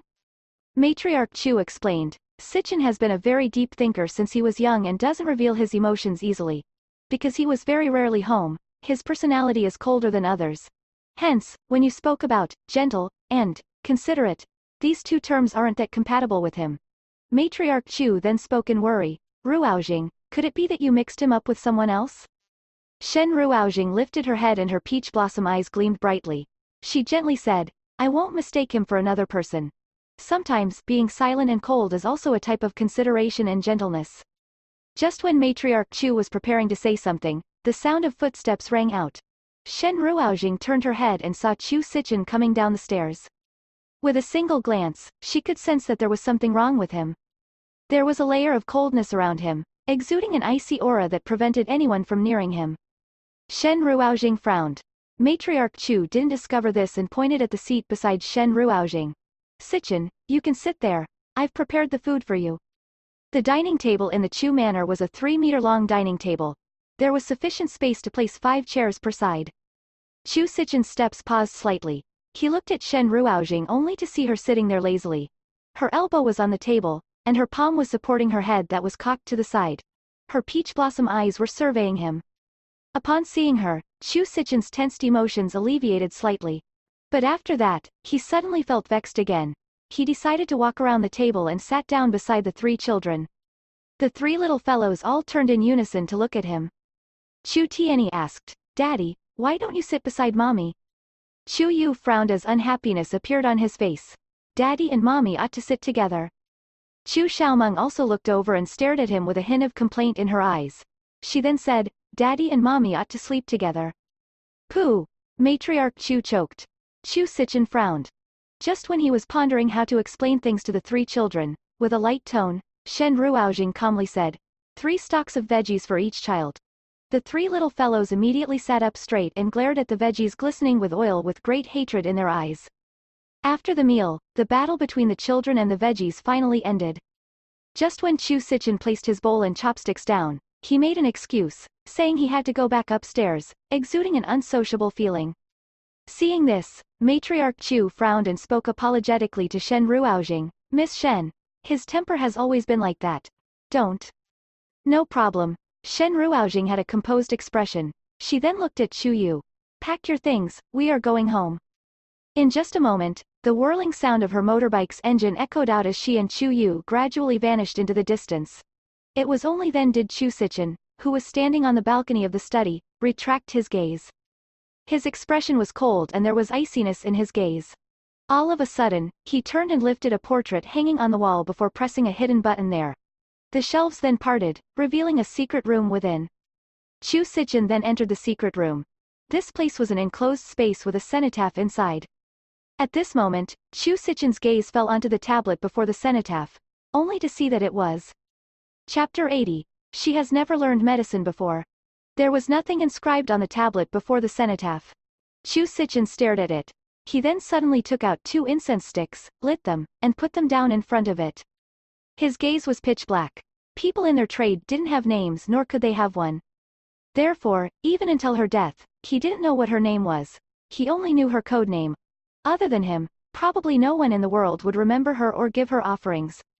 At night, Shen Ruoxing lay in bed with her arms crossed behind her head. Her legs were also crossed. At this moment, her peach blossom eyes were staring at the ceiling. In another 2 days, it should be her death anniversary, right? She wondered if anyone in this world would remember her. She then turned over and recalled how Chu Sichin's emotions didn't seem right. He was like a walking corpse, as if his soul had been drawn out by someone. A moment later, she sat up and took out a bulky cell phone from her drawer. She then switched it on, logged into a WeChat account, and keyed in Chu Sichin's number, sending him a friend request. As for the verification message, she thought about it for a moment before eventually typing, Professor Z. After sending out the verification message, she continued to wait for 5 minutes but didn't receive his acceptance. She then tossed the phone back into the drawer, closed her eyes, and went to sleep. The next morning, she was woken up by Jing Zhen's laughter downstairs. Today marked the start of a new month. The songs that Yang Zhijian and Jing Zhen had recorded previously were released. With Anonymous's fame in addition to Yang Zhijian's popularity, the moment Lone Silence Plus was released, a tremendous number of fans downloaded and purchased the song. Lone Silence then went straight up to first place on the rankings. Jing Zhen's song didn't do bad either. Life as a Game Plus was in 5th place. The comments below were all praises for him. My god. To think that I became a fan of an uncle. Ah. Jing Zhen's voice when singing low notes is so cool. I'm already playing it on repeat. Teacher Yang Zhijian's Lone Silence Plus is really going to make me cry. I'm going to listen to * Life as a Game, to heal myself. Why have I only gotten to know about this precious actor and singer now? What was Royal Ocean Entertainment doing previously? Jing Zhen's popularity started to rise slowly and even the number of fans he had on Weibo was increasing. The sound system downstairs was playing the song, Life as a Game. At this moment, Jing Zhen followed behind Shen Qianhui, who was preparing breakfast, and asked, Honey, do I sing better, or does Jin Kai *N sing better? Shen Qianhui replied, I previously thought that Jin Kai *N sings well, but after listening to your song, I can't stand listening to his song anymore. I'm telling you, when we debuted as a duo in the past, he lost to me in all aspects. He was so angry. As the two of them spoke, Shen Ruoxing came down, yawning. Shen Qianhui called out to her. Jingjing, I've done some studying. Our company celebrities can't always be acting and singing. They have to attend variety shows too. Therefore, I plan on getting involved in variety shows. Do you think that this is plausible? Sure, whatever. Shen Ruoxing waved her hand and went outdoors to practice Tai Chi. By the time she had gone through 1 round, Chu Yu had woken up too. Shen Ruoxing brought him to have breakfast and then sent him to school. After sending Chu Yu to school, she headed to the river to fish. She sat down under the sunshade with her sunglasses on and had her legs crossed, looking very leisurely. Shen Ruoxing let out a sigh. This is how the life of a retired slacker should be. However, Chu Sichin didn't have it as easy as she did. He went to the Chu Corporation early in the morning to take care of the piling documents. After returning home for lunch, he saw Chu Tianyi running around crazily at home with Chu Yu. Hence, he frowned slightly and said to the butler, "Make arrangements to send him to school." Yes. After Chu Sichin had his lunch, he received Lu Cheng's call. "Bro Chen, Sis Fang has gotten her hands on some effective medicine and is planning to send them over to Mr. Yun." Chu Sichin thought about it for a moment. "MN, I'll go over too." He only had a bit of food for lunch before heading off to the hospital. At this moment, Lu Cheng and Fang Panxia were already in Yun Zhengyang's ward. Madame Yun stared at the medicine in Fang Panxia's hand and asked, "Can this really cure Zhengyang's illness?" Fang Panxia nodded. "We developed this overseas and it's currently in the experimental phase. It'll take at least 2 years before it is released to the market. I've only managed to get my hands on this medicine in advance after contacting my teacher. It should be able to suppress the deterioration of Mr. Yun's condition." There was a lot of medicine developed in pharmaceutical companies' laboratories that ordinary people wouldn't be able to get their hands on. No matter how powerful the Yun family was, they might not have heard of this study, so they couldn't come into contact with it. Therefore, Fang Panxia was indeed providing timely assistance this time around. Since that was the case, Madame Yun accepted the medicine happily and held onto Fang Panxia's hands. "Dr. Fang, we really have to thank you for this." "There's no need to stand on ceremony," Fang Panxia replied gently and politely. "You're Bro Chen's second aunt, so I naturally have to put in more effort in things concerning you. However, Mr. Yun's condition is indeed very serious. Don't worry, I'll come every day to check on his indicators. I will also be able to give feedback on the data to the laboratory since you guys will be considered one of the participants for the clinical trial. Madam Yun, you won't mind, right?" Of course not. As long as there was a ray of hope, they had to give things a try. After Fang Panxia said that, she looked at the Chinese medicinal pills on the bedside table. She frowned. "This is..." Madame Yun hurriedly said, "Ruoxing gave this to us. I don't know where she got it from, but Zhengyang said that he felt much better after eating it. After taking it again yesterday, he seems to feel even better today." Fang Panxia said with a solemn expression, "Madam Yun, I suggest that when taking the laboratory's medicine, you should stop taking other medicines. This is especially so for medicine that will make people feel comfortable after taking it. They usually contain an anesthetic component, which will definitely hinder the body's absorption of our medicine. Moreover, I've seen Mr. Yun's various indicators today. Actually, his condition is not getting better." Lu Cheng, who was at the side, leaned against the door. When he heard this, he said, "Chinese medicine is usually eaten for peace of mind. I don't even know where she got the prescription from. Moreover, I've never heard of her learning medicine all these years. I hope that taking the medicine won't cause any problems. Now that we have the medicine provided by Sis Fang that is from a proper laboratory, Madam Yun, why don't you stop using Shen Ruoxing's medicine?" Madam Yun looked at Yun Zhengyang. Yun Zhengyang's eyes flickered. "All right, I'll listen to Dr. Fang." Lu Cheng heaved a sigh of relief. He couldn't help but explain, Shen Ruoxing must have done this out of filial piety to Mr. Yun. Unfortunately, she used her good intentions in the wrong place. Don't blame her. Madam Yun and Yun Zhengyang, Fang Panxia, who was standing at the side, paused slightly when she heard this. When Chu Sichin arrived, the two of them had just left Yun Zhengyang's ward and were about to visit old Master Lu. After all, he was still hospitalized in the orthopedics department. After hearing the two of them speaking of this, Chu Sichin said, "I'll go with you guys." Although he was Lu Cheng's superior, they had been friends for many years. It was only fitting for him to visit Lu Cheng's father. Chapter 81. Little Aunt? The three of them walked to Father Lu's ward. On the way there, Chu Sichin asked, "How's Mr. Yun?" "His situation is very good," Fang Panxia replied. She was clad in white. After coming back to the country, she had been working in this hospital. At this moment, her hands were in her pockets as she warmly spoke. "The special medicine has a great effect. It has been through animal testing overseas, and we also have chosen over 10 humans for the clinical trial. I feel that it shouldn't be a problem to extend Mr. Yun's life for 5 years. Bro Chen, you don't have to worry about this." Chu Sichin's attitude was cold as he replied, After that, he glanced at Lu Cheng at the side. "Is your father doing good?" Lu Cheng helplessly sighed. "Not too bad. He even gave me a call this morning, wanting to force me to get married. His voice was so loud that I felt like my ears were about to go deaf." Chu Sichin instructed, "It's better to be more respectful to the elderly." "I understand." As the three of them chatted, They soon arrived at the orthopedics department. Yesterday, they left after the old man Shen Ruoxing had saved was wheeled out of the operation theater. Hence, Chu Sichen didn't know that the old man was there. Now after they arrived at the VIP ward, Lu Chang called out. Father, Bro Chen is here to see you. He pushed the door open as the sound of his voice rang out. However, the room was completely empty. Lu Chang was stunned and hurriedly made a call. However, his father didn't want to pick up, so he had no choice but to call the nurse, who did pick up his call. Mr. Lu. Where's my father? The old sir wants to go fishing, so we are currently heading to the riverside. Lu Chang grew angry. His leg is still injured. What fishing? Bring him back immediately. Just as his voice faded, the nurse's phone got snatched by Father Lu. My leg is the one injured and not my hands, so why can't I fish? Stop bothering me. Lu Chang felt very helpless. Father, the main thing is that you cannot get down from the wheelchair. How would I not know about this? I am not suffering from dementia, so I naturally know this. Don't worry, the nurse is accompanying me.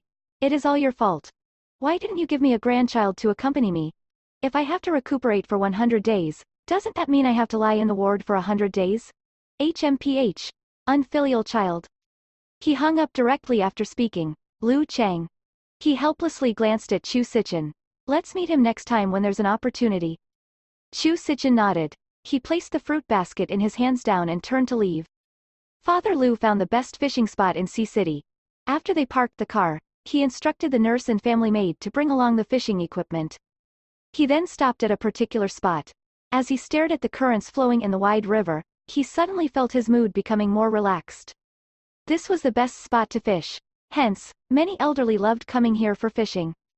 Father Lu met a few of his good fisherman friends on the way here. After greeting them, he got the nurse to push him to a place nearer the river as he began fishing. Just when he was fishing, he heard the people beside him chatting. Really awesome.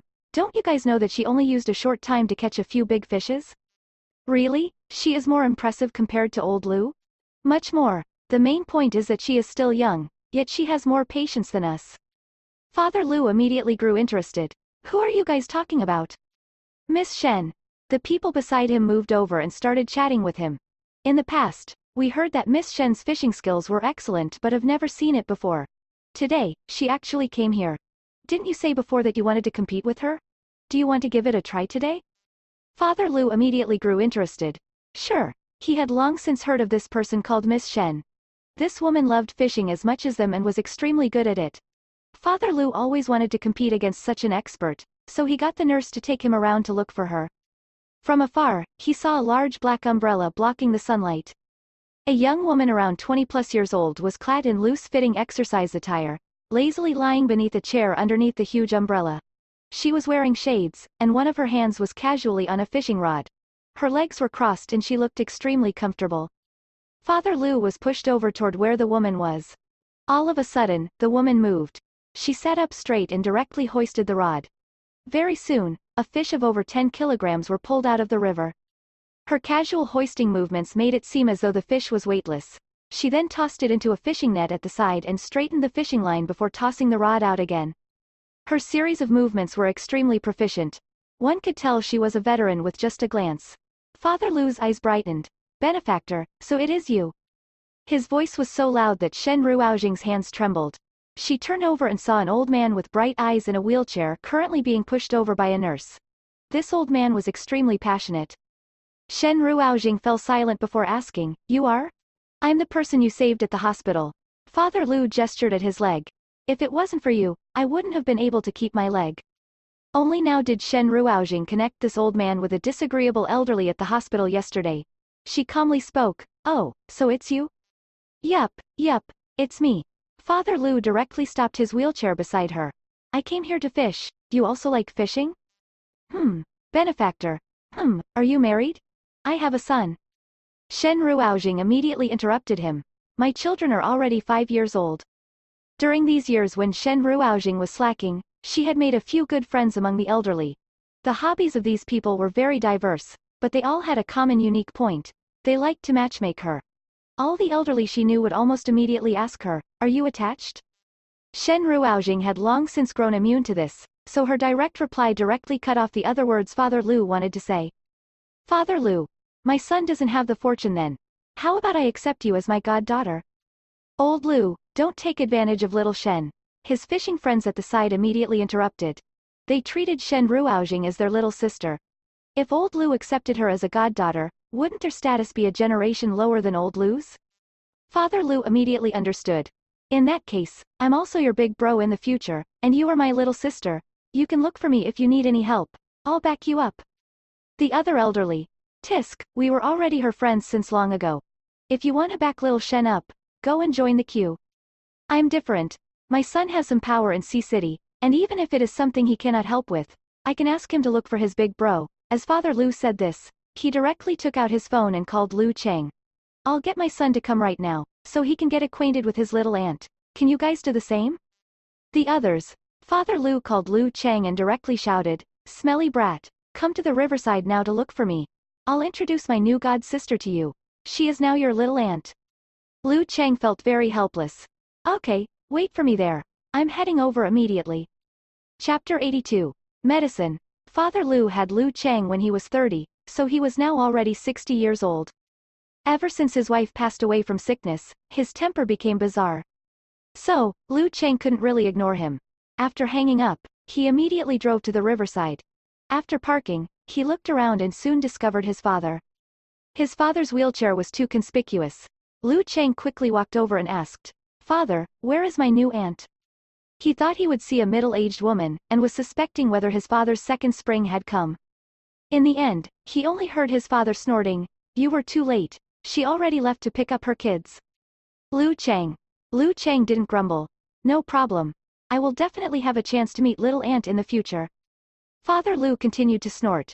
She is the miraculous doctor I spoke about yesterday. You failed to see her yesterday and also failed to see her today. However, I've confirmed with her.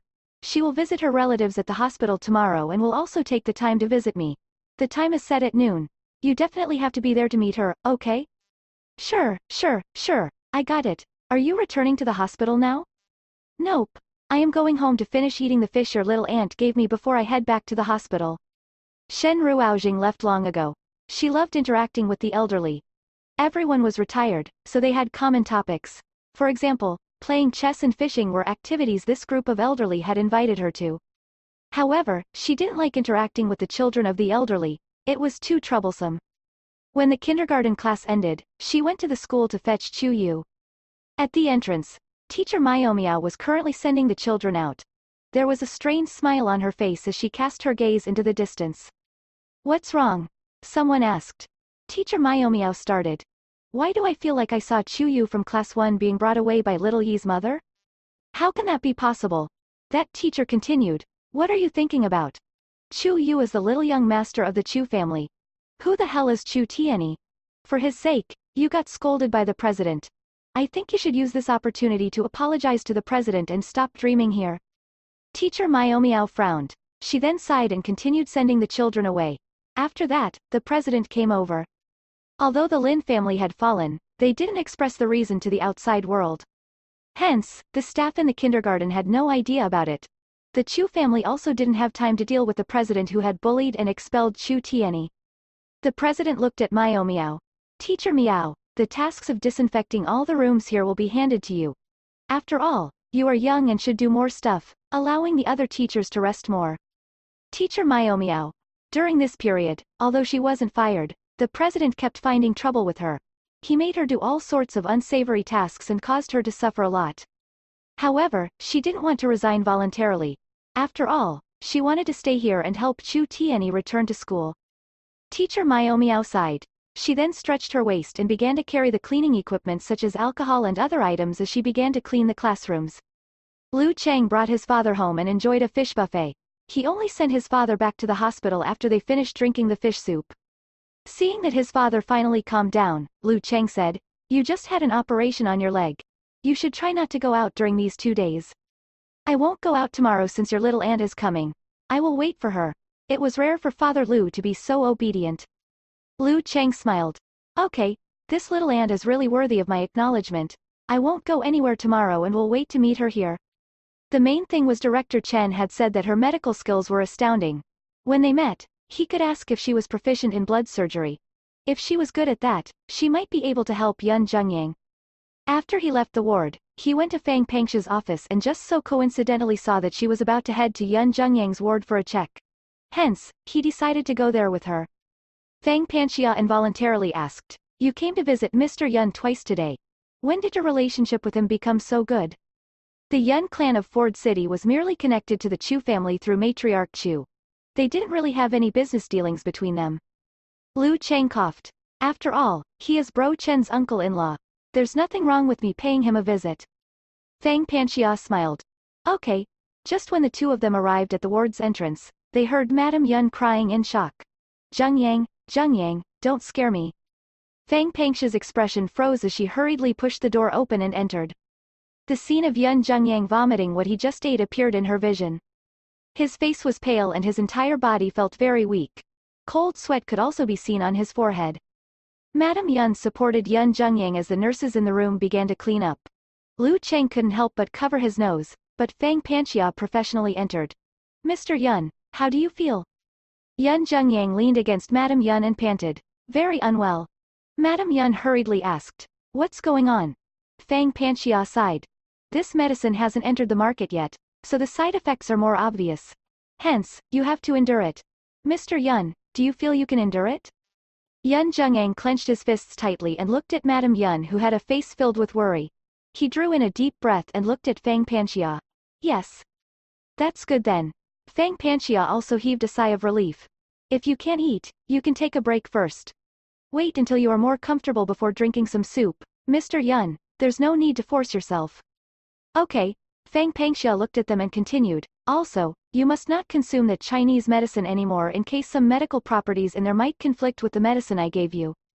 Yun Zhengyang frowned as his gaze swept over the remaining pills from Shen Ruoxing. He pursed his lips. "Okay." Madame Yun sensed his gaze and directly spoke, "You cannot eat that Chinese medicine anymore, okay?" Yun Zhengyang felt very helpless. He didn't know how to explain. After eating Shen Ruoxing's medicine, his entire body felt very comfortable. But after stopping for a single day and only eating Fang Pengxia's medicine, he started to feel unbearable. All parts of his body felt extremely painful. Even someone like him who was good at enduring pain felt somewhat unbearable. He said, "After eating that medicine, I felt very comfortable. Dr. Fang, I feel really uncomfortable right now." Fang Pengxia sighed. "I suspect she might have painkillers mixed inside her medicinal pills. This is why you felt comfortable. However, these things will affect your body's absorption of my medicine.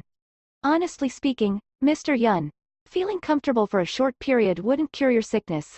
If you can endure the pain, I suggest you continue enduring." Madame Yun also said, "Dr. Fang is a renowned doctor internationally. It is best to listen to her advice." Okay then. Yun Zhengyang lay on the bed and closed his eyes. During that night, his condition suddenly worsened. Chapter 83, Worsening Condition. After class ended, Shen Ruoxing fetched Chu Yu back to the Chu manor. There was no solution as Chu Yu wanted to go there for dinner. After acknowledging this son of hers, Shen Ruoxing was filled with guilt and couldn't bear to reject his request. However, when Chu Yu returned, he instantly ran upstairs to find Chu Tianyi. The two of them huddled together and spoke in low voices, not allowing others to listen in. After some time, Chu Tianyi ran over. "Grandma, I want to attend the same school as Chu Yu." Today was the first time Chu Yu went to school after a period of break, and he heard that teacher Miao had recently been bullied by the principal. He initially wanted to tell his father about it so he could handle this. But after thinking about it, he decided to tell Chu Tianyi instead. After all, Miao was Chu Tianyi's teacher. Chu Tianyi had always been resistant to going to school, but now after hearing Chu Yu's words, he decided to go and save teacher Miao. Matriarch Chu had long since wanted to send him to school. Hence, she nodded. "Sure, no problem." She made a few calls and after making the arrangements for her grandchild, Chu Sichen was dragged down by little Meng from the study for dinner downstairs. Chu Sichen was as cold as ever and he had a look that stated, "Don't antagonize me," on his face. Even little Meng felt that their father was terrifying during these 2 days. Hence, she obediently sat down and didn't pass any of her vegetables to Chu Tianyi. The dinner atmosphere was extremely silent. At 8 p.m., Shen Ruoxing wanted to bring Chu Yu home after dinner.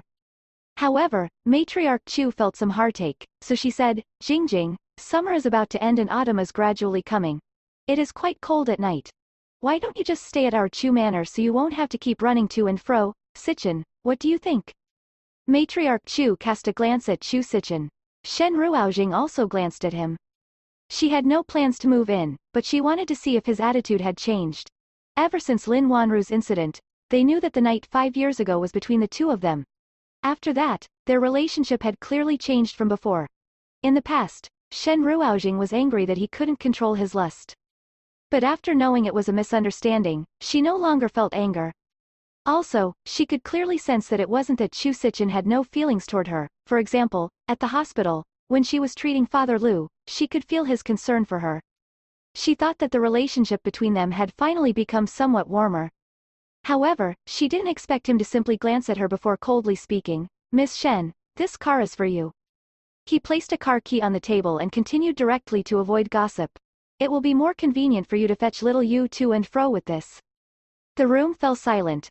Matriarch Chu hated iron for not becoming steel. She was anxious and wanted to say something but didn't dare to say it. However, Shen Ruoujing's gaze landed on the key. She didn't understand why his attitude suddenly changed again. However, since he had no intentions to become closer, she wouldn't persist either. The light in Shen Ruoujing's eyes fragmented into 1,000 astral rivers. Her voice was calm. "No need." She no longer glanced at Chu Sichin and directly stretched her hand out at Chu Yu. "Little Yu, let us leave." She held Chu Yu's hands and left the Chu manor with no hesitation. Even after getting on her motorbike and driving away, she didn't glance back. Chu Sichin stood in the living room and glanced at the familiar silhouette of her departing back as he shook his head. Matriarch Chu couldn't help but sigh.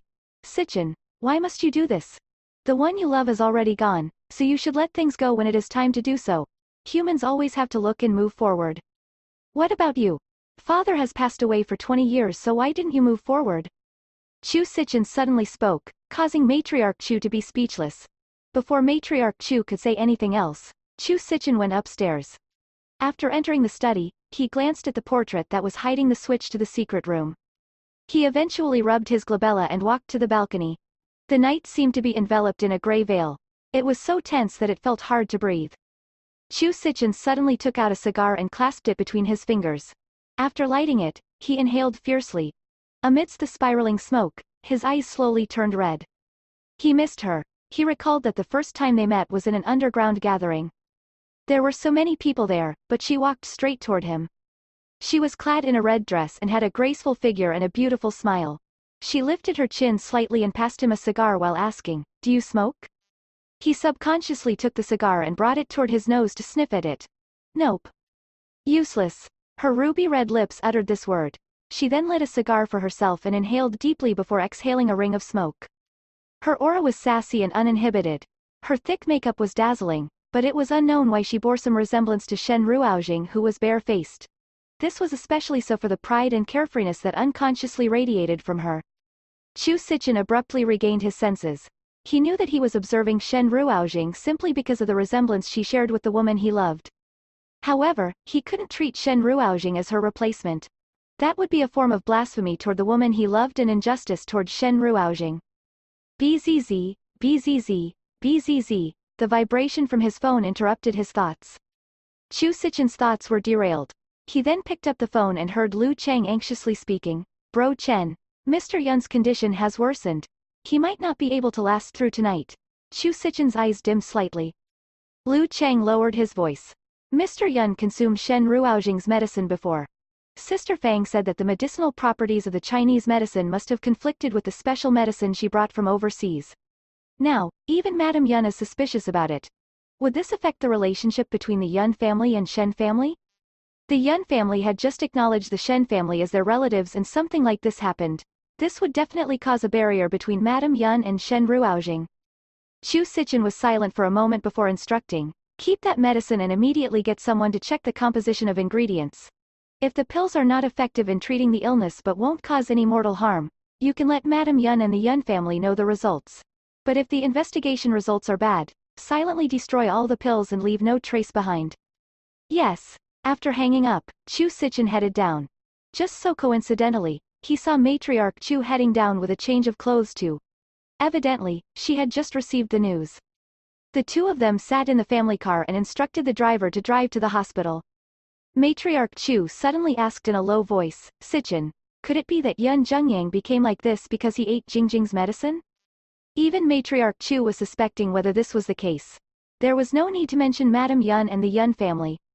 Chu Sichin suddenly recalled the scene where Shen Ruoujing saved the old man at the hospital. His eyes gleamed and he decided to call Shen Ruoujing. Right now in the hospital, the atmosphere was in complete chaos. Yun Jungyang's blood count kept decreasing and the doctors were all helpless.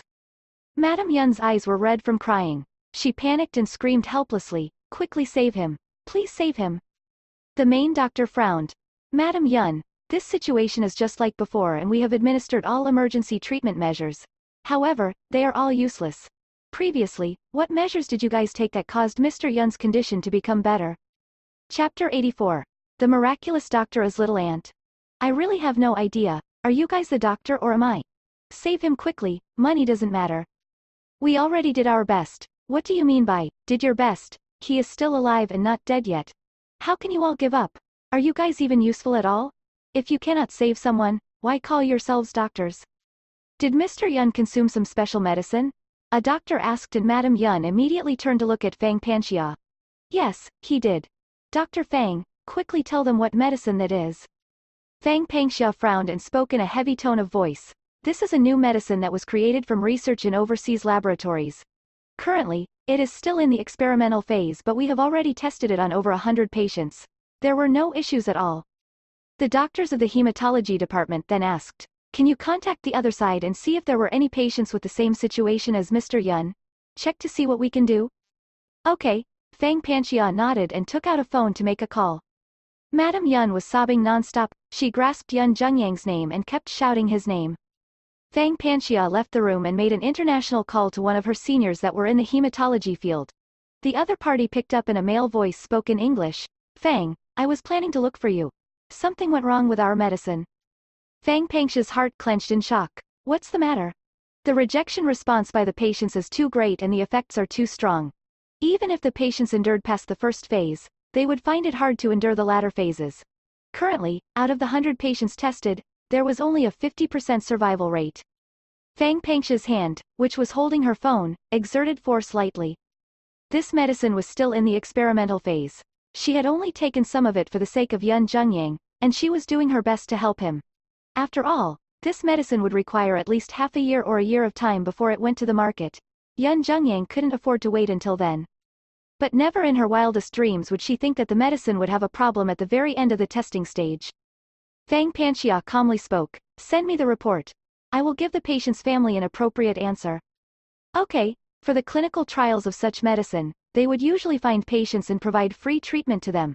Correspondingly, the patients would provide the researchers with data and had to sign an agreement in advance. All trial medicines had to be tested on humans before it could be confirmed that there would be no signs of rejection. When Fang Panxia had given Yun Jungyang this medicine, she had specially mentioned this and Madame Yun agreed. After all, Yun Jungyang might still be able to live if they tried this method. If they didn't try it, he could only wait for death. Hence, they did sign the agreement. Fang Panxia then turned to Madame Yun as she muttered silently in her heart. She didn't know if the patient's family would blame her. If she had known about this, she wouldn't have brought the special medicine back to try to get into their good books. Just when she was pondering, she suddenly saw Lu Chang secretly grabbing all of Shen Ruoujing's medical pills when everyone was unaware. After that, he hid them in his pockets. He then began to walk to the room's exit. And right now, Yun Jungyang's third brother, Yun Jungze, was actually preparing to enter. Fang Panxia's eyes gleamed and hurriedly chased after him. When they got near the entrance, she grabbed Lu Chang and asked, Little Chang, what are you planning to do with Shen Ruoujing's pills? Lu Chang lowered his voice. Don't care about this. Sister Fang, help me out with the situation here later. You must not link Mr. Yun's worsening condition to these pills. Fang Panxia nodded. Don't worry. I know Bro Chen doesn't want there to be a conflict between the Shen family and Yun family. I will be prepared. Lu Chang made an okay gesture and began to push the door to leave. Yun Jungze, who was outside, was also coincidentally pushing the door to enter. Well done, you guys. So this was the case. Yun Jungze pushed the door open and shouted at Madame Yun, sister-in-law. Look at what your good relative has done. This is all the Shen family's fault. My big brother's condition worsened because Shen Ruoujing gave him some unknown medical pills. I heard the conversation between these two earlier. Lu Chang frowned. Madam Yun, don't listen to his nonsense. I'm only planning to analyze these pills in a lab. Fang Panxia also spoke and a hint of panic could be heard in her voice. Madam Yun, this has really nothing to do with the medicine Miss Shen gave. I called my senior earlier and he told me that 50% of the patients who tried the special medicine failed to survive. She then took her phone up and opened her email. This is the email my senior sent me. Madam Yun, you can take a look. I was at fault for this matter. After all, this is a special medicine in the experimental stage, but I passed it to you guys to consume. However, Madam Yun, I told you about the medicine not being a finished product a few days ago, right? Madam Yun wasn't an unreasonable person, and she had signed a clinical trial agreement before they used the medicine. She naturally couldn't blame Fang Panxia now. However, Yun Zhengzhe was shouting. What nonsense email? How can we be sure that your email is genuine? Can't you guys simply fabricate an email to wash the guilt off Shen Ruoxing? It is a very normal thing, right? Sister-in-law, I personally heard their conversation. They didn't want to implicate Shen Ruoxing. He coldly smiled. Actually, this is all you guys' fault. Why did you all have to look for our aunt's daughter? She is really a good relative of our Yun clan. Shen Qianwei's daughter gifted my brother a medicine that directly sent him to the Yellow Springs. Madam Yun stumbled and almost fell. However, she recalled Yun Zhengyang's instructions. Your eldest brother said that even if something went wrong after he consumed the medicine, he would not blame Shen Ruoxing. Fang Panxia anxiously stamped her feet and her tone was already close to sobbing. Mr. Yun, listen to me. This really has nothing to do with her. My email is real. I won't believe it. Yun Zhengyun stared at Madam Yun and Fang Panxia. I will definitely get the Shen family to answer for this matter. If they cannot give me an answer, I will take Royal Ocean Entertainment back from them. On the surface, he was seeking justice for his brother, but in truth, he was planning to seize the company. Madam Yun knew very well what he was planning in his heart. At this moment, she could only feel desolate. Lu Chang fled the ward while they were arguing. He rapidly walked to the exit and just so coincidentally encountered Shen Ruoxing who had just rushed over. After seeing her, Lu Chang immediately grew unhappy. What are you doing here? Right now, they are shifting the blame to you. You should quickly hide. Bro Chen will handle everything for you. Shen Ruoxing frowned. I'm going to take a look. Take a look for what? Lu Chang was truly angered. You have no medical skills, but why did you have to randomly give Mr. Yun medicinal pills? Don't you know that recklessly eating medicine might lead to death? He frowned. I'm going to look for my father now. He said he encountered a miraculous doctor. I can get him to ask that doctor to come to take a look. Maybe, that doctor will be able to save Mr. Yun. Let's hope that after Mr. Yun is saved, the Yun family will graciously spare you. Just after Lu Chang spoke, he heard the sound of a wheelchair. After that, Father Lu's loud voice rang out. Lu Chang, why do I hear that Mr. Yun's condition isn't too good? Let me. As he spoke halfway, he spotted Shen Ruoxing who was standing beside Lu Chang. His tone of voice suddenly became higher as he spoke in shock. Little sis. What are you doing here? Chapter 85. Shen Ruoxing is the miraculous doctor? When Lu Chang heard this, he was stunned. Little sister. Father Lu then told him, why are you in a daze? Quickly address her as little aunt. She is my godsister. After that, he spoke to Shen Ruoxing. This is my idiot son. Little sister, are you here to visit me? No, Shen Ruoxing had a smile that was not a smile on her face as she cast a look at Lu Chang. After that, she turned and headed to Yun Zhengyang's ward. Right now, saving him was the most important thing. Father Lu exerted force to push his wheelchair, but it didn't move. Only then did he discover that Lu Chang was holding onto the wheelchair and staring dumbfoundedly in Shen Ruoxing's direction. Father, she was the one who saved you that day? Correct. Why are you so rude? Father Lu smacked him. Quickly bring me over. Lu Chang. He frowned and just when he wanted to say something, the sounds of footsteps rang out. He turned his head and saw Chu Sichen and Matriarch Chu rapidly walking over. Matriarch Chu had a nervous look on his face. How's the situation? Just when Lu Chang was about to reply, Father Lu was staring at Chu Sichen. After that, he pointed at Chu Sichen and spoke. Iya, what a familiar guy. Son, quickly address him as your uncle-in-law. Lu Chang. Chu Sichen. Chu Sichen looked at the old man and then glanced at Lu Chang before directly understanding what was going on. Chu Sichen then immediately greeted the old man. Uncle Lu, hello. Father Lu's eyes were wide open. Wait, the seniority is wrong. Are you not my little sister's husband? You should be addressing me as elder brother. Lu Chang fell silent. Father, this is Bro Chen. Father Lu. Before his father could react, Lu Chang continued. Yun Jungze is here, and things are very chaotic now. He kept saying that Mr. Yun's condition has worsened because of the pills Shen Ruoxing gave him, and he is planning to seek revenge on the Shen family. After that, Lu Chang added, Shen Ruoxing just went over. Chu Sichen originally still wanted to say something more, but upon hearing this, he immediately instructed, quickly go and analyze the properties of the medicinal pills and rush back immediately once you have the result. Yes. Even after Matriarch Chu and Chu Sichen had walked far away, Lu Chang was still in a daze. He involuntarily glanced at his father. Is she really skilled in medicine? When Shen Ruoxing entered the ward, the situation had blown up. Yun Jungze was cursing angrily. This is all the Shen family's fault. That Shen Ruoxing overestimated herself and repaid our kindness with enmity. She is the one who harmed Big Brother. It is all your fault. Why didn't you persuade my big bro to change his plans? Why did he have to acknowledge Shen Qianhui? Look at what is happening now. You guys brought suffering unto yourselves. Ingrates are ingrates ultimately. Their Shen family has declined so much, so how could they not want a connection with our Yun family? I wonder where they got their medicinal pills from, and they even dared to let Big Brother consume them. Sister-in-law, why didn't you stop this? Even if the Shen family's heads are filled with shit and they believe in these nonsensical medical pills, how could you trust them? Did you study for nothing? You are the matriarch of a top family, but you can't even see through this? Also, you are Dr. Fang, right? Do you think you can deny being involved in this just by showing some stupid email? How can it be so easy? Let me tell you this, I've long seen through your plans. It is impossible if you want to brush the matter aside. Madam Yun angrily spoke. Shen Ruoxing only did that out of kind intentions, and your elder brother said he felt much more comfortable after eating her pills. Originally, he only had days to live, but his condition suddenly changed for the better. Why do you have to make it sound like she was intentionally harming your big brother? Fang Panxia also sighed. Mr. Yun, I can understand your feelings, but my email is real. It was just that at the very last moment, the experimental data showed an error. Your brother's condition has nothing to do with Miss Shen's medicine. After all, her medical pills are concocted from Chinese medicinal herbs. Even if they cannot cure the patient, no one will die from eating them. Yun Jungze coldly laughed. No one will die from eating them? Hee hee, is this the attitude doctors ought to have? Your bottom line is simply this statement. No one will die from eating them.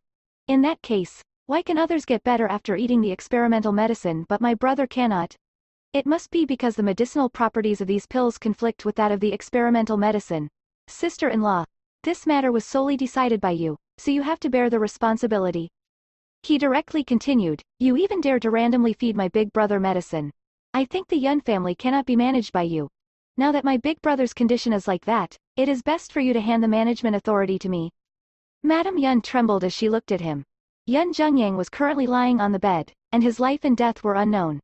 However, Yun Jungze ignored that and directly wanted to seize the authority of the Yun family from her. Madam Yun angrily spoke, your elder brother hasn't died yet. Yun Jungze narrowed his eyes. But look at his current state. Can he even wake up to control the situation? The Yun family's companies cannot wait. For the sake of the companies in my Yun family, it is best for sister-in-law to sign this document. After speaking, he tossed an authority transfer agreement to Madam Yun. Madam Yun roared loudly in rage, scram for me. Yun Jungze sneered. Based on what? This is my elder brother. I'm going to stay here to guard him. Sister-in-law, what do you mean by asking me to scram? Are you planning to take action behind my back? Shen Ruoxing pushed the door open and entered at this moment. Once she entered, Yun Jungze pointed at her and shouted at Madam Yun. Wow. I knew I was right. You must have worked together with the Shen family to harm my big brother so you can inherit the management authority of my Yun family. But let me tell you, it is impossible for your plan to succeed. Shen Ruoxing ignored him and directly walked toward Yun Zhengyang. After prying open his eyelids, her fingers pressed on his wrist. Madam Yun stared dumbly and didn't say anything. As for Fang Panxia, she frowned and was lost in contemplation. Yun Jungze sneered. You really know how to put up an act.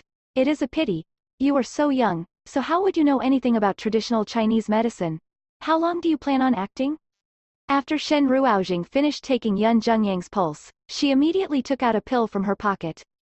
When Fang Panxia saw this, she frowned. Miss Shen, don't recklessly feed Mr. Yun with any more medicine. If not, his situation may become even more dire. Madame Yun stared at the medicine in her hands. Jingjing, can this pill cure him? Shen Ruoxing explained, this can sustain his life and allow him to wake up first. Madame Yun's eyes turned red. No need. I understand you are doing this out of good intentions, but look at the situation now, forget it, humans have to die sooner or later. She was tired, her husband Yun Zhengyang was probably tired as well. By eating more medicine, it would only prolong his pain and their relatives would only view them even more coldly.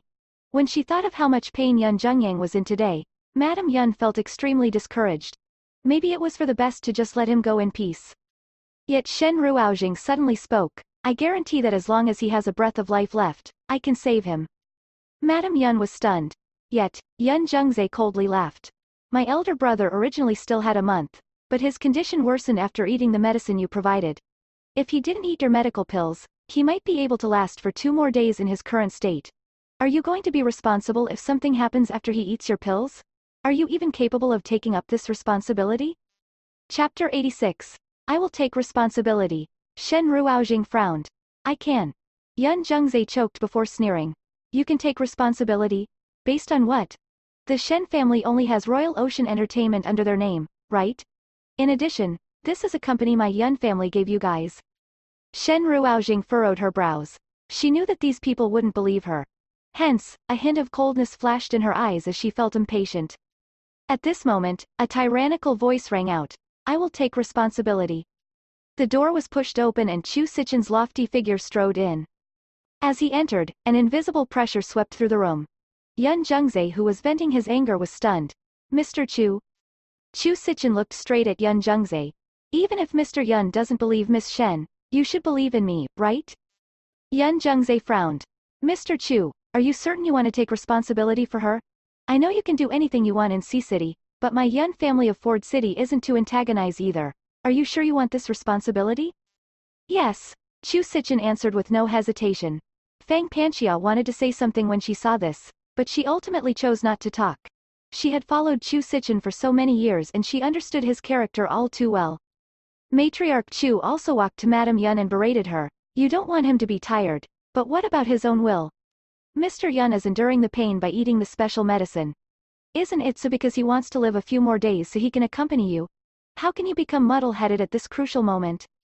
Hearing this, Madame Yun pressed her face into Matriarch Chu's shoulder and began sobbing. Matriarch Chu patted her. She then looked at Shen Ruoxing with hesitation in her eyes. However, she still spoke. Doctor, if this continues, how many more days does Mr. Yun have? The main doctor sighed. 2 days at most. In that case, what are we hesitating for? We should just use all sorts of methods to try and treat him. Matriarch Chu looked at Shen Ruoxing. Jingjing, feed him with that. The two of them were too overbearing. After Matriarch Chu said that, no one else dared to stop Shen Ruoxing. Shen Ruoxing then lowered her head and stuffed a medicinal pill into Yun Zhengyang's mouth. Everyone looked over and nervously watched to see if there were any changes to Yun Zhengyang's condition. At this moment, Yun Zhengzai's gaze swept over Chu Sichen and landed on Shen Ruoxing. He then involuntarily frowned. Mr. Chu was so willing to help this woman. Was this because he was confident about the pill? If Yun Zhengyang really woke up, his plan might turn awry. For a time, the atmosphere in the ward became silent. Half an hour later, Yun Zhengyang finally had some reactions. He suddenly started coughing intensely and directly coughed up 2 mouthfuls of blood. After seeing his appearance, Madame Yun was greatly worried. She shouted, Zhengyang. Fang Panxia also frowned. Doctor, quickly stop the blood and administer emergency treatment. Shen Ruoxing calmly interrupted. No need for that. Let him continue coughing blood. Fang Panxia couldn't help but turn to look at her. Miss Shen, a life is at stake at this moment, you. However, it was like she couldn't reproach Shen Ruoxing. She then forcibly swallowed her words. Yet, Yun Zhengzai seemed to have understood something. He shouted loudly, Shen Ruoxing, do you want to kill my big brother? You are doing this intentionally to kill him. We will definitely pursue your responsibility in this. He then looked at Chu Sichen. Mr. Chu, you are the one who wanted to take responsibility. The Chu clan must give us an answer. Chu Sichen looked at Shen Ruoxing only to see her remaining composed and confident. He then calmly replied, What are you so anxious for? The surrounding doctors were preparing to administer emergency treatment, but one of the doctors suddenly exclaimed in shock. Eh? Matriarch Chu asked. What's the matter? Mr. Yun's condition is slowly getting better. That doctor stared at the rising data in excitement and shouted, there is hope for Mr. Yun. When everyone heard this, they immediately crowded around. Yun Zhengyang slowly opened his eyes and grabbed Madame Yun's hands. Zhengyang. Madame Yun sobbed even louder in a choking tone. As for Yun Zhengyang, he turned and looked at Yun Zhengzai. I am not dead yet, but you are already so impatient to replace me? Yun Zhengzai's eyes narrowed. At this moment, Yun Zhengyang was still very weak. It felt like he was on the verge of death and his face was completely pale. Hence, Yun Zhengzai wasn't afraid at all. He laughed in joy. Big bro, it's too good that you were able to wake up. It means that her medicine is quite useful after all. Since you are awake, quickly write your will. Our Yun family's company is so large, so it is impossible not to have anyone managing it. If you suddenly passed away one day, wouldn't things be chaotic when we try to pick up the pieces for you? Scram! Yun Zhengzai's pupils constricted. He sneered as he looked at Shen Ruoxing. Fine, I will leave. Shen Ruoxing, you might be able to stabilize his condition today, but if you are really capable, why don't you ensure he will never die? If not, once he dies, I will definitely take back Royal Ocean Entertainment. After saying this, he turned and departed. The tense atmosphere in the room suddenly lightened up. Yun Zhengyang coughed and fell back onto his bed. He spoke weakly, Ruoxing, don't be afraid. Since we have gifted Royal Ocean to little Yi, it is his. No one can take it away. Madame Yun held his shoulder and continued sobbing. Did you see it? Even before you leave, he is already such a bully. If you really left, let alone the Shen family, even I might no longer be able to stay in the Yun family, for my sake, for the sake of our children, you have to persevere on. Yun Zhengyang nodded. At this moment, Lu Cheng finally returned. When he entered, he held the pill in his hand up and spoke, Bro Chen. I found a few experts in the TCM field and got them to help me check the prescription. In the end, everyone said that this prescription is the best treatment method with regard to blood-related illnesses. The composition of the ingredients in this pill caused all of them to sigh in admiration. They even asked me where I got the medicinal pill from. He had a complex expression as he looked at Shen Ruoxing. He had thought that she was just a pretty vase. However, it turned out that she was not only a legendary songwriter, but she was also skilled in medicine. Matriarch Chu heaved a sigh of relief after hearing this. It seems that those pills are indeed useful. Luckily, you have been eating them. Madame Yun wiped her tears away and revealed an embarrassed look. He didn't, I told him to stop since yesterday. Shen Ruoxing frowned and unhappily asked, who told you guys to stop eating the medicine? As the sound of her voice faded, everyone turned to look at Fang Panxia. Fang Panxia instantly turned red. She lowered her head and spoke in an ashamed manner, Sorry, I didn't understand the medicinal properties of the pills, so I was afraid they might come in conflict with the special medicine I brought from overseas. Shen Ruoxing ignored her and calmly continued, let Mr. Yun rest for 2 days. I will get someone to change his blood for him. Fang Panxia spoke after hesitating for a bit, Miss Shen, Mr. Yun's current conditions are very bad. I feel that we should continue with our treatment. Unless we can find that miraculous doctor in Sea City, it is best for us not to undertake a huge operation such as changing his blood. Before she could finish speaking, Shen Ruoxing's peach blossom eyes flickered with impatience as she interrupted. Do you know the doctor I will invite? Chapter 87, Teasing You. Fang Panxia started. I don't know. Why are you so resolutely saying that it is impossible for me to treat him if you don't know anything? It is like before. You didn't know the medicinal composition of my pills, so you ordered Mr. Yun to stop eating them. As a doctor, don't you know how serious things are if you do things without checking thoroughly? Shen Ruoxing frowned. I really feel worried on behalf of your patients. Fang Panxia clenched her fists and lowered her head before sighing. Miss Shen, I just didn't want you to be in trouble. I was being too meddlesome. She took a step back and no longer spoke. Lu Cheng, who was at the side, couldn't bear to watch this anymore. Shen Ruoxing, Sister Fang only did that for your own good. Earlier, she kept explaining that your medicinal pills weren't the problematic ones. It was her special medicine that had a problem, but before he could finish his sentence, Father Lu, who was in the wheelchair, suddenly jumped up and smacked his head. Brat, be more respectful to your little aunt. Lu Cheng. Shen Ruoxing completely ignored Lu Cheng. He looked at Madame Yun and spoke solemnly, he has to eat my medicine in the next 2 days, can you remember this? Maid Yun nodded. Jingjing, I've remembered it. During these few days, she would fight the person who forbade her from feeding Yun Zhengyang with Shen Ruoxing's medicinal pills. After Shen Ruoxing left clear instructions, she continued, temporarily, Mr. Yun's life is out of danger. A nurse can remain behind and the others should leave, so the air in the ward will be fresher. After speaking, she took the initiative and left. Chu Sichin casually followed behind her. Fang Panxia also left the ward, and just when she wanted to explain things to Chu Sichin, she discovered that he and Shen Ruoxing had left together. Her gaze landed on Shen Ruoxing's departing back as her expression turned strange. Liu Chang hadn't snapped out of his daze even now. He asked in a dumbfounded manner, Sister Fang, do you think Shen Ruoxing is the miraculous doctor herself?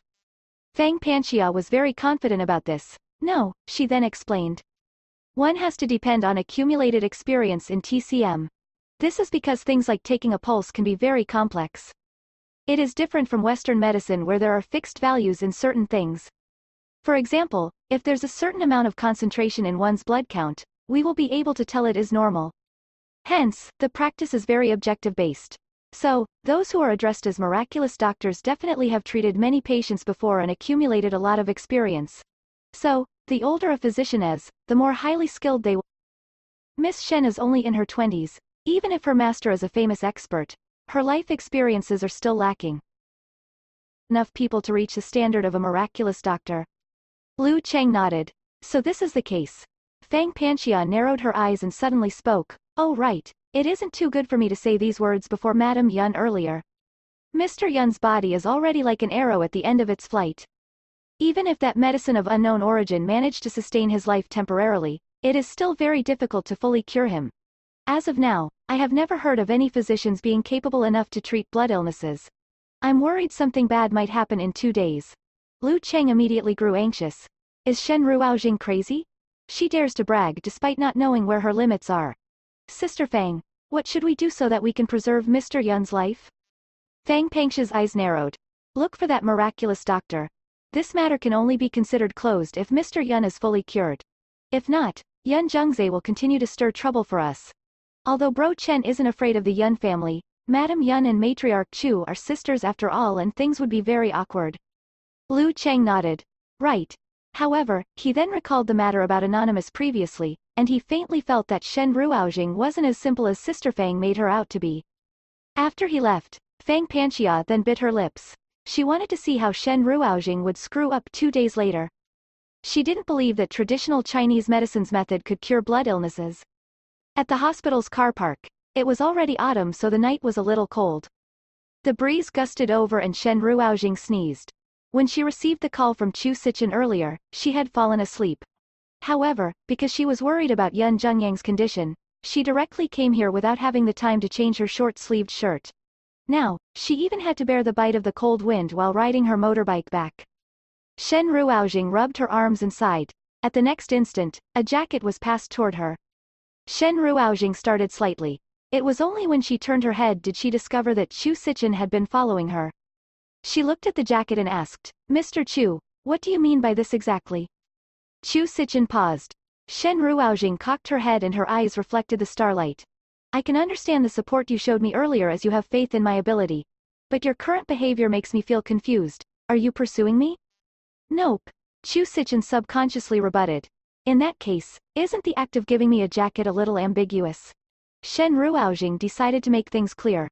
Her lips curled as she slowly spoke. I have always coveted Mr. Chu's good looks, but I didn't go overboard due to your previous warning.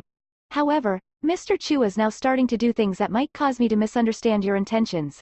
Are you not afraid of my lust being stirred and I keep pestering you? Chu Sichin. He stared at the woman before him in astonishment. Shen Ruoxing had always done things within the limit, and she was a very low-profile person. Hence, never in his wildest dreams did he expect that she would speak so bluntly and boldly. Moreover, her current mannerism resembled the figure in his memories a lot. Chu Sichin's ears blushed, and just when he was hesitating about what to say, she suddenly spoke. I'm just teasing you. Shen Ruoxing took his jacket and casually put it on herself. Thanks.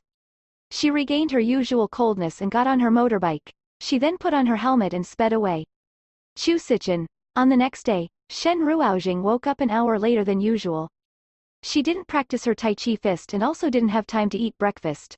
After ensuring that Chu Yu, who had finished dressing up, was in the back seat, she directly rode her motorbike and drove to the kindergarten. She sped all the way and luckily, they weren't late. She stopped her bike at the side, and just when Chu Yu was preparing to jump down, he was held back by Shen Ruoxing. After that, a Porsche slowly drove over and stopped beside her. The man in the car was on the phone, so he didn't see them. After the car stopped, the child seated in the back seat of the Porsche didn't see the situation outside the car and was preparing to push the door open to get down. There was another vehicle in front of Shen Ruoxing, so although she realized what was going to happen, she couldn't move her motorbike. Hence, she could only watch. Bang! The car door hit the back of her motorbike. Shen Ruoxing frowned and stared at the man in the driver's seat. Only now did the man discover her. He turned to look at her as he cursed, "Unlucky, there's a blind motorbike driver. She knocked into my car. Let me handle this first, I'll be hanging up for now." He hung up his phone and got out of his car. He then scolded her directly, "Don't you have eyes? My car has stopped here, yet you still wanted to squeeze your way in?" "Shen Ruoxing," she calmly replied, "I believe that your car has a dashcam, right? What is it to you even if I have one or not? Are you planning to play punk with me and don't want to compensate me for my car's damages?" The man glanced at her tattered-looking motorbike and coldly laughed. "Since you are poor, why didn't you avoid me when you saw my car coming?" Chapter 88. I am back. The principal, who was at the entrance, hurriedly came over after discovering the commotion here. After recognizing Shen Ruoxing's motorbike, her expression changed. "The mother of Chu Tianyi? Why is it you? What's going on?" The man raged. "She is also the parent of a kid attending this kindergarten. Isn't this supposed to be the best kindergarten? Why would there be a poor person like her here? Look at the damage to my car. Can she even afford to compensate me?" The principal immediately replied, "Her kid was suspected of stealing a toy from the Chu family's little young master, so I expelled him. Sir, you don't have to be anxious, let me question her." After hearing the words, "suspected of stealing," Shen Ruoxing's gaze turned heavy. The principal turned to her. "Madam, what's going on?" Shen Ruoxing looked at the principal. Today, Chu Tianyi came to school because he wanted to deal with the principal. Since that was the case, she might as well make an excuse. After all, that incident had happened inside the principal's office, and no one saw it. If they fired the principal because of that, everyone might say that the Chu family was abusing their power to suppress others. Since that was the case, she might as well let all the parents witness this principal's real face. She made a gesture to stop Chu Yu, who was planning to speak. After that, she smiled and answered, "I parked here first. He was chatting on his mobile phone, so he didn't see me. His car was the one that knocked into us." The man's face immediately changed. Only then did he realize that he had been on the phone earlier and might not have seen clearly. However, he laughed coldly and spoke, "Do you want to twist the facts? No wonder your son even dared to steal the toy of the Chu family's little young master. You guys are really gusty. The Chu family only made your son leave the school because they are magnanimous. However, I won't allow you to twist the facts. You should see clearly for yourself what this place is." He then looked at Shen Ruoxing with contempt. "Even the adult is crooked. It is no wonder that your kid would steal." Shen Ruoxing calmly replied, "I'm not twisting the fact. You can check your dashcam record." The man only sneered mockingly. "Oh, so I'm supposed to believe you? Why should I allow you to check just because you want to? I can tell you that my dashcam is already damaged. In addition, your son has been expelled, so why are you still bringing him to school at this time? I'm suspecting that your son might be here to take revenge on the school." After saying this, the surrounding parents all brought their kids away and took a step back in fright. Shen Ruoxing ignored him. She looked at the principal and asked, "His dashcam is spoiled, but I believe the school entrance should have the surveillance footage, right? Why don't you check it?" The principal glanced at the man whose expression changed. She coughed and replied, "The surveillance camera is also spoiled. We can't check it." "Oh." Shen Ruoxing's lips curled. What a coincidence. The surrounding people also felt that something was wrong. A parent then spoke. "How can the surveillance camera of the school be spoiled?" "Yeah, it is too much a coincidence. This man is a general manager under the Chu Corporation, right? Why is he so arrogant?" When the principal heard this, she hurriedly said, "Enough. Madam, everyone here is logical. Since you damaged his Porsche, you should just pay up. I think a coat of paint requires $20,000, right? $50,000. My car is an imported one and I changed to a higher grade paint that can only be purchased specially from 4S shops." The audience. A hint of complacency flashed in the eyes of the principal. She added, "Compensate him for $50,000 then and settle this matter privately. Madam, you should have no problem with this, right?" Shen Ruoxing was still as calm as ever. You didn't even show me the footage, so how can you be so adamant that I was the one who knocked into him? Principal, is this how you settle the disputes between parents? The principal smiled radiantly. Oh, it is only because the camera is down. Also, there is no need for this parent to lie.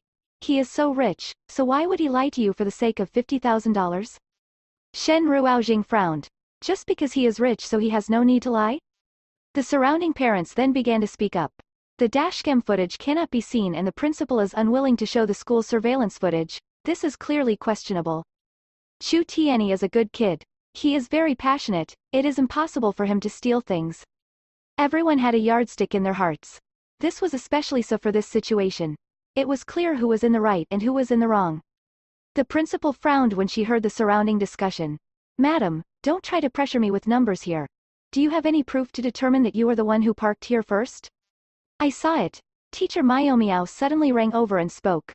I saw that Chu Tianyi's mother parked here first before the Porsche drove over. Seeing that Miao was stepping out again, the principal was extremely angry. Teacher Miao, you are taking care of kids there, so how can it be possible for you to see the situation here clearly? Did you neglect your responsibility? Miao bit her lips and just when she wanted to say something, the principal spoke again. I will deduct a month's worth of your salary. Miao, she was so angry that her fists were tightly clenched. You. I also saw it, among the crowd, the mother of a child spoke. She was chubby in appearance and looked like she weighed over 100 kilograms. However, she was very adorable. Me too. With a parent taking the lead, the others began coming out. Everyone started speaking. The man no longer dared to continue with the dispute after seeing the current situation. He impatiently spoke. All right. Just consider it that I didn't see clearly and knocked my car into your bike. How much is your tattered-looking motorbike worth? I'll pay you.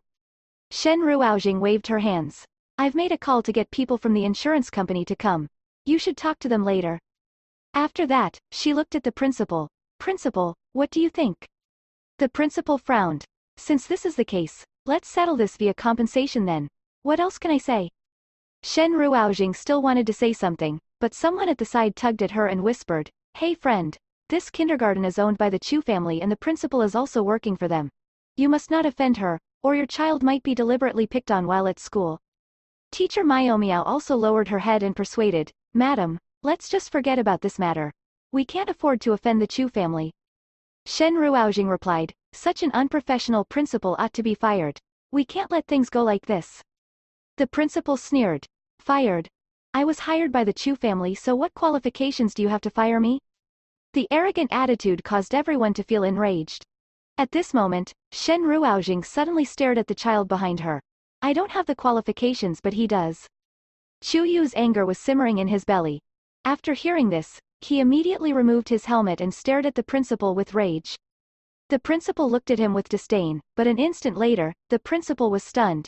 She spoke in disbelief, Little young master? Why would the little young master Chu be on this woman's motorbike?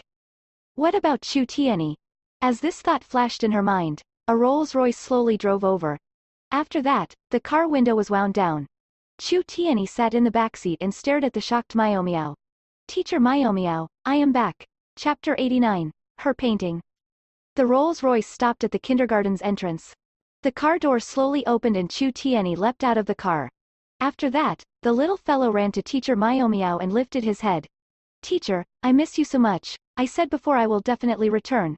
Look at who my daddy is. He pointed at the car. Chu Sichen didn't leave the car, but the surrounding people still managed to see him.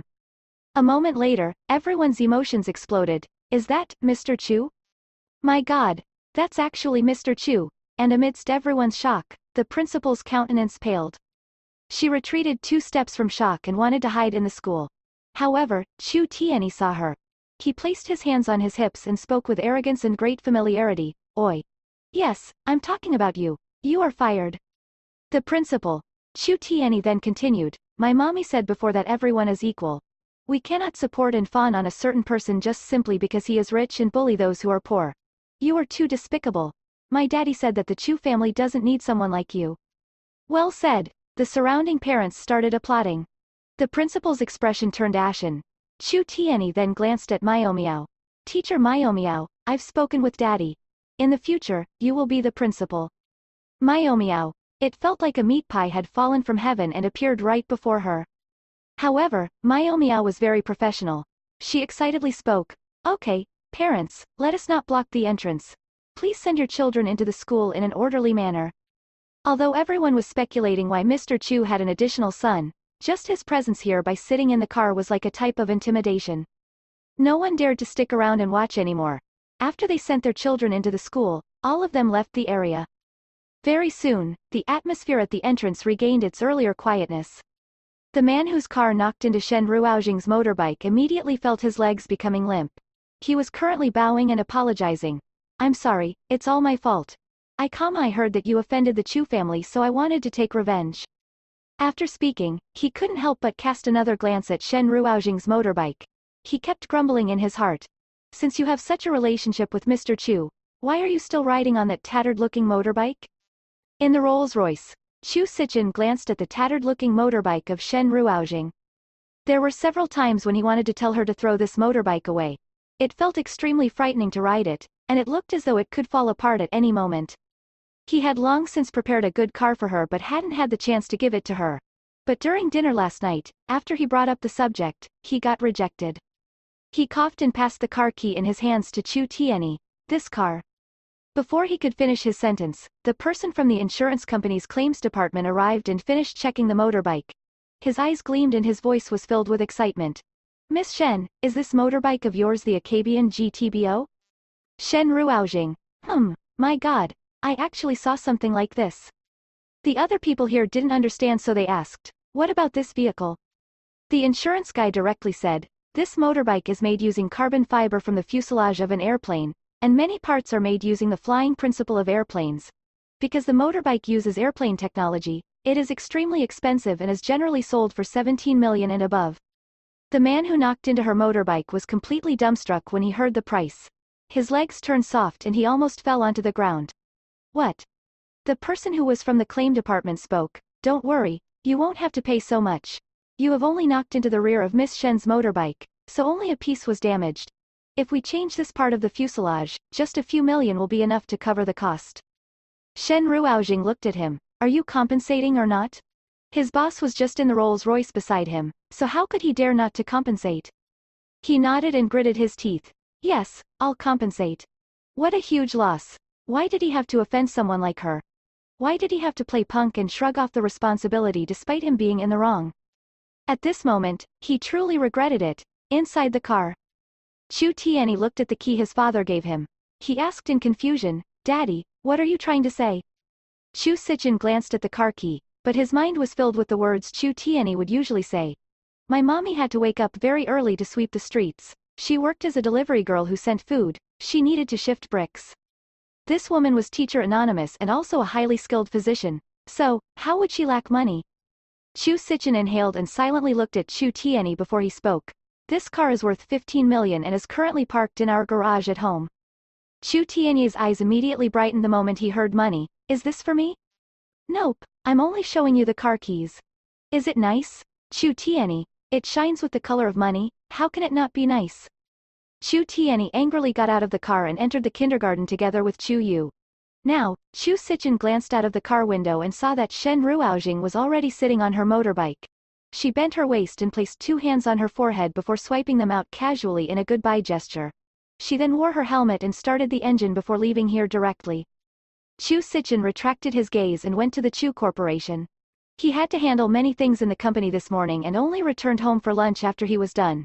During the afternoon, he sat in his study, yet his mind kept replaying that cool-looking and familiar back view of her today.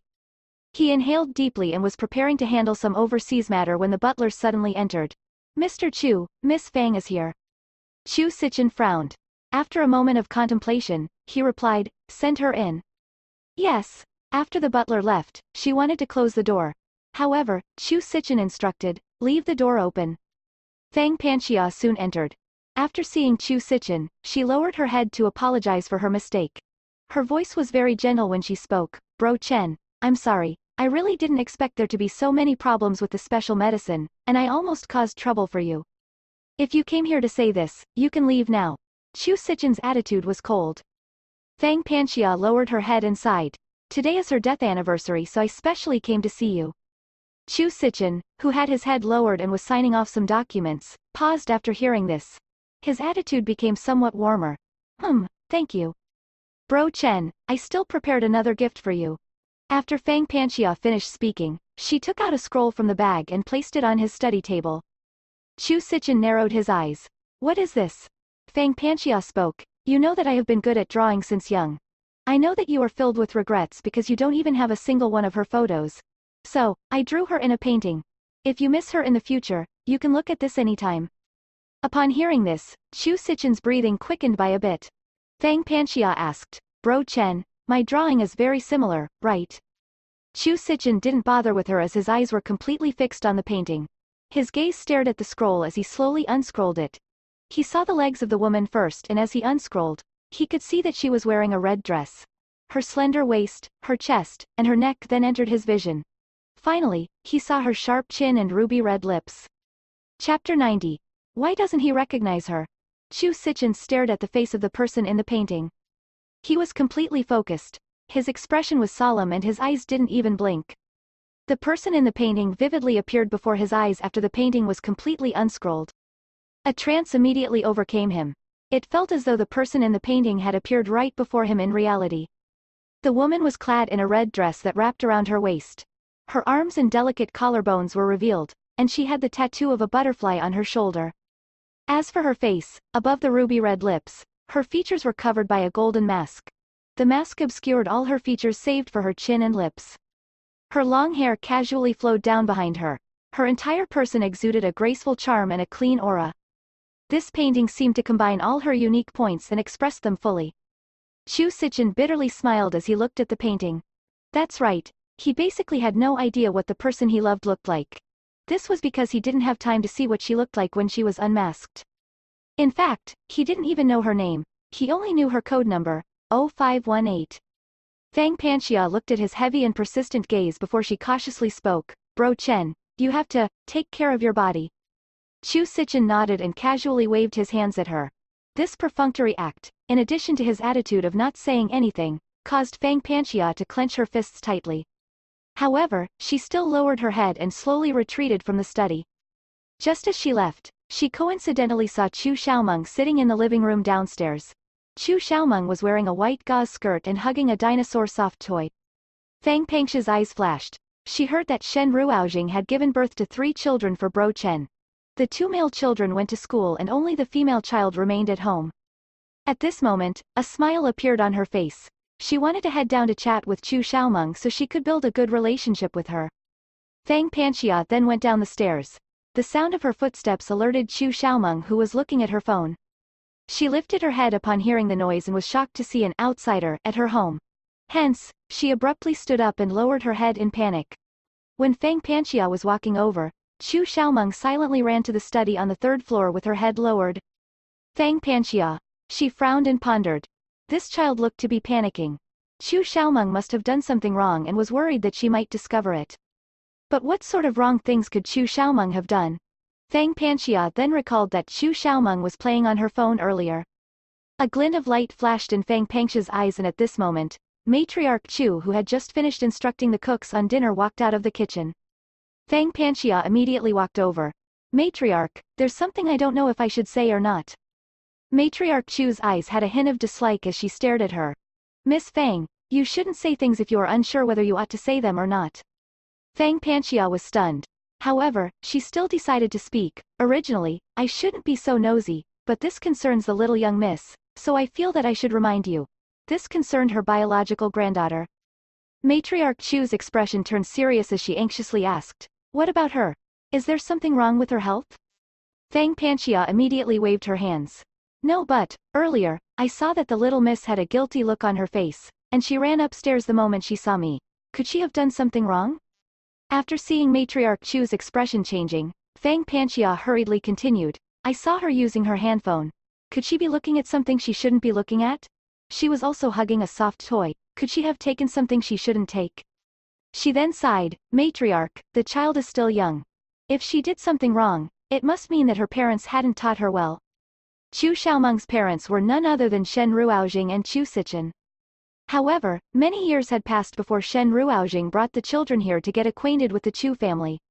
So, her underlying meaning was clear. She wanted to blame Shen Ruoxing.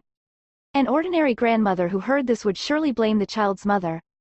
After Fang Panxia finished speaking, she noticed Matriarch Chu frowning and staring at her with a look of disgust. Miss Fang, my granddaughter has social phobia and is not a thief. Even after Fang Panxia had left the Chu manor, she still felt very embarrassed. She didn't expect such a young child would have social phobia, and her misunderstanding caused her to lose so much face before Matriarch Chu. She could only sigh silently. At this moment, her phone rang. She picked up the call, and Lu Cheng's voice sounded on the other end. Sister Fang, I found the location of the miraculous doctor. Fang Pengxia's eyes gleamed. Where is he? Lu Cheng, I sent the address to you. We should go to take a look together. Okay, in Yi Lu's clinic. Yi Lu was currently chatting with Shen Ruoxing on the phone. She happily chirped, do you want me to be your assistant 2 days later? Sure. It has been a long time since I last saw baby in action. I really missed seeing your skills. Shen Ruoxing. See you then. Okie dokie. Just after Yi Lu hung up, she immediately saw a man in a floral shirt and a woman exuding a gentle aura walking side by side and entering her clinic. She surveyed Lu Cheng and Fang Panxia. After that, a smile appeared on her face as she asked, Hello, are you guys feeling unwell anywhere? Pock. A wad of cash was slammed on the table.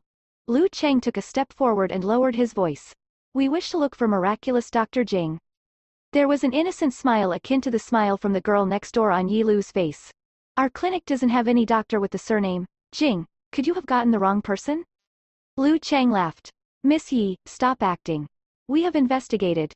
3 years ago, miraculous Dr. Jing made a diagnosis and your clinic was the connecting thread. Yi Lu stared at Lu Cheng before blushing and lowering her head. Sir, please don't lean so close. Lu Cheng. He stared at this young girl who had a sweet appearance. He also saw that her face and neck had already turned red, so he felt that his behavior might be a little too frivolous. He then coughed and stood up straight. Miss Yi. As long as you can contact miraculous Dr. Jing for us, you can state your price. Yi Lu lowered her head. Her face was still flushed and she looked extremely bashful. She then glanced up to look at Lu Cheng and quickly lowered her head back again like a panicking deer caught in the spotlight. I don't want your money, but I will help you contact miraculous Dr. Jing. She took out a piece of paper. Please leave your name and number behind. I'll contact you once I manage to contact him. After she finished speaking, she nervously added, It isn't that I want your phone number. It's just that it isn't easy to get the miraculous doctor to appear for a diagnosis. Her lovable appearance caused Lu Cheng to involuntarily smile. No problem. I'll have to trouble you then. Okay, no problem. Once I contact him, I will inform Mr. Lu immediately. Lu Cheng nodded and turned to leave. However, Fang Panxia spoke out at this moment. Miss Yi, I still have a matter in which I have to trouble you. Please speak. Fang Panxia hesitated a while, but she suddenly took a prescription and passed it to Yi Lu. Can you also help me ask if this prescription originates from the miraculous doctor himself? Lu Cheng glanced over in bewilderment before exclaiming in shock. Sister Fang, isn't this the prescription Shen Ruoxing passed to Mr. Yun? Are you saying? Fang Panxia sighed. I suspect that her prescription was created by the miraculous doctor. Lu Cheng felt as though he had been enlightened. Yeah, I was wondering how her medical skills could be so good, so she was using the miraculous doctor's prescription without his consent. Yi Lu. Chapter 91. A green leaf against a white lotus. Fang Panxia hypocritically added, maybe she didn't use it without his permission. Miss Shen isn't someone like that. After all, there's no need for her to flaunt herself before the Yun family. Lu Cheng's thinking was led astray by her words. There's no need for her to flaunt herself before the Yun family. So you mean she was flaunting herself before Bro Chen? Fang Panxia sighed. In the past, didn't you despise her for being an artiste and feel that she was incompatible with Bro Chen? If everyone believes that she is a miraculous doctor, wouldn't the problem of differing statuses be resolved? Lu Cheng frowned. I didn't despise her. I only feel that they are both in different worlds. You should know about people in our professions. He suddenly realized their current location wasn't suitable for such a chat. He coughed and spoke cryptically. I'm only afraid she wouldn't be able to protect herself if something bad happened. But there's no need for her to do this to falsely claim credit, right? Fang Panxia shook her head. All of these don't matter. The main thing is that she lied. Madame Yun clearly had misgivings, which was why she didn't follow Shen Ruoxing's instructions to get Mr. Yun to eat the pills on time. If she had said that this prescription was from a miraculous doctor from the get-go, there wouldn't have been so many things that happened later on. Lu Chang frowned and contemplated. Fang Pengxia's eyes gleamed as she stared at his appearance. Ever since Lu Chang discovered that Shen Ruoxing was the doctor who saved his father, his tone changed when he was talking about Shen Ruoxing. In fact, he didn't even object to her being together with Chu Sichen that much anymore. This was not good. After Fang Pengxia contemplated for a long time, it was basically impossible for an ordinary physician to come out with such an impressive prescription. In fact, even famous physicians wouldn't be able to come out with it. In that case, the truth was clear. The prescription must have been created by the miraculous doctor. She intentionally exposed this because she wanted Lu Chang to change his good impression of Shen Ruoxing. After achieving her purpose, Fang Pengxia took out her name card and passed it to Yi Lu. I'm Dr. Fang Pengxia. If it is possible, I wish to study under miraculous Dr. Jing to learn traditional Chinese medicine. Can you help me relay the message? There was still a smile on Yi Lu's face. She then shot a contemplative glance at Lu Chang before shyly asking, sure. However, can I speak privately with Mr. Lu for a while? Fang Pengxia glanced at the shy girl. She knew she still had to depend on Yi Lu to pass the message to the miraculous doctor, hence, she tactfully nodded. Sure, I'll go out to wait for him. After Fang Pengxia left, Lu Chang felt a little uneasy. He looked at Yi Lu. What do you want to say? Yi Lu asked in a coy manner, Mr. Lu, are you in love with Shen Ruoxing? Lu Chang started. How can that be possible? Shen Ruoxing's beauty was famous in Sea City and people of his generation all knew her. She was the dream lover of all the guys in the city. However, how would Lu Chang dare to have such thoughts after he knew that she had given birth to 3 children for Bro Chen? Yi Lu then sighed. In that case, you have to explain things clearly to Miss Fang. Lu Chang didn't understand. What do you mean? Yi Lu looked at him. My parents taught me from a young age that one shouldn't talk bad about others behind their backs. Earlier, Miss Fang said something like that because she hates Shen Ruoxing, right? Isn't it because she likes you? Lu Chang involuntarily laughed. It is naturally not me. The person she likes is. As he spoke until here, he suddenly started. That's right. The person Fang Pengxia liked was Bro Chen, and Shen Ruoxing had given birth to 3 kids for Bro Chen. This must be the reason why she viewed Shen Ruoxing with hostility. He regained his senses and after seeing the disappointed-looking Yi Lu, he couldn't help but explain, my relationship with her isn't what you imagined. I don't have a girlfriend. Oh, is this true? This is excellent. After Yi Lu finished speaking, she then realized what she just said. She quickly covered her face. Ah, goodbye Mr. Lu. Lu Chang couldn't help but laugh. Goodbye. After exiting, he saw Fang Pengxia waiting for him beside the car. When she saw that he was smiling, she asked, what did the young lady speak to you about? Is it because she likes you? Lu Chang then lifted his chin slightly. You could tell too? I didn't expect my charisma to be so great. Men are all filled with self-confidence. Yi Lu spoke to the receptionist of the clinic. They are often very tolerant toward girls who have feelings for them, and they would also feel very complacent. Hence, this method is 100% effective when used to deal with fierce people who are difficult to deal with. Yi Lu then tossed Lu Chang's number and Fang Pengxia's name card into the trash can. She clapped her hands and continued speaking to the receptionist. Have you learned it? The receptionist had a look of worship on her face when looking at her. Yes, Sister Yi, I've learned it. Shen Ruoxing sent Chu Yu to school in the morning, but she didn't pick him up at night. She and matriarch Chu had discussed this. When the Chu family's car went to fetch Chu Tianyi, the chauffeur would also fetch Chu Yu to the Chu family so Chu Yu could join matriarch Chu for dinner. Shen Ruoxing would only come after 8 p.m. to fetch Chu Yu back to sleep. The sky gradually darkened. At 8 p.m. it was already completely dark. Shen Ruoxing set off on the motorbike that she modified herself and was on the phone with Yi Lu while on the way to the Chu manor. Yi Lu then told her about Lu Chang and Fang Pengxia looking for her. She also told her to be wary of Fang Pengxia before changing the topic. Baby, today is the 6th death anniversary since you faked your death. Should we have a drink over your fake death anniversary? Drinking at night is bad for the body. Shen Ruoxing coldly rejected. Yi Lu snorted. You actually rejected me so coldly. Baby doesn't love me anymore. Okay, enough. I've understood your message about Fang Pengxia. Shen Ruoxing then put down the phone as she pondered. At the hospital, Fang Pengxia kept explaining that it was her special medicine that was problematic. but Madame Yun and Yun Jungze didn't believe her. At that time, Shen Ruoujing felt that Fang Pangxia's character wasn't bad. She didn't expect that Fang Pangxia was a gigantic white lotus.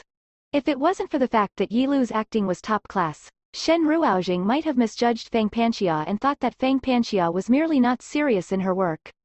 She arrived at the Chu Manor while thinking about this. After entering the living room, she discovered that there was something wrong with the atmosphere. Matriarch Chu had a bitter look on her face, and both Chu Yu and Chu Tianyi also had looks of worry. Hence, Shen Ruoujing lifted her eyebrows and asked, "What's the matter?" Chu Yu spoke, "Daddy has stayed in his study the entire afternoon and hasn't even come out yet. He refuses to let us enter and doesn't want to eat anything. Mommy, can you go and see him?" Shen Ruoujing frowned and glanced upstairs. Chu Tianyi felt a little panic. Could it be that Daddy ran into some difficulties? Or maybe, our family is going to be bankrupt. Will something go wrong with my share of the inheritance?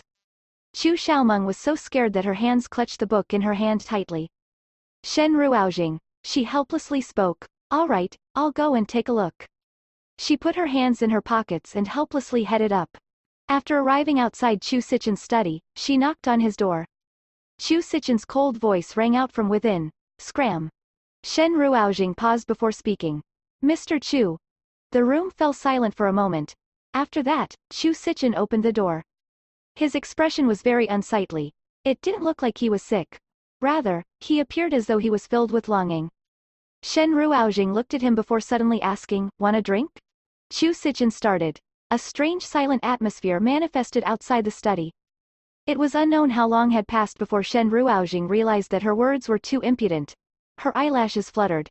But just when she was planning to leave, Chu Sichen stepped aside and hoarsely spoke, "There's only tequila. Do you want to drink it?" Shen Ruoujing's lips curled slightly. "Sure." She followed Chu Sichen in and saw the painting placed on his table. Chapter 92. Exploitee Shen Ruoujing. Chu Sichen had a liquor cabinet in his study. After opening it, he took out a bottle of tequila and 2 glasses. When he turned his head, he saw Shen Ruoujing staring at the painting on his table. The painting was turned over. Hence, Shen Ruoujing could only see the back of the painting. The quality of the painting paper was good, but she couldn't see the painted person at all. However, Chu Sichen refused to eat anything and there was only a single painting before him in the study. Shen Ruoujing then retracted her gaze. Could this person be his white moonlight, that died? As she pondered, Chu Sichen walked over with the glasses and tequila. As he was planning to put them on the sofa, Shen Ruoujing already walked to the balcony. There were 2 mats placed there along with a table between the mats that were used for drinking tea. She casually sat down on a mat and spoke, "Let's drink here instead, it feels better." Chu Sichen paused slightly before walking over. After he poured the tequila, Shen Ruoujing naturally lifted her glass and toasted him. As she drank a mouthful, her eyes brightened. Tequila lay 925? This was the most expensive tequila in the world. The bottle itself was made of platinum. In order to showcase its grandeur, it was even embedded with diamonds. The value of a single bottle was a few million USD. Chu Sichen nodded as some thoughts flickered in his mind. Being able to know what liquor this was with just a sip, this meant that Shen Ruoujing understood it very well. He then recalled her modified motorbike that was worth tens of millions. This woman was too mysterious, he completely couldn't see through her. "Hey, I didn't expect you to have such good liquor here." Shen Ruoujing didn't feel overwhelmed by favor after seeing him nodding. Instead, she chatted casually, "You look a little depressed today. Is it because you are thinking of your white moonlight?" White moonlight?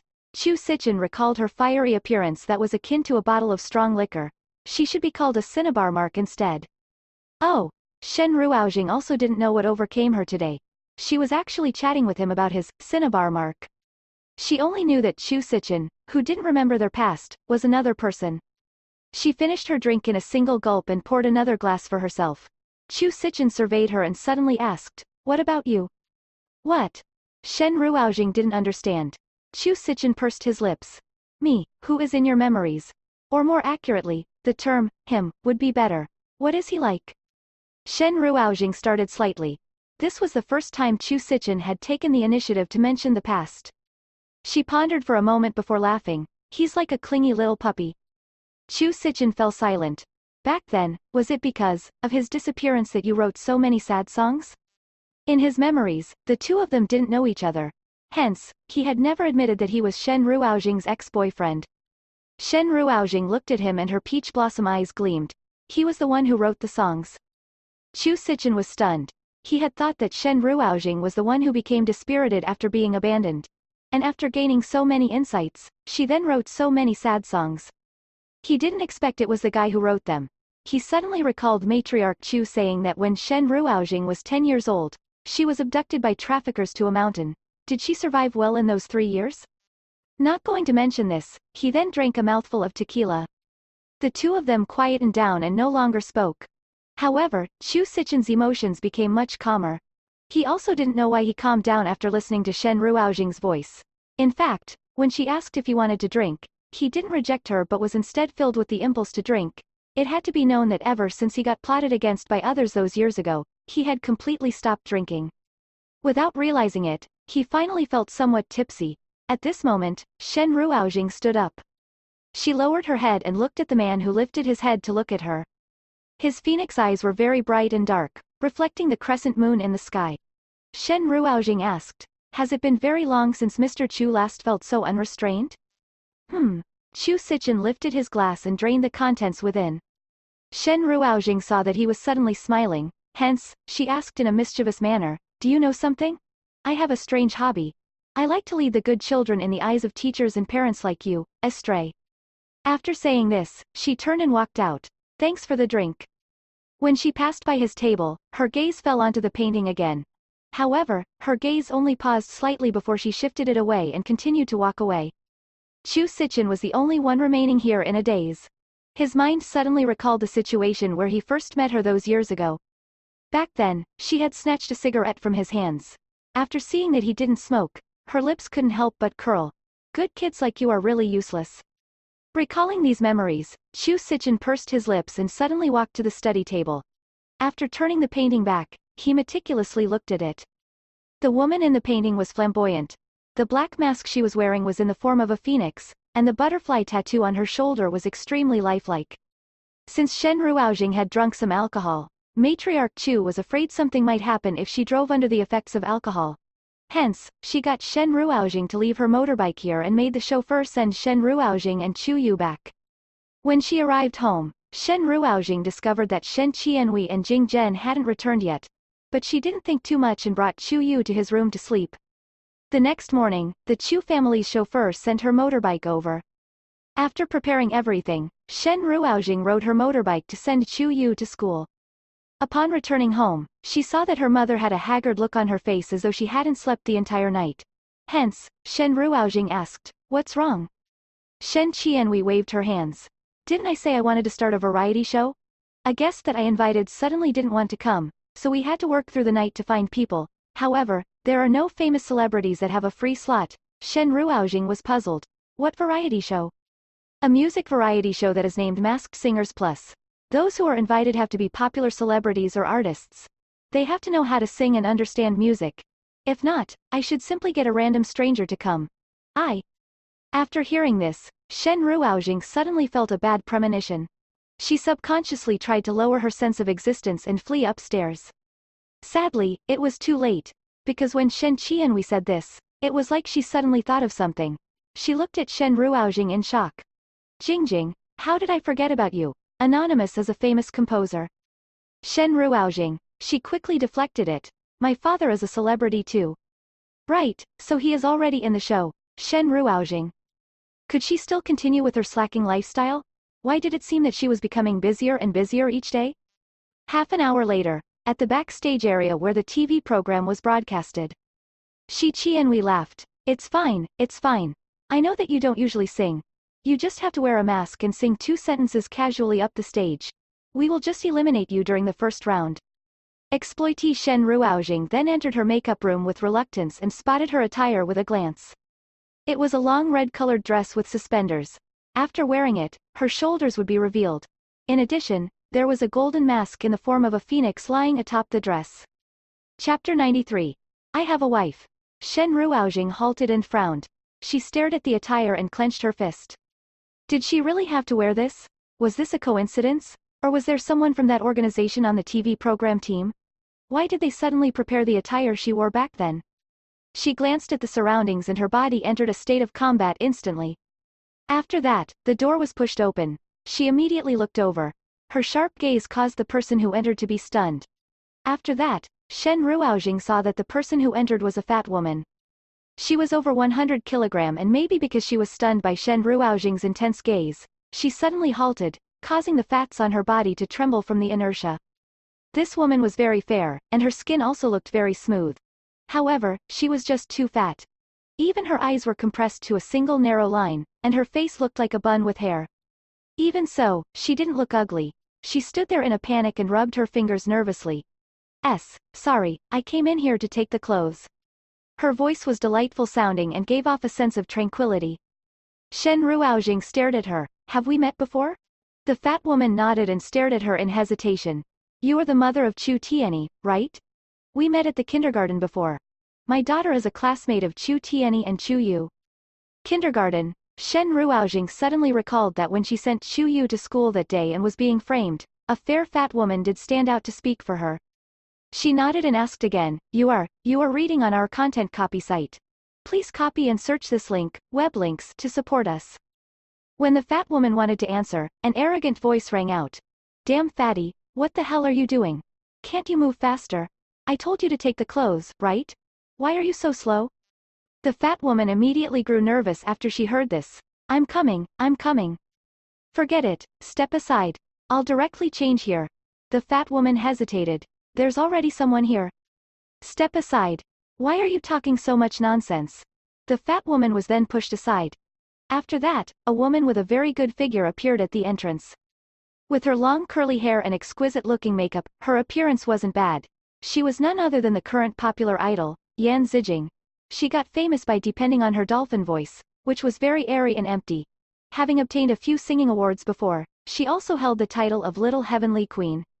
When Yan Zijing entered the room, she first looked at Shen Ruoxing.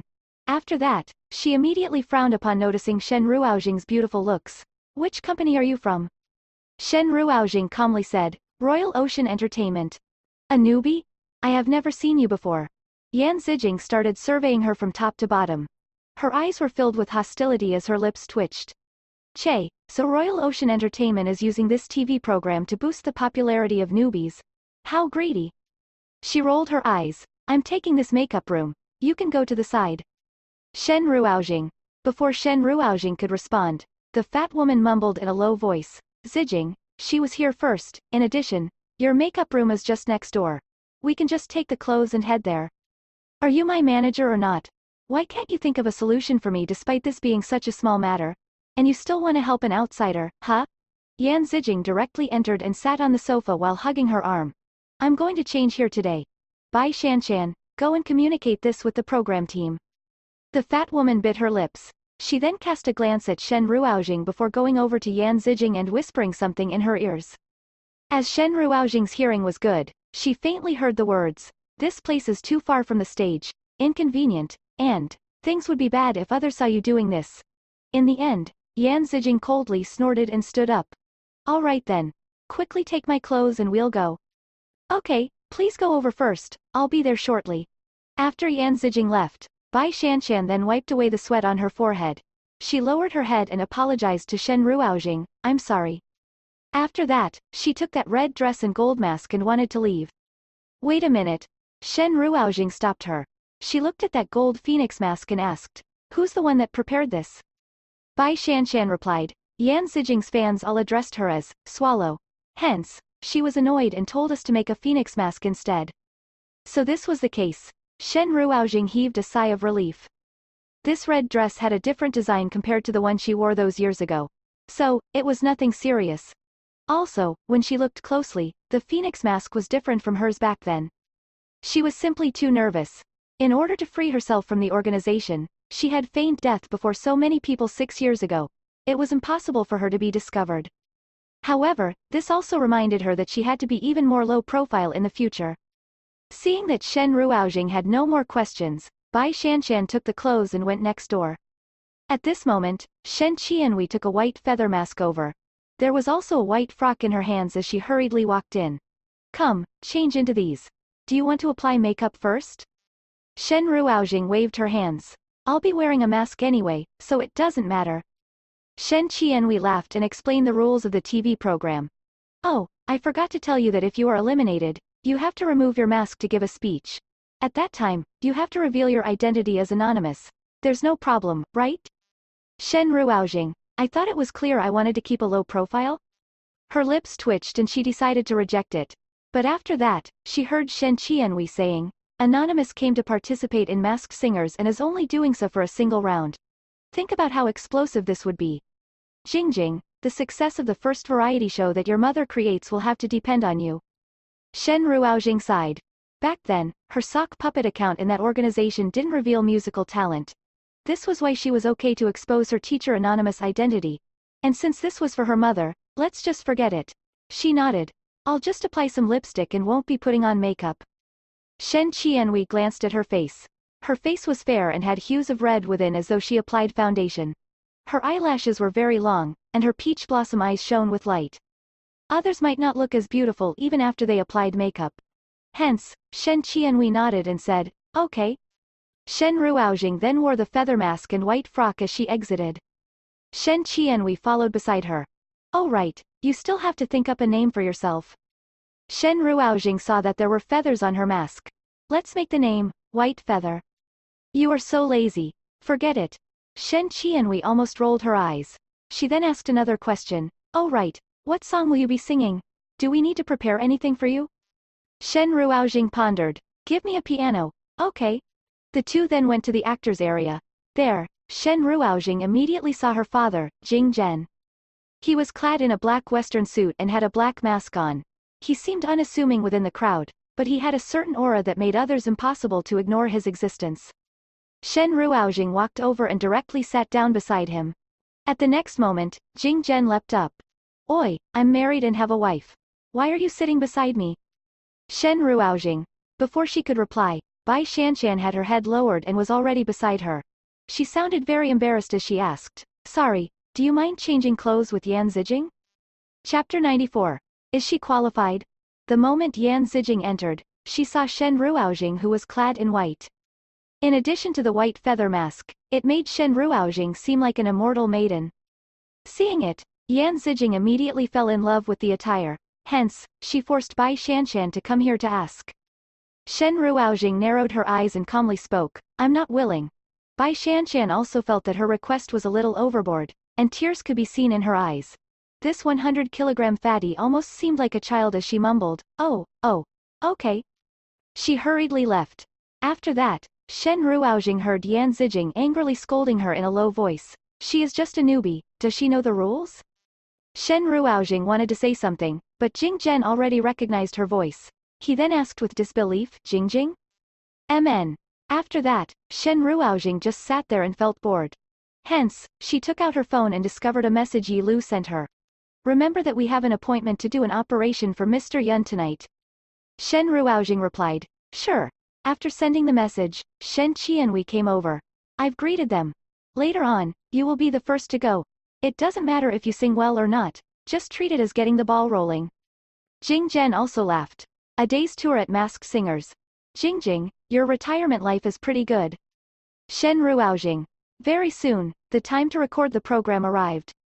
She was indeed the first to go on stage. After Shen Ruoxing walked up the stage, her gaze casually swept through the judges, and she discovered that there was actually someone she was familiar with among the 4 judges. It was none other than Yang Jerkin. White Feather, can you introduce yourself? The host asked, Are you an actress or a singer? Shen Ruoxing calmly replied, I'm neither. There was a voice changer inside the mask, so when her voice rang out, it was an electronic voice. When Shen Ruoxing said this, Yang Zhijian who was seated in the judges area glanced over. Why did White Feather's aura and her way of speaking resemble Anonymous a little? Just when she was pondering, the host laughed. All right. In that case, let us invite White Feather to play a song for us. Shen Ruoxing walked to the piano and began playing Ran Rio O. Because this was a singing program, she added the words from an ancient poem to it. Fierce horses, long lances, iron masks, armor, cloaks, swords, and guts. A long screech, riding a horse to block 1,000 enemies. Despite the superiority in enemy numbers, iron hooves trample upon the mountains. 100 refinements until one's fingers grow soft. Whose daughter, a shallow paper crane filled with meaning. In the blink of an eye, a cup of poisoned wine. A scope of yellow soil. How much lamentation is hidden within. 1,000 years later. When someone reminisces, they play a song on the guitar. Ranryo O appears again. Her cool voice and perfect pitch, in addition to the forceful metal music, made this performance have an extremely high appreciation value despite her not singing a single sentence. After her performance ended, the audience burst into intense applause. Yang Zijian's eyes turned even brighter. Today, everyone here was from the entertainment industry, and the judges were famous heavenly kings and queens. However, they were all inferior to Yang Zijian, who was a musician. Hence, through Shen Ruoxing's hand movements when she played the piano earlier, Yang Zijian immediately recognized her. The host went up the stage again. Such a performance method is really special. In addition, White Feather's voice is also very unique. Yang Zijian nodded and laughed. Correct, teacher White Feather's voice is like a clear piece of jade entering water. In the blazing summer, it relieves the heat. In addition, I like your performance very much. However, a judge at the side frowned. However, we are a singing variety show. Teacher White Feather's performance, I'm afraid the effect wouldn't be too good. Shen Ruoxing was very carefree. It doesn't matter. After the performance ended, the performer could sit near the judge's area and watch the remaining performances together. Hence, Shen Ruoxing walked over and sat behind Yang Zijian. After that, a few other performers went up. The majority of them were actors, but their singing skills were very impressive too and received good evaluations from the judges. Jing Zhen also went up the stage, singing his new song, Life is a Game. His powerful low notes received a good evaluation from the judges unanimously. In the end, the final performer today was Yan Zijing. She looked graceful in the red dress. Coupled with the gold mask, her entire person looked radiant. She sang the song which made her famous. The moment her voice rang out, her dolphin voice wowed the crowd. It was clear and had a sense of holiness. Because of it, the entire song sounded as though it was sung by a fairy from the immortal world. Yan Zijing, Yan Zijing. Ah, sister's dolphin voice is so good. I knelt immediately when I heard her voice. In the entire entertainment industry, she's probably the only one who has such an empty and holy-sounding voice. Shen Ruoxing sat on a chair that was specially prepared behind the judges.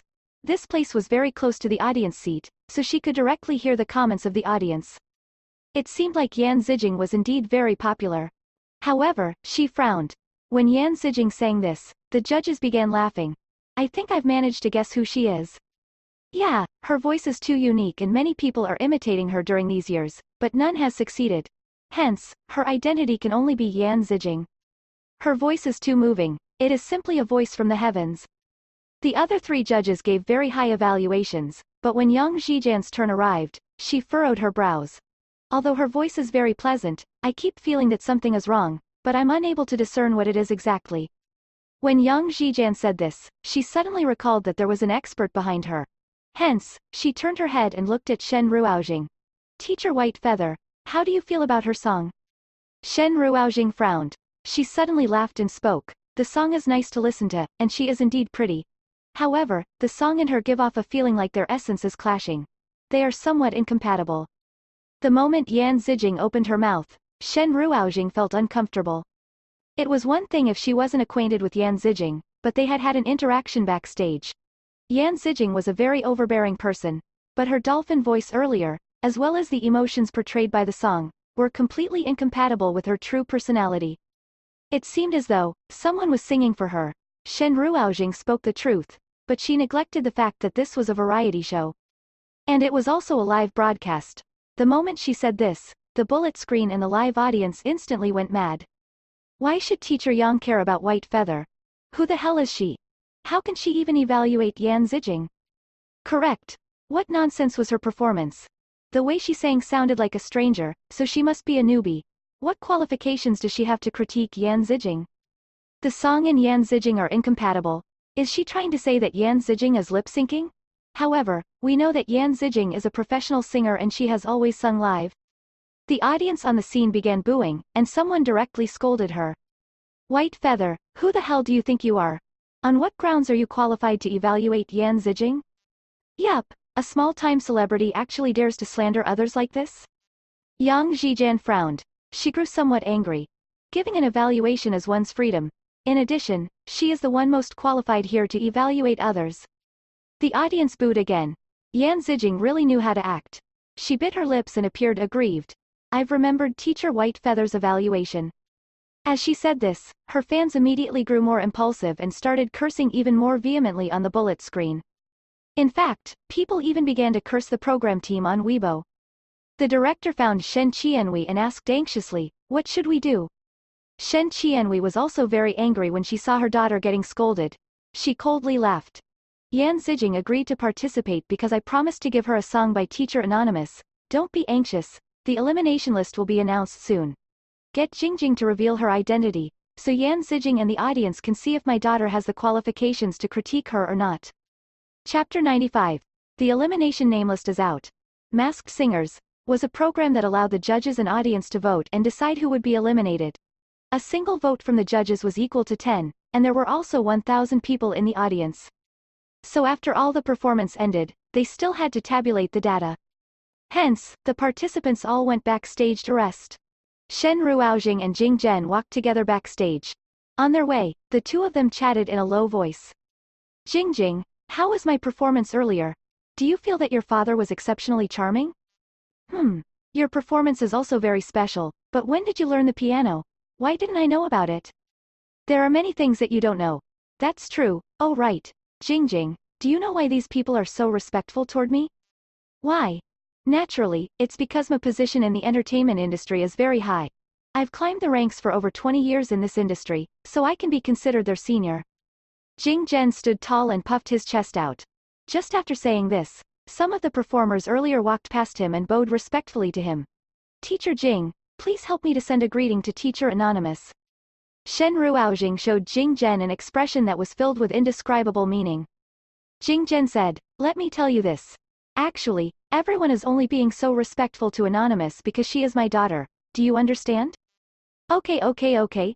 Dear readers, you are reading on our content copy site. Please copy and search this link, web links, to support us. Oi, what do you mean by that look? Are you despising me? Nope, you've seen it wrongly. Although you are wearing a mask, it is impossible for me to see it wrongly. Shen Ruoujing quickly turned and ducked toward a resting room at the side. In order to avoid scandals happening between male and female celebrities, the temporarily resting rooms were separated into male and female ones. So, Jing Zhen could only head into the male one. There was finally blissful silence. Shen Ruoujing stretched lazily, but just when her arms were halfway lifted, the attire restricted her movements. How troublesome. Shen Ruoujing shot a look of contempt at the white frock and entered the female resting room. Just when she entered, she saw Yan Zijing removing her gold phoenix mask and was currently glaring at her coldly. What did the words you spoke on the stage earlier mean? Shen Ruoujing frowned. Nothing. If that was the case, why did you insinuate that I was lip-syncing? Yan Zijing stared at her. Let me tell you this right now. Some words can't be casually spoken. In addition, you are just a newbie. Who the hell do you think you are? You actually dare to point fingers at me? Before Shen Ruoujing could speak, Bai Shanshan already rushed over. She hurriedly said, Zijing, there are so many people watching. Don't act recklessly. If someone recorded this, your reputation would be ruined. Yan Zijing cast a ruthless glare at Shen Ruoujing. After that, she turned to Bai Shanshan. Come with me. The two of them then went into Yan Zijing's makeup room. Bai Shanshan lowered her head and followed behind her. The moment they entered, Yan Zijing closed the door immediately. The loud bang gave Bai Shanshan a scare. Just when she was about to say something, a slap harshly landed on her face. Bai Shanshan was stunned. Yan Zijing stared at her in rage. Why are you speaking up for that newbie? Is it because she said what you are secretly thinking? Yan Zijing caught hold of Bai Shanshan's wrist. Why? Do you feel very unsatisfied singing in my place? Do you want to appear on stage to sing for yourself? Why don't you check your own appearance? You have a pig face and elephant thighs. No one would bother casting a single glance at you. If it wasn't for me, do you think your voice could be popular? Bai Shanshan lowered her head. I don't mean it like that. It's good that you don't mean it like that. Yan Zijing looked at her. After that, she glanced at the food on the side and suddenly picked one packet with praised pork for Bai Shanshan. Okay, I'm a little hungry. Let's eat together. You should eat this braised pork. Bai Shanshan bit her lips. Zijing, I've been on a diet recently. Hey, it was as though Yan Zijing had just heard the funniest joke in the world. You are on a diet? How many times have you said this during these years? Your weight hasn't changed at all. You are someone who can even grow fat from drinking water. What's the point of you trying to lose weight? Eat this now. Bai Shanshan's eyes turned red as she looked at the braised pork. She then took it. The tabulation of the results could take a while. After waiting for half an hour, Shen Ruoxing decided to head to the washroom. At the entrance, she immediately heard the sounds of vomiting from within. After entering, she saw Bai Shanshan having a pale expression and sweat on her forehead as she walked out. Her steps were weak, and when she saw Shen Ruoxing, she quickly apologized. Sorry, I didn't manage to hold it in. After speaking, she quickly flushed the toilet and sprayed her perfume in the air. Sorry. Shen Ruoxing looked at her and suddenly asked, You are forcing yourself to vomit? Bai Shanshan's expression froze. Shen Ruoxing understood. Are you trying to lose weight? Bai Shanshan nodded and her eyes were red. I wasn't like this before. I was very skinny previously, but after I gave birth, I have no idea why I became fatter and fatter. Her voice was airy and had a holy quality, causing people to involuntarily feel pity for her when they heard it. Shen Ruoxing suddenly held her wrist. Bai Shanshan subconsciously trembled, and that intense motion caused Shen Ruoxing to frown. A minute later, Shen Ruoxing spoke. You are not fat. You have an illness. Bai Shanshan started. Why? Yet, Shen Ruoxing looked at the time and asked, Will you be sending your child to school tomorrow? Yes. Okay, let's meet at the school's entrance tomorrow. Ah, okay. After that, Shen Ruoxing and Bai Shanshan entered the resting room one after another. Just as they entered, Yan Zijing glanced over with hostility in her gaze. When she glared at Bai Shanshan, the latter immediately lengthened the distance between her and Shen Ruoxing. Teachers, it has been a long time. The tabulated results are finally out. Right now, can everyone please move to the stage and wait for the news? After hearing the staff's words, everyone stood up. Because Shen Ruoxing was waiting for Jing Zhen, she stood next to the door. As a result, Yan Zijing walked over and sneered. Waiting for teacher Jing again? Are you not afraid that your director Shen might learn of your shameless behavior? Shen Ruoxing. But then again, opportunities must be rare for people like you who would only come here for a single day. You should really grab them. No wonder you said those words on the stage. You wanted to depend on my popularity to become famous. Sadly, my fans have boycotted you. Later, after you remove your mask, I want to see how your career can advance any further in the entertainment industry. After Yan Zijing finished mocking, she lifted her head and walked ahead. On the other hand, Shen Ruoxing simply waited until she saw Jing Zhen lazily walking out. The father and daughter duo then languidly went backstage, and they saw that all the performers were already waiting there. In addition, the host who was in front was already speaking halfway. After our tabulations, the name list is finally out. For this episode, we will eliminate a participant. Can everyone guess who it will be? Is it tough to guess? Right now, let us invite Teacher White Feather up the stage. As the sound of the host's voice faded, the other participants backstage heaved a sigh of relief. After that, they shot looks of pity at Shen Ruoxing. Yan Zijing coldly snorted and revealed an expression of hilarity as though she was waiting to watch a good show. Chapter 96. The Miraculous Doctor is here. Yan Zijing was famous for her bad temper, and she liked to act like a diva. However, nothing could be done. She was extremely capable of singing, and her fans doted on her. They had firmly established her persona in their minds, so she didn't feel the need to mask her words when speaking. She mocked, in this era, it is difficult for newbies to stay in the limelight. Teacher White Feather is eliminated right after the first round ends. However, it is fine. Maybe you can gain some of my haters as fans after you evaluated me so badly. Isn't that so? The contempt in her words was very obvious. The others didn't dare to say anything. Shen Ruoxing also ignored her and went up the stage. She actually hadn't prepared any speech. Her hands were placed behind her feather mask, and just when she was preparing to take the mask off, the host laughed. Teacher White Feather, don't remove the mask first. Are you already prepared to get eliminated? Shen Ruoxing raised her eyebrows. Correct. Seeing that she was a woman of few words, the host decisively chose to announce the results. Why are you so certain? I'm going to announce the results then. If Teacher White Feather is eliminated, she will remove her mask and let everyone know her identity. The host intentionally lengthened his voice and tore open the sticker covering the name on the piece of paper in his hands. Teacher White Feather passed. Shen Ruoxing. She fell into a daze for a moment and stared at the host doubtfully. The host laughed. Actually, when I first received the name list, My thoughts were the same as everyone else's, and I felt that Teacher White Feather would be eliminated. However, the result surpasses all our expectations. All right, Teacher White Feather, please be seated. We will invite the next teacher up here. Shen Ruoxing went to the side and sat down in a bewildered manner. Yang Zhijian, who was beside her, laughed. Your mother came to greet us. Although none of the judges voted for you, your performance today was creative and new. You might not have sung anything, but the audience was curious. In addition, there's another participant who's sick today and performed terribly when singing a song. It was impossible for the 4 judges or the audience to vote for her. Hence, she was the one eliminated instead. Shen Ruoxing. She hurriedly took out her phone and sent a text to Shen Qianhui. Should I just take the initiative to quit? Shen Qianhui replied very quickly. You can't do that or the competition would be unfair. Forget it, I checked your votes, and you only have 2 more votes compared to the person being eliminated. How about this? You should wait until the next round to get eliminated.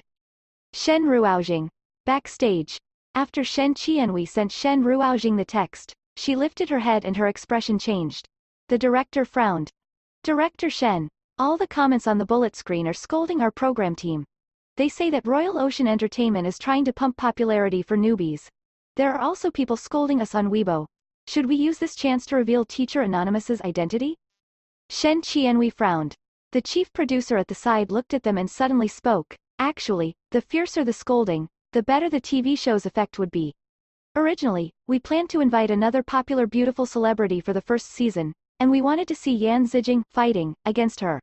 Now, since the other one isn't coming, isn't it good that we have Anonymous clashing with Yan Zijing? Shen Qianhui and the director fell silent. The chief producer looked at Shen Qianhui again.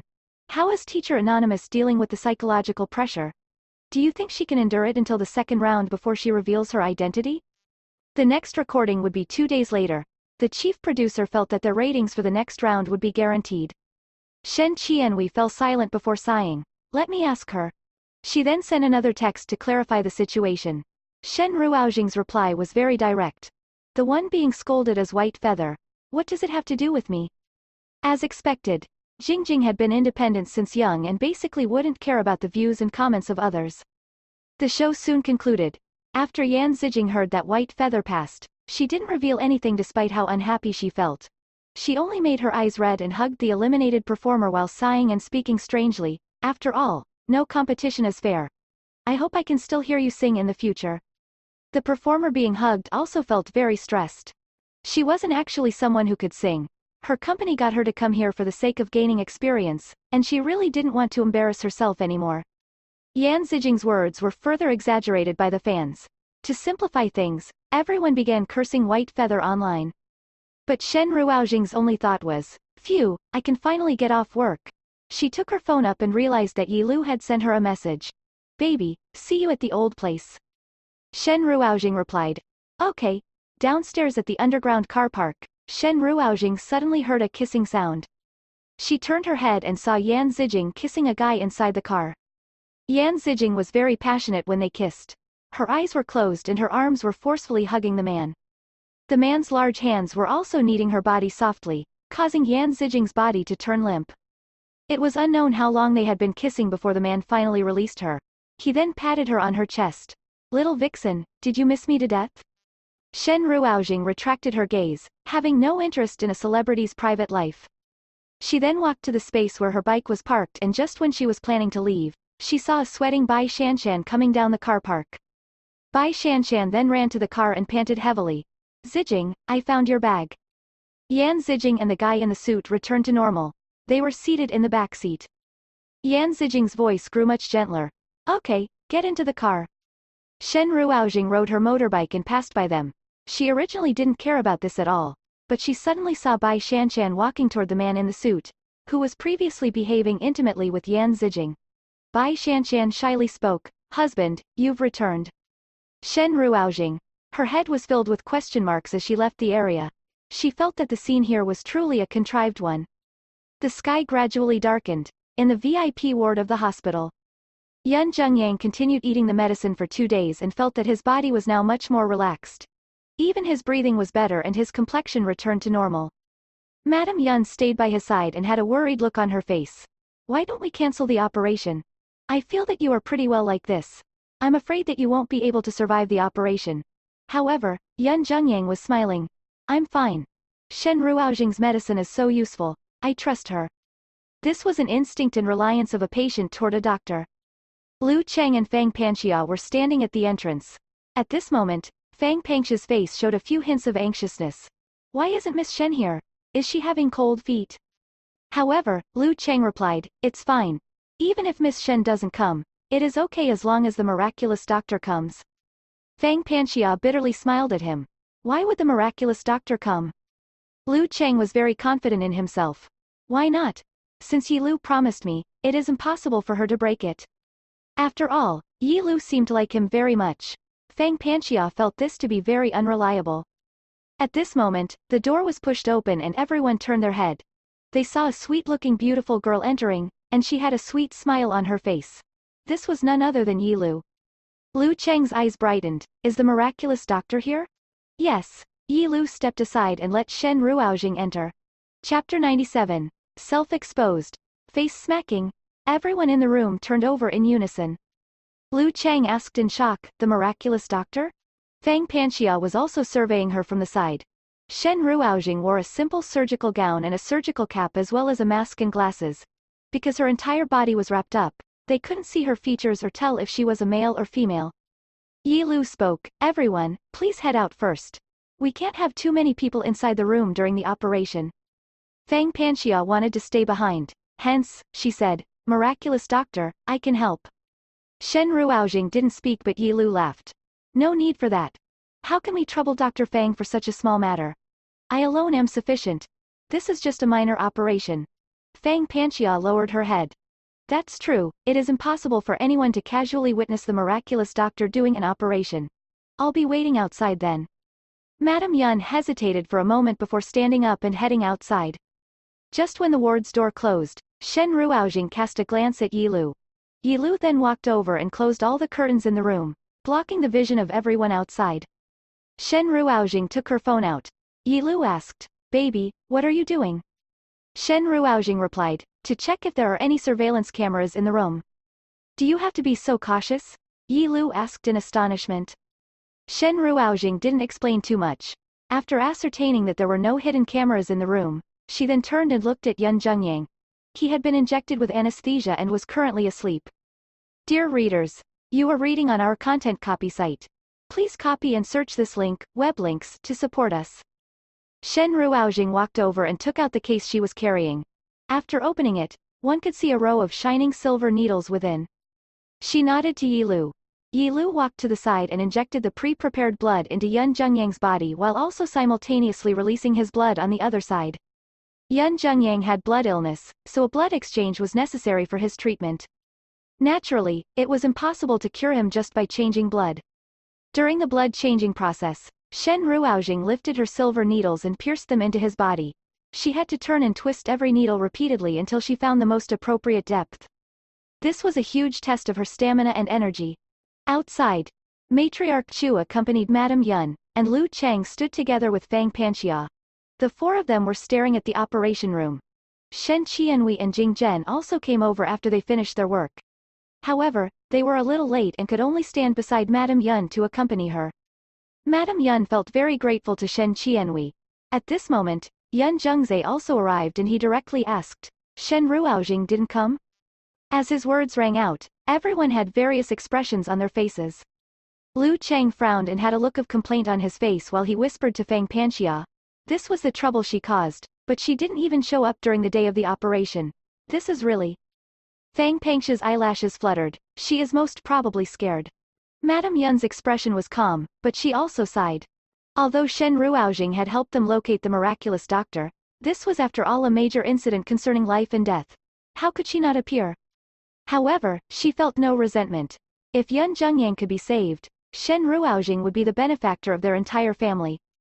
Seeing that no one bothered with him, Yun Zhengzai coldly laughed. She only knows how to brag, but she doesn't even dare to show up. My big brother has dominated the business field for so many years and has seen countless people. I didn't expect him to be blinded by a little girl. Lu Cheng sneered at him. Shen Ruoxing isn't a doctor, so it doesn't matter whether she comes or not. Do you know who is the one currently operating on Mr. Yun? Yun Jung's lips twitched. Who can it be? Lu Chang straightened his body. The miraculous doctor. What? Yun Jungze started. He suddenly felt panicked. If it was really the miraculous doctor and his elder brother was cured, wouldn't his dream of controlling the company be nothing but a fantasy? Lu Chang looked at Madame Yun and said, the miraculous doctor is someone Shen Ruoxing specially found for Mr. Yun. Oh, right, she even told me that it was too tiring to look for the miraculous doctor, and she had gone a few days without sleep. This is why she went back to catch up on sleep. Madame Yun, you must not blame her. Madame Yun was immediately enlightened. So this is the case. In that case, Jingjing really ought to have a good rest. Shen Qianhui and Jing Zhen, who were standing at the side. The two of them exchanged glances and recalled Shen Ruoxing's performance in the variety show this afternoon. They coughed but didn't say anything. Seeing that Yun Jungze no longer spoke and Madame Yun's emotions were much better, Lu Chang then headed to the side and sent messages frantically to Shen Ruoxing. Oi, why didn't you come? Plus there's no need to hide anymore. The miraculous doctor was found and he is currently operating on Mr. Yun. Remember to reply once you see my message. I told Madame Yun you were the one who found the miraculous doctor and is currently catching up on sleep. Make sure there are no holes in your words if she speaks to you. You are really useless. Weren't you very impressive at bragging? Now, you can only hide like a coward. Come quickly when you see this message. It's best to wait outside when your elders are having an operation. Don't you know basic manners? Plus? After sending 3 messages, the other party still didn't reply. Lu Chang couldn't bear it and started calling her. He managed to call through, but no one picked up. Lu Chang. He felt very weary in his heart. 2 hours later, the operation concluded. The door to the VIP ward finally opened. Shen Ruoxing's surgical gown was still as tidy as ever when she walked out. However, her voice was somewhat hoarse as she instructed. Don't let him get down from the bed for a week. He must not use his phone and has to recuperate properly to avoid radiation. He can be discharged after a week and still has to pay attention to his body. It is best that he avoids being overly tired for the next 3 months. Madame Yun was too agitated and didn't notice her voice as she quickly nodded. However, Shen Qianhui started slightly as she surveyed the miraculous doctor. Jing Zhen curiously asked, this miraculous doctor is quite impressive. The Western doctors already gave up on him, yet the miraculous doctor could still save him? Shen Qianhui's attention turned to him, and she prodded him. Don't speak recklessly. After sensing her mother's surveying, Shen Ruoxing nodded to Madame Yun and began to leave for the underground car park. Madame Yun and the others had their attention on Mr. Yun, so no one paid attention to her. Shen Ruoxing only slowed her steps upon reaching the car park. She then turned her head. Come out. Fang Panxia walked over. There was a smile on her face. Hello, miraculous doctor. My name is Fang Panxia and I just returned after studying medicine overseas. Shen Ruoxing looked at her. Yes? Fang Panxia coughed before speaking. Were you invited here by Shen Ruoxing? Shen Ruoxing nodded. Right. Fang Panxia then continued. It seems that you are indeed acquainted with Shen Ruoxing. Could it be that Shen Ruoxing is learning medicine from you? Shen Ruoxing impatiently replied. What the hell does it have to do with you? Fang Panxia gritted her teeth and pushed on.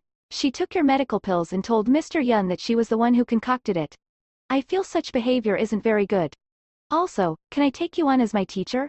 I've always wanted to learn your skills. As her voice rang out, Shen Ruoxing grew even more impatient. She tugged her surgical cap and mask off, and her peach blossom eyes were coldly staring at Fang Panxia. What's the problem with me using my own prescription?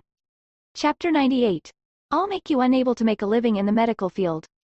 After Fang Panxia saw who the miraculous doctor was, her pupils violently constricted, and she clenched her fists tightly. Her eyes were wide open, filled with disbelief. Shen Ruoxing was actually the miraculous doctor? No, this is impossible. She is so young, so how could she have any achievements in traditional Chinese medicine? This is completely illogical and unreasonable. However, Fang Panxia's cautious nature allowed her not to shout out. Yun Zhengyang had been cured by her, and Yi Lu had also accompanied her here to do the operation. All these were sufficient to prove that she was indeed the mysterious miraculous doctor. She stared fixedly at Shen Ruoxing and saw the woman suddenly leaning over. There was no warmth in Shen Ruoxing's peach blossom eyes. Even her breath was cold, and this caused Fang Panxia to feel an instant of terror. Fang Panxia swallowed a mouthful of her saliva. Miss Shen. I didn't know it was you. This was a misunderstanding, I didn't expect. After that, she heard Shen Ruojin coldly saying, Miss Fang, there are many things you didn't expect. I'd advise you to be more cautious, or I'll make you unable to make a living in the medical field. After saying this, Shen Ruojing turned and hopped onto the car that Yi Lu drove over. In the car, she changed her clothes and took her phone out. Only then did she see Lu Cheng's messages as well as a whole bunch of unanswered calls. Shen Ruojing pondered for a moment and sighed before deciding to head up again. She got down from the car and discovered that Fang Panxia had already left. However, she didn't care. When she arrived at the VIP ward, Shen Qianwei and Jing Zhen had departed. Yun Zhengzai had left as well. Only Madame Yun, Matriarch Chu, and Chu Sichen who had just arrived were here. Lu Cheng leaned against the wall and reported to Chu Sichen, Bro Chen, Mr. Yun is already fine. Earlier, the doctors came to do a checkup and discovered that all his health values are very stable. The miraculous doctor is truly impressive. Chu Sichen nodded. At this moment, Lu Cheng saw Shen Ruojing. He frowned and just when he was about to say something, he remembered that Chu Sichen was beside him. Hence, he merely smiled coldly. Yo, our busy Miss Shen has finally arrived? Shen Ruojing frowned. After recalling the content of his texts, she suddenly halted and looked at him. Her lips slowly curled into a slight smile. Only after that did she enter the ward. Lu Cheng who was planning to say something more was stunned by her strange reaction. It felt like he had seen a ghost and he felt extremely shocked. He couldn't help but speak to Chu Sichen, Bro Chen, did she smile at me earlier? One must know that from the first time they met, Shen Ruojing had never shown him a smile at all. She had always been ice cold. In fact, there were times when she didn't even bother to look at him straight. What was happening today? However, Chu Sichen didn't care about all of these. His vision landed on the marks on Shen Ruojing's face, and his dark eyes flickered for a moment. After that, he looked at Lu Cheng. Earlier, you were saying that the miraculous doctor came here fully covered up, and you didn't see his or her appearance clearly? Right. Was the miraculous doctor wearing a surgical cap? That's for sure. When the miraculous doctor was doing the operation, Miss Shen wasn't present? Correct. As Lu Cheng mentioned this, he felt angry. I've helped her to find the miraculous doctor, yet she actually didn't show up for the operation. Just when he was planning to say a few more sentences, Lu Cheng's anger suddenly dissipated after he recalled Shen Ruojing's smile earlier. Forget it, it should be blamed on me because I didn't inform her about this in advance. The main thing was that I also didn't expect the miraculous doctor would really show up. Lu Cheng suddenly lifted his head and stared at Chu Sichen a little shyly. Oh right, Bro Chen, do you know? The miraculous doctor's little assistant likes me. In the future, if you want to come in contact with the miraculous doctor, you can do so directly through me. However, Chu Sichen was frowning, and his gaze that was staring at the ward suddenly became inexplicable. After visiting Yun Zhengyang, it could be considered that she had shown her face.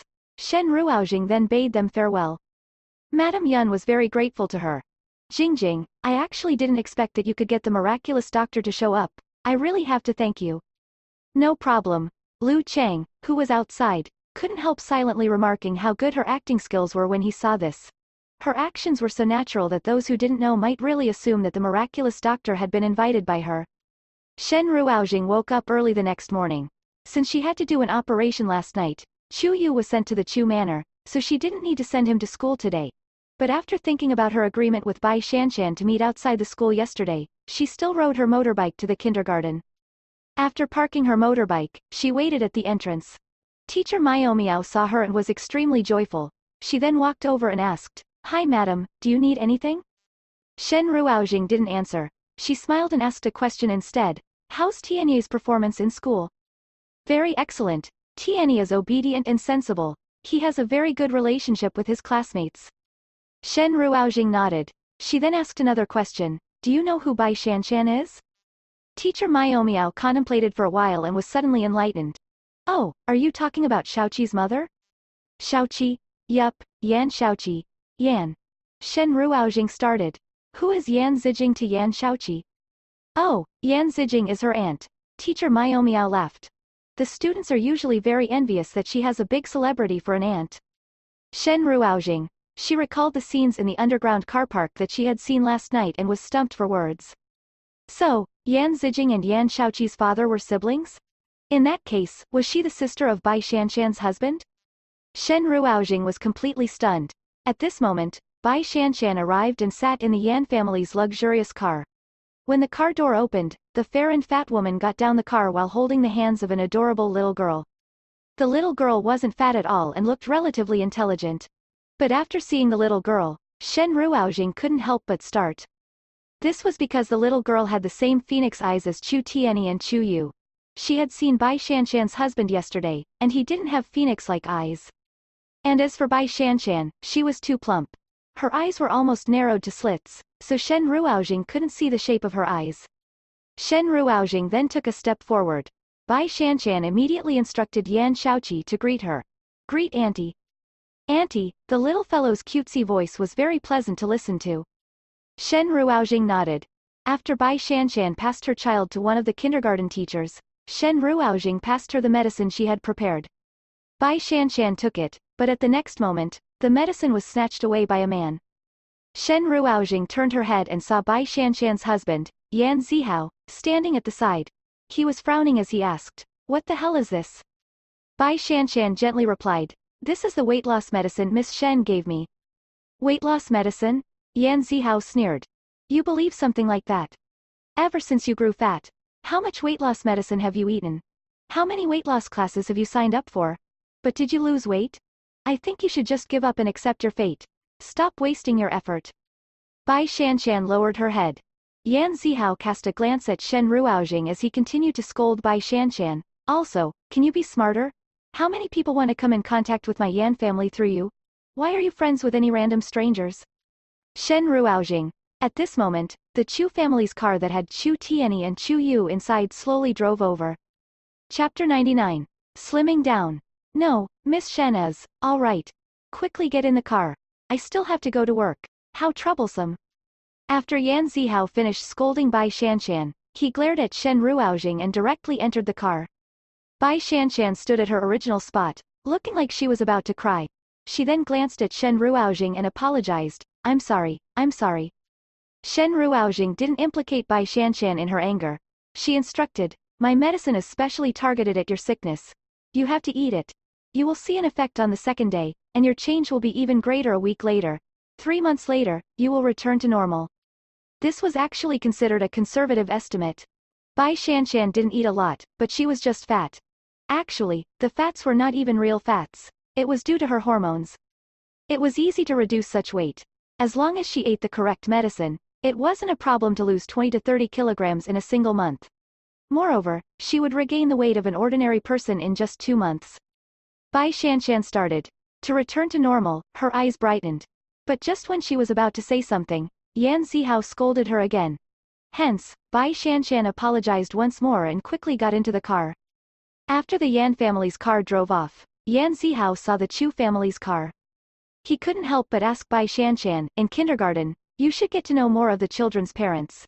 It is for the best if you can get acquainted with Mr. Chu's son's mother. Put in more effort. We pay so much to let your daughter study at such a school, so stop associating yourself with an improper person." Bai Shanshan immediately rebutted, "Miss Shen isn't an improper person, she..." Before she could finish speaking, she was interrupted by Yan Zihao again.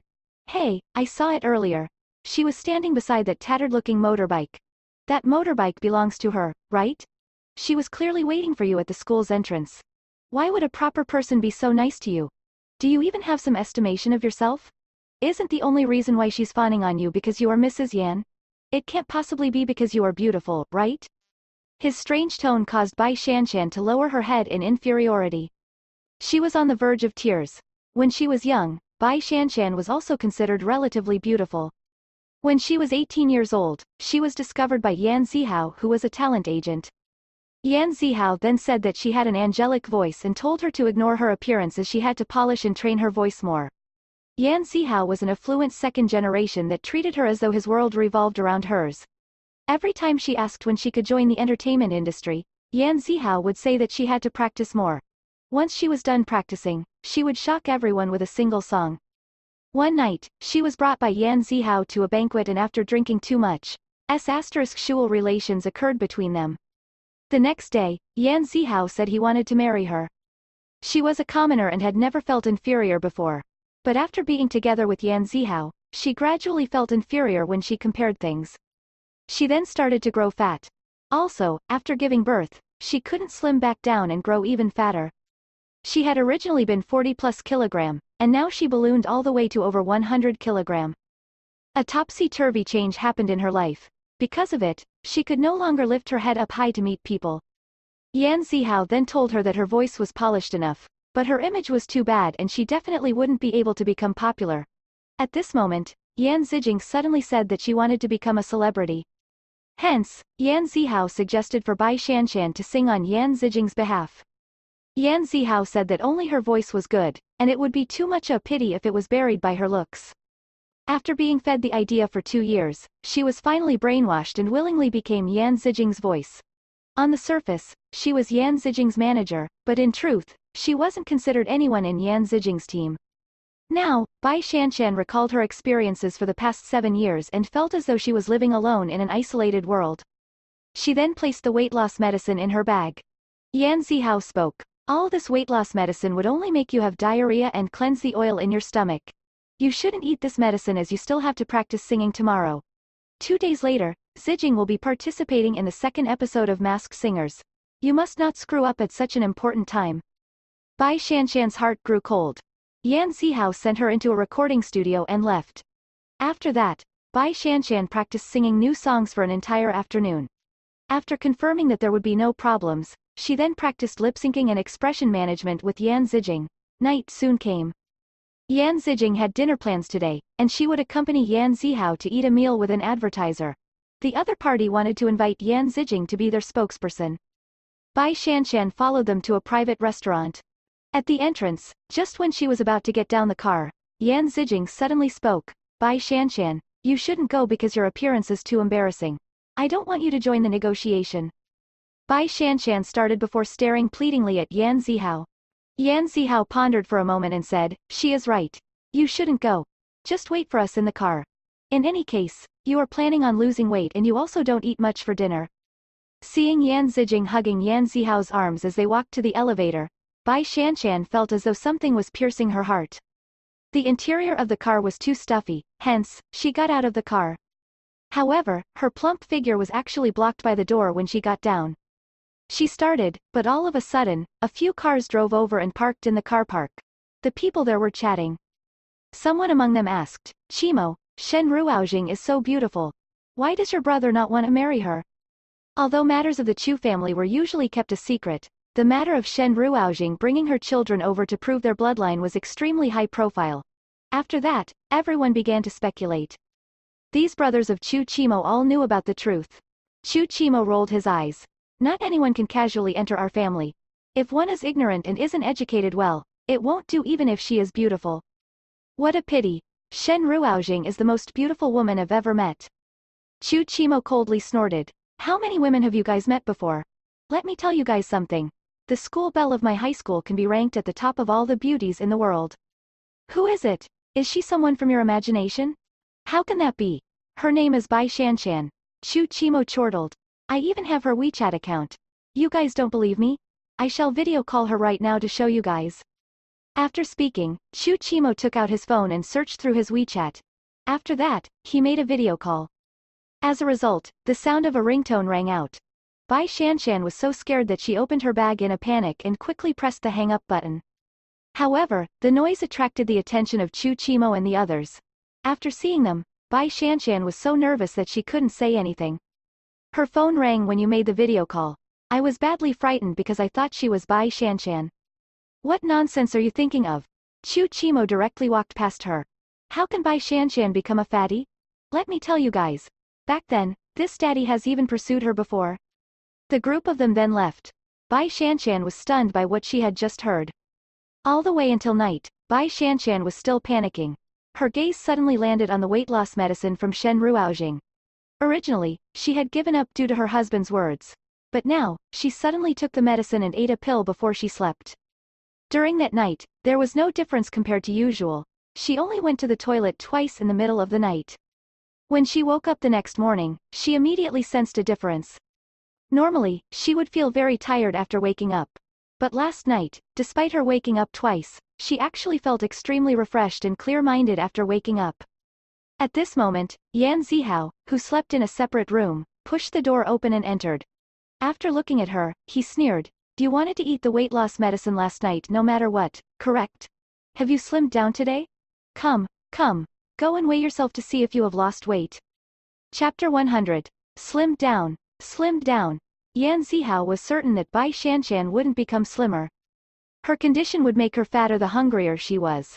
Moreover, she had tried all sorts of diet methods previously, and she had been quite harsh to herself, even trying to go without food for 3 days once.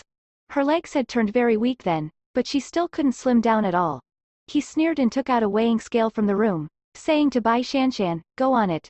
Weigh yourself." Bai Shanshan was very scared of that weighing scale. In the past 5 years, the more she struggled, the fatter she became. Hence, the scale was a blatant reminder that her figure had changed from what it used to be. She didn't dare to step on it, however, to make her give up. Yan Zihao grabbed her arm and pulled her onto it.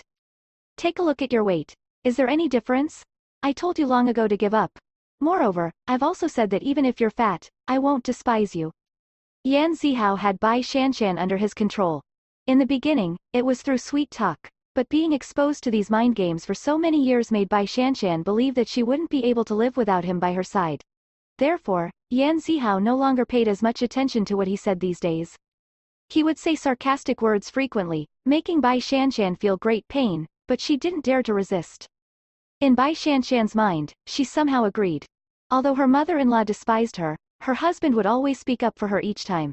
Her sister-in-law might bully her, but she would also speak up for her when they were at home. Bai Shanshan had overheard multiple times that her sister-in-law put in good words for her when her mother-in-law wanted to get her husband to divorce her. At this moment, she resigned to fate as she looked at the weighing scale, saying with a sob in her voice, "I won't go on a diet anymore." She had just finished saying this when she saw the numbers on the weighing scale. She was shocked. She looked at Yan Zihao in disbelief. "Honey, look, I slimmed down by 2.5 kilograms. Her weight had steadily stopped at 100 kilograms, and the fluctuations would never be over 1 kilogram. When she had gotten slimmer in the past, it would be 99 kilograms at most. But now, she weighed 97.5 kilograms for the first time in so long. 2.5 kilograms. What concept was this? Bai Shanshan recalled that she had felt a burning feeling in her body last night and had gotten up to go to the toilet twice in the middle of the night. Could it be that the weight loss medicine really worked? After Yan Zihao saw the numbers on the weighing scale, he was also a little stunned. A hint of surprise flashed in his eyes. Bai Shanshan might not know it, but he did. He was the one who had injected hormones into her, causing her weight to increase. This was so that he could have her under his control. However, in order to let her sing well, he mustn't let her become too fat either. After all, that would affect her great voice. Therefore, he had been controlling her weight to be around 100 kilograms. How could she have slimmed down by 2.5 kilograms in a day? However, he immediately understood. Did that weight loss medicine make you go to the toilet multiple times? Bai Shanshan nodded. Yan Zihao sneered. That's really a good friend you have. The weight loss medicines that other people gave you weren't even this potent. At the very least, they wouldn't cause you to have diarrhea. Her weight loss medicine just helped you to clear up your digestive system. 2.5 kilograms, you're quite amazing yourself. To think that you have 2.5 kilograms worth of junk in your intestines. He took a step back in contempt. This kind of medicine would let you be slimmer for 1 day at most. Your weight will bounce back after some food today.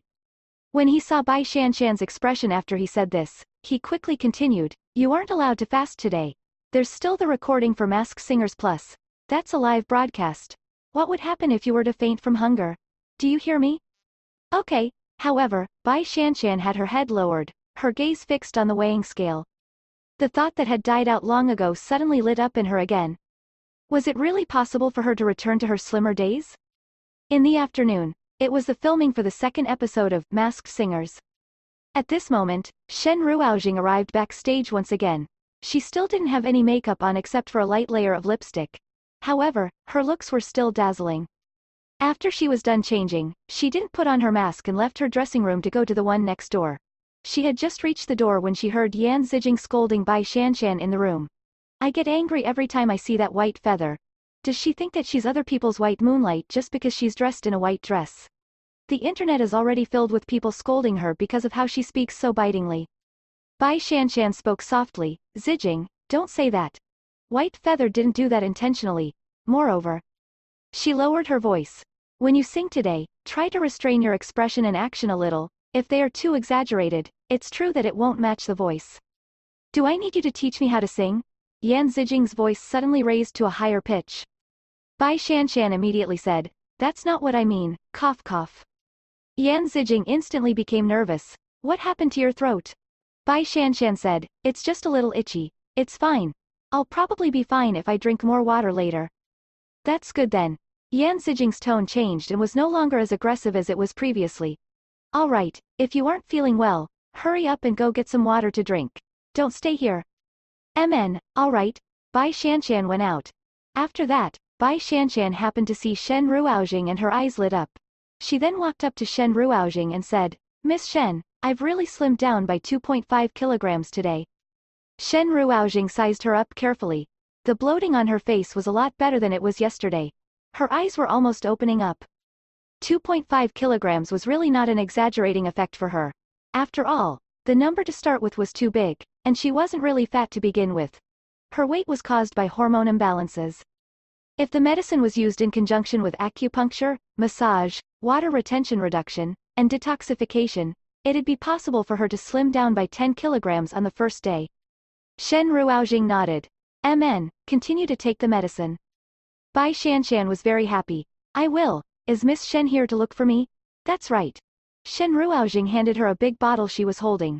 Your weight might drop a little fast in the future, and to prevent your skin from getting saggy, you should do some exercises. But if you really don't have the time to do that, you can apply some of this ointment. Bai Shanshan took the ointment from her. After taking a closer look, she realized that there were no instructions on the packaging. It was likely an uncertified product like the medicine. However, she thought of the comfortable feeling she felt after waking up this morning and developed a mysterious confidence in Shen Ruoujing's medicine. Moreover, Shen Ruoujing had always given her a sense of security. Other people might look at her with uncontrollable pity, mockery, and disdain, but Shen Ruoujing's gaze made her feel comfortable. She held onto the ointment. I'll apply it. Yan Zijing's voice suddenly rang out from the room. Bai Shanshan? Where did you go off to? Why can't I find my earrings? Bai Shanshan immediately waved her hand at Shen Ruoujing and entered the room in a panic.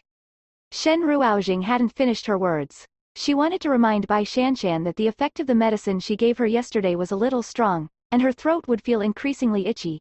She might get a cough for a few consecutive days. It'd be fine after she went back and drank more water. However, before she could say this, Bai Shanshan had run off. Forget it. If she was a participant, then it might be a problem if she started coughing while singing. However, she isn't the one singing anyway.